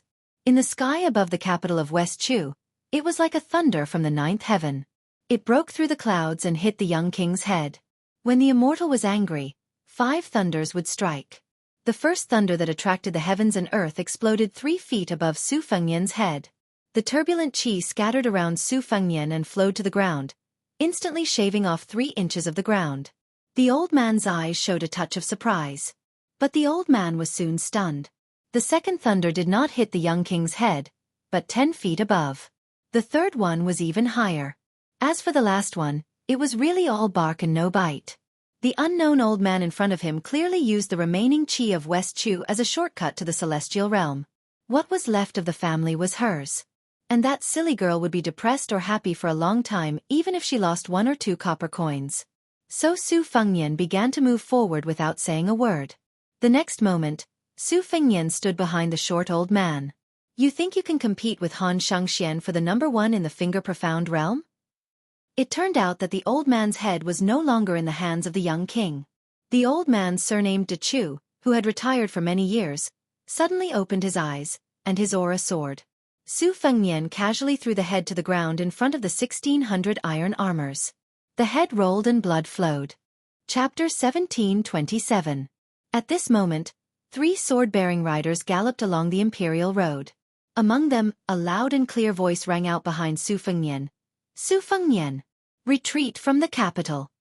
When the 3 riders approached the imperial city gates, they all pulled out their long swords. In an instant, sword energy crisscrossed the imperial road. These were all West Chu swordmasters outside of Lu Dantian. Without batting an eyelid, Su Fengnian said, "Get out." When the 3 horses were about to rush out of the city gates, it was as if they had crashed into a wall as hard as iron. The horses' heads all shattered. Although the three famous Dechu swordmasters sensed this, they abandoned their horses and leapt up. Each of them used the swords in their hands to stab at the invisible wall. But without exception, the long swords that didn't hold back at all broke with a bang. The swordsman with the greatest strength even crashed into the wall of energy. 3 thin needles pierced a large piece of rice paper. The paper didn't break, but the needles broke. The difference in strength could be seen at a glance. The 3 West Chu swordmasters who had already injured their internal organs looked at each other in dismay. Su Fengnian didn't even turn his head.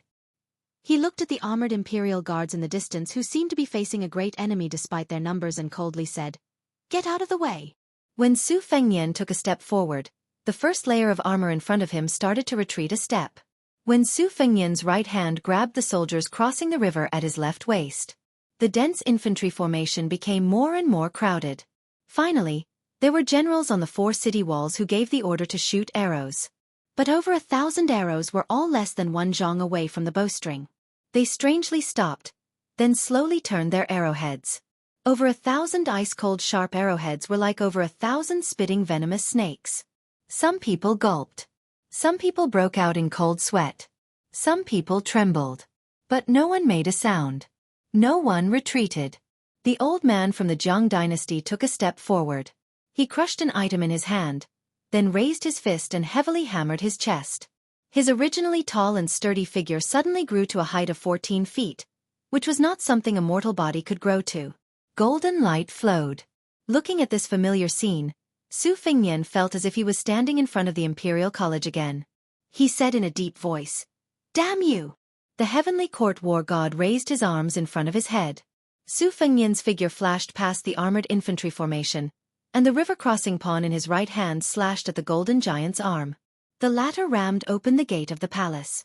When Su Fengnian walked through the door, the golden giant who was kneeling in the dust stood up straight and said loudly, "Again!" Su Fengnian disappeared in a flash. The golden giant retreated again, leaving a deep trench in the hard ground. This time, there was no need for the golden giant to remind him. Su Fengnian had already smashed the indestructible golden body condensed from West Chu's luck into the ground with his saber. Su Fengnian raised his saber and walked forward. Behind him, gravel sputtered from the pit, and golden light shot out. The giant ran towards the back of the young man with large strides. He was as fast as lightning, and every step he took shook the ground. Su Fengnian's left hand held the Beiliang saber on his right waist. In fact, this cold saber had already been broken in the battle with Chen Jibao at the Guangling River, and the river crossing pawn had also shown slight cracks. In that battle, Su Fengnian had stabbed Chen Jibao.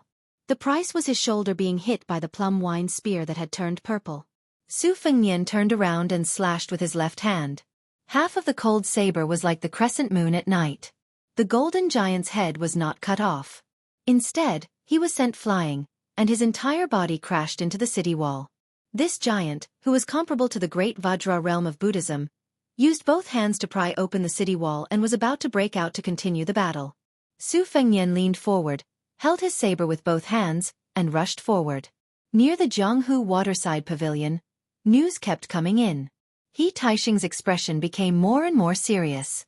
Song Wenfeng's expression was uncertain. The young empress did not seem to care about the fierce battle over there. She looked at the dead still water surface, and occasionally a water column splashed up. Perhaps no one noticed a detail, and that was that the water level of this small lake had risen by more than 10 feet in just half a month. However, because the eunuchs and palace maids were new to West Chu, they did not know about the past. They only thought that it was normal for a small lake to be like this after spring. She rested her chin on her hands and stared into the distance.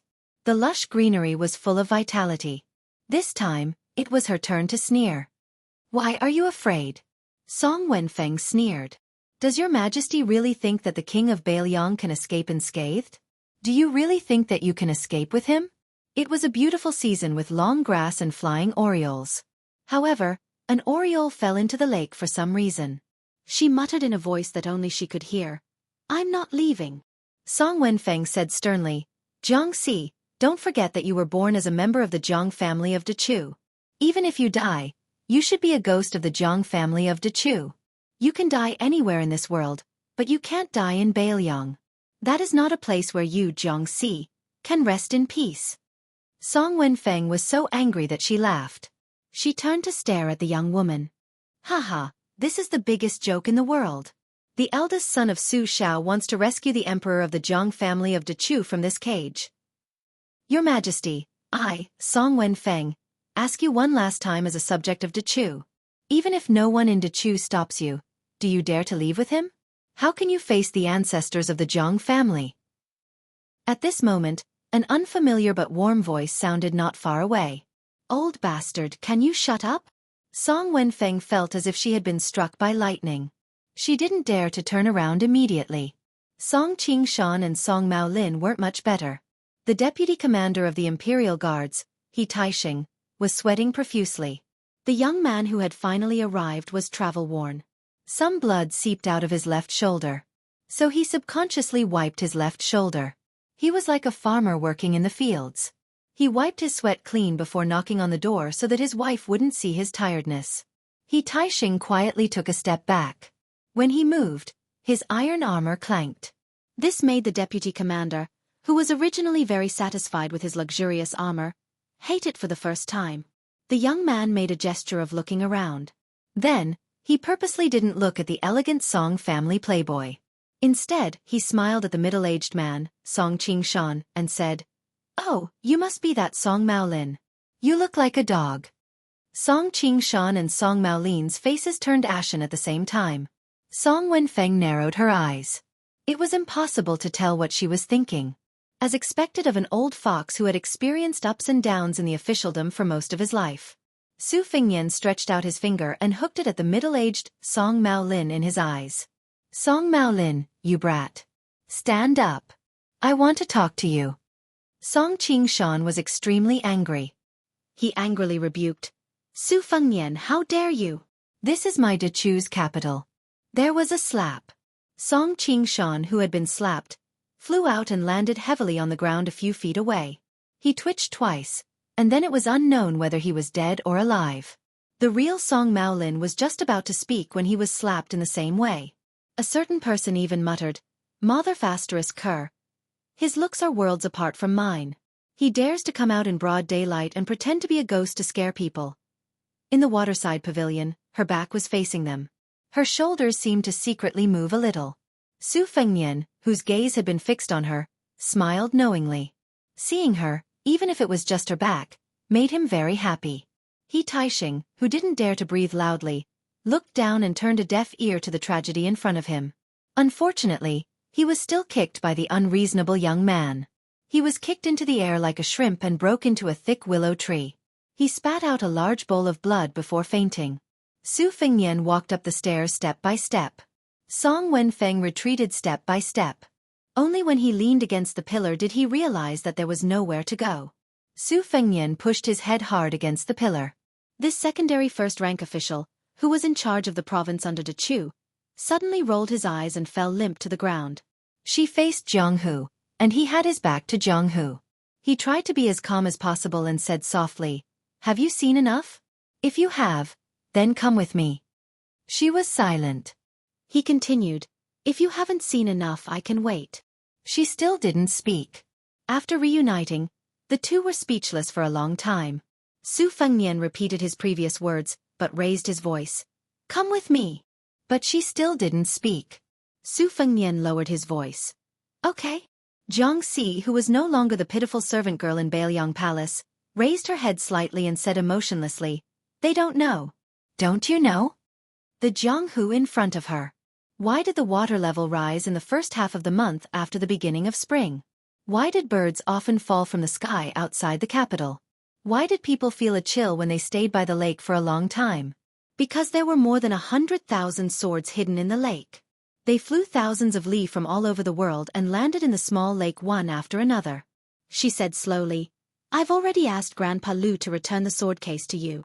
She didn't know if he really didn't know or was pretending not to know. He said softly, "I received it. I'm waiting for you to go back and get it."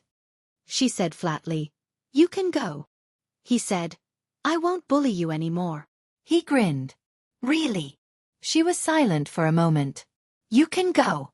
Since I didn't go to the West Wall, I won't leave here for the rest of my life." If you don't go, either I die, or you die. She suddenly stood up, still facing the small lake.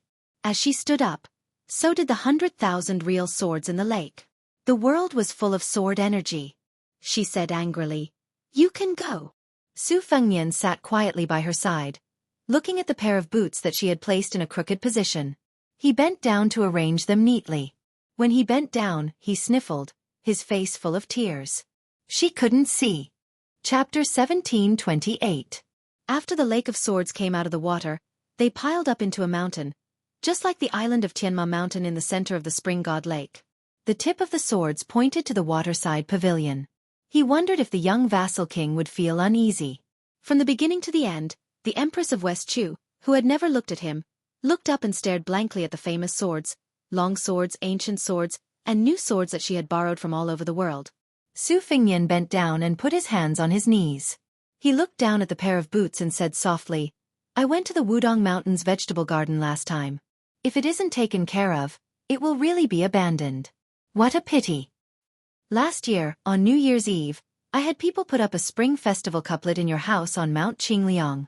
I kept the things inside for you, but I didn't let anyone touch it and locked the door. Think about it, it hasn't been cleaned for so long. How dirty would it be? When my father was dying, he told me that no matter what, no matter how chaotic the world was, he would bring you home in the future. In his heart, you, Jiang and I, have always been the first daughter-in-law of the Su family. My father was like this, and my mother even more so." Su Fengnian, who didn't get a response, talked to himself and seemed very lonely. During this time, he seemed to feel that Song Wenfeng, who was lying on the ground, was too annoying. He waved his sleeve and threw her out of the waterside pavilion. There was also the deputy commander of the Imperial Guards, He Taixing, who had just shown signs of waking up. Before he could open his eyes, he was knocked unconscious again. If you feel that as the Empress of West Chu, you can't feel at ease if you just leave when the country is in danger, I can understand. However, I don't know if Chao Chongqing has told you that West Chu's general trend is unstoppable. Therefore, your De Chu will leave 400 to 500 scholars behind to break out of the Melon continent and meet up with my great snow dragon cavalry. Then, we will return to Bailiang together. Many people have died in West Chu, but don't think that everyone died for you. It's not like that. The reason West Chu has risen and fallen so quickly is largely because of the true De Chu elders. After Chao Chongqing re-established the country, some of them died in the deep mountains and forests. Even if they didn't die, they didn't become officials. They are truly disheartened, which is why there are these clowns from the Song family. And don't worry, the re-establishment of West Chu was originally an act of the Liang imperial court. It was something that Zhang Julu, Yuan Benshi, and Huan Wen had planned for a long time. First, they wanted to completely destroy the foundation of the spring and autumn period. A centipede dies but does not fall over. They wanted to make the Gangnam Do, especially the Jianghu scholar group, lose all hope. Secondly, the imperial court wanted to use this opportunity to weaken the separatist power of the various vassal kings and local generals. The imperial court did not care about the people of West Chu. In the end, half of the world's taxes came from Guangling. As long as the great enemy in the north, Beimang, was still there, the imperial court would not truly kill the Guangling Dao. They would only focus on appeasing them. Finally, whether it was Liang Zhongshu Ling Qi Yonglong or Huan Wen, both of them felt pity for the people of Guangling and definitely did not see them as enemies. One of the key points can be seen. Su Gong of the Gumu Su family led his troops south, which was actually a gesture of goodwill by the imperial court. This was like encircling three sides and releasing one side on the battlefield, giving the encircled side a chance of survival. It's not that the imperial court is very magnanimous, but if they pressed down on the border and did not allow the civil and military officials of West Chu to see any chance of survival, it would definitely be disadvantageous for the upcoming battle between Liang and Beimang. You have to know that West Chu's successive victories last year, especially in Xieshi border and Kojianghuai, had already exceeded the expectations of the imperial court. Therefore, it's no longer important whether West Chu has you, Emperor Jiangxi. It can even be said that without you and Chao Chongqing, fewer people will die in the Guangling Taoist battlefield. You've let go of Chao Chongqing. You didn't use Gu Zhentang and Wang Sui. You also gave up the hidden pawns in Beimang. You didn't let the smoke of war rise in the Central Plains. Why can't you let go? Jianghu suddenly stood up. He didn't put on boots, only socks. He walked to the waterside pavilion steps with his back facing the young man who didn't look like His Royal Highness at all. His cold voice didn't fluctuate at all. He pointed in the direction of Taiji Palace.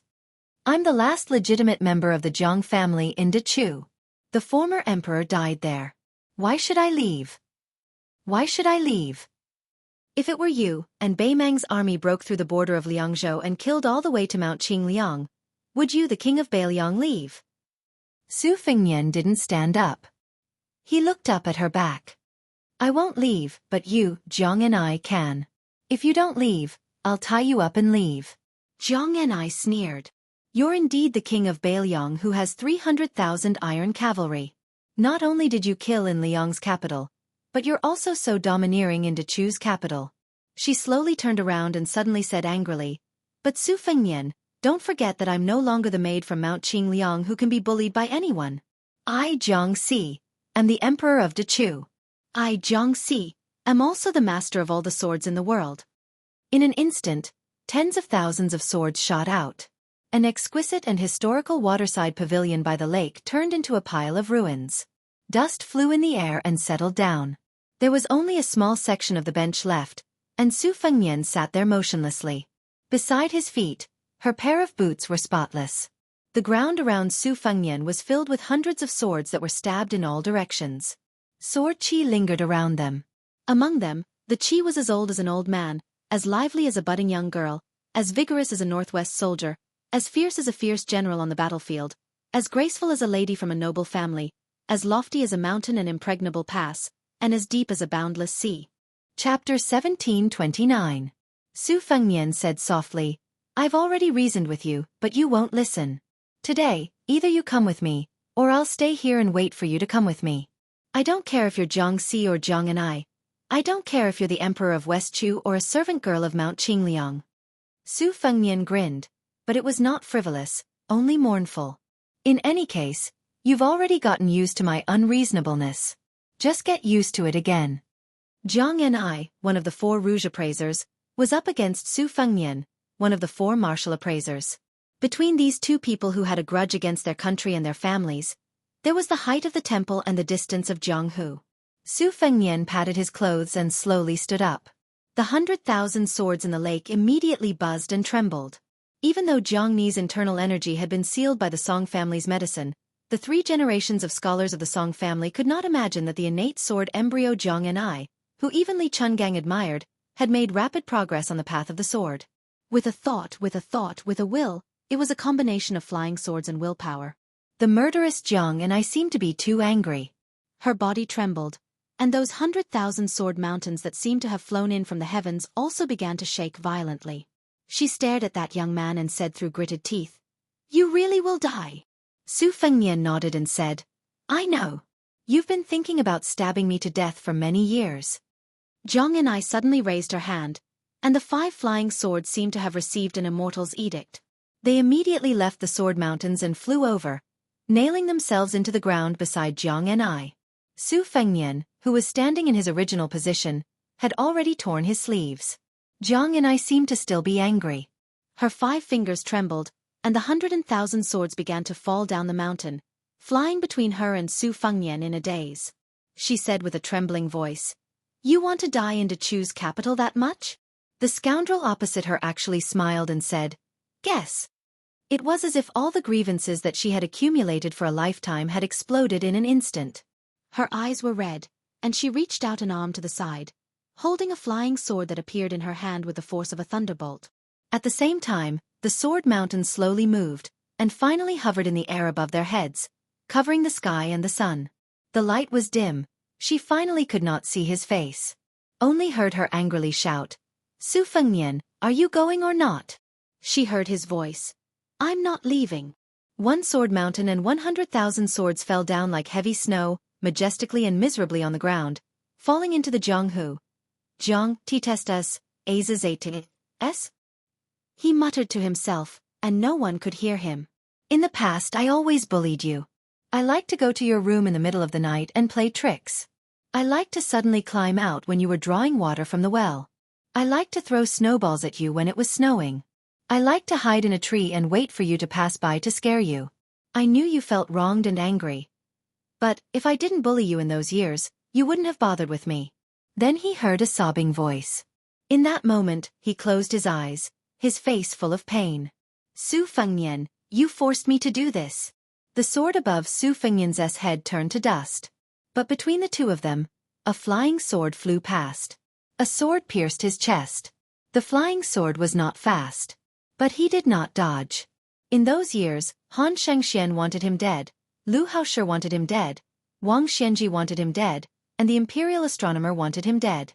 No matter how arrogant those opponents were, he, Su Fengnian, would never resign himself to death. He would only fight with his head held high, and win. The sword pierced his chest. This sword could not even compare to Qi Jiajia's sword, could not compare to Beimang's Huangqing's sword, could not compare to the swords of many people.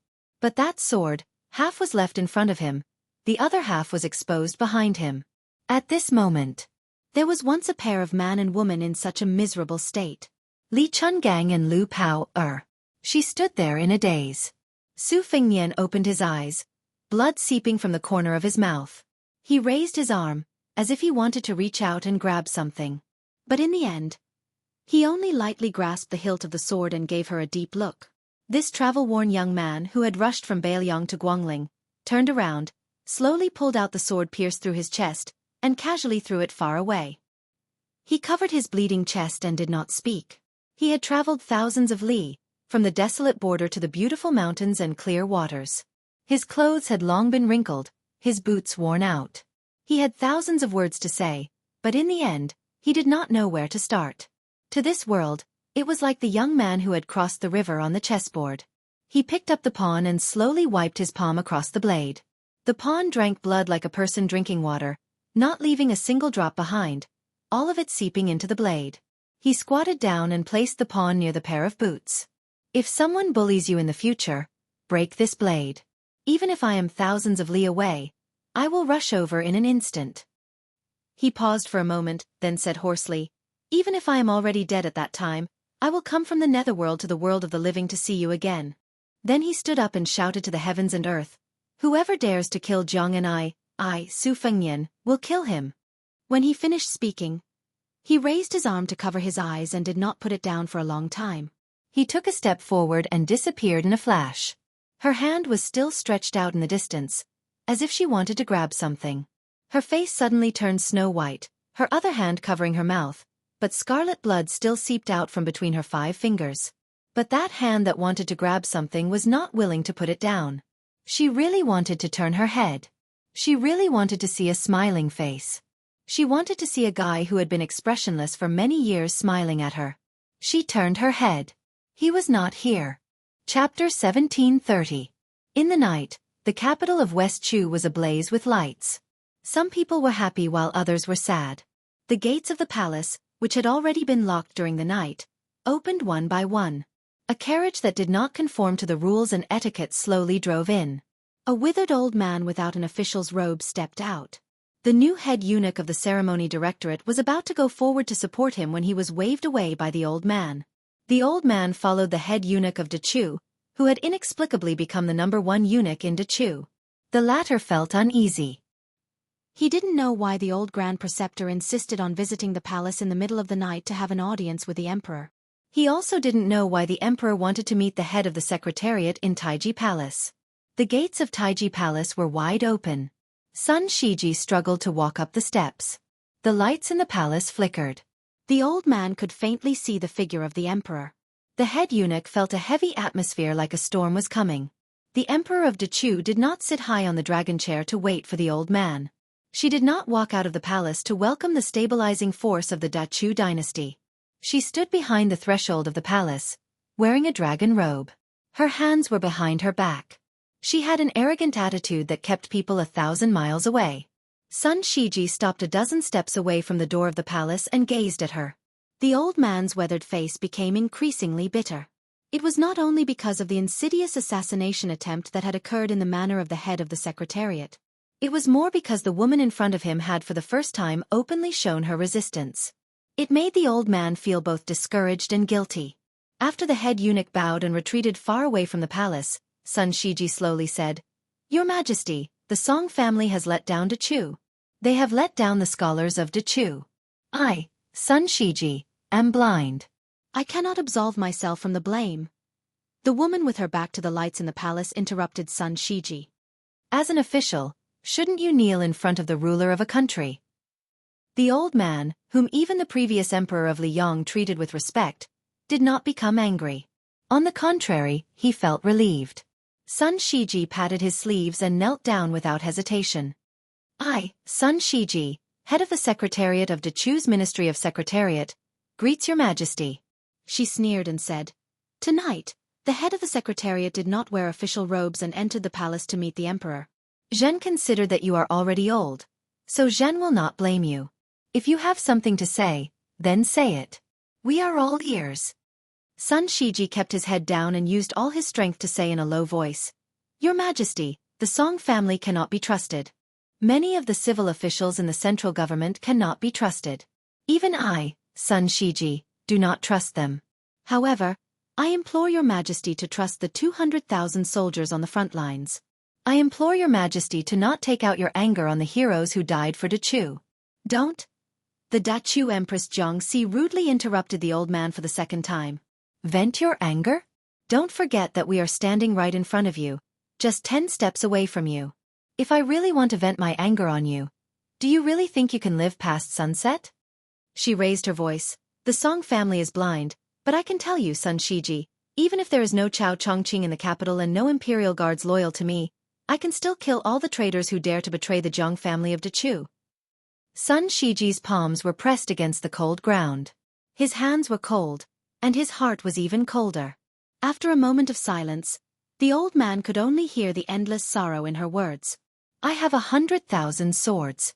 They were originally used to kill the Liang army, not the people of Chu, and definitely not. The old man could no longer hear what she said after that. Sun Shiji knelt there, speechless. The door suddenly closed. Through the door, the Dachu Empress sneered and said, You can leave. Sun Shiji, please rest assured. Chu, please rest assured. Since I am the daughter of the previous emperor, I will die in the palace like the previous emperor. The old man stood up with difficulty and looked at the door. The head of the secretariat, who had been refused entry, turned and left. He walked down the steps of the Dan Emperor carved with golden dragons and auspicious clouds. The submissive eunuch of the ceremony directorate stood there quietly like a night owl, waiting for a long time.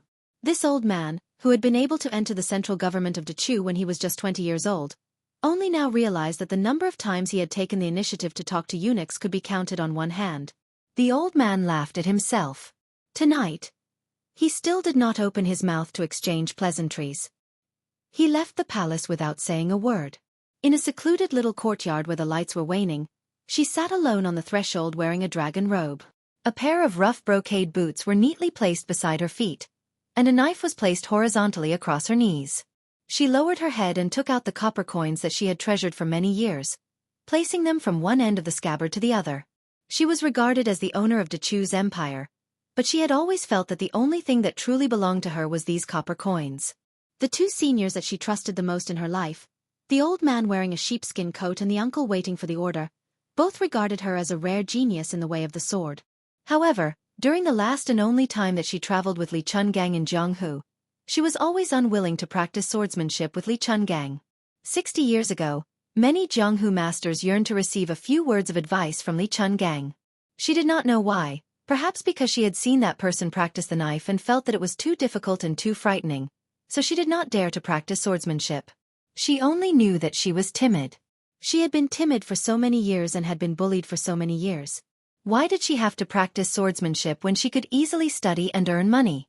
In fact, there was one thing that she did not dare to admit at that time. What if one day she really became an immortal on earth after practicing swordsmanship? Would she really stab him to death? No matter how rebellious the old bastard Song Wenfeng was, there was one thing that he said that reflected the thoughts of many old people of Chu. That was, even if Bailiang was the place where Jiang and I lived, it was definitely not a place where she could rest in peace. The Su family and the Jiang family were not ordinary neighbors who clashed with each other. Instead, the Su family's cavalry trampled Chu's mountains and rivers.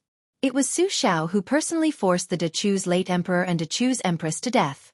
It was Su Fengnian's father who personally killed the parents of the new Dechu's emperor, Jianghu. However, if that was the case, it was not impossible for her, who had long had vague memories of Dechu and who was used to hiding whenever something happened, to leave the capital. It was already so difficult for Bai Liang, which was sandwiched between Liang and Bai Mang. Then the person who took over the burden from his father not only had to face the million-strong army of Bai Mang, but also had the wary Central Plains and the imperial court behind him. What if he took her away today? How would the emperor who took away Dechu face the people of the world? How would the people of the world curse him? In the first battle, the Bailiang cavalry had already lost more than 100,000 men. Would the Bailiang cavalry, who could have died a heroic death on the battlefield of Liangmang, have to die just because of a fox spirit like her, who could bring disaster to the country and the people? Could he really not feel guilty about this?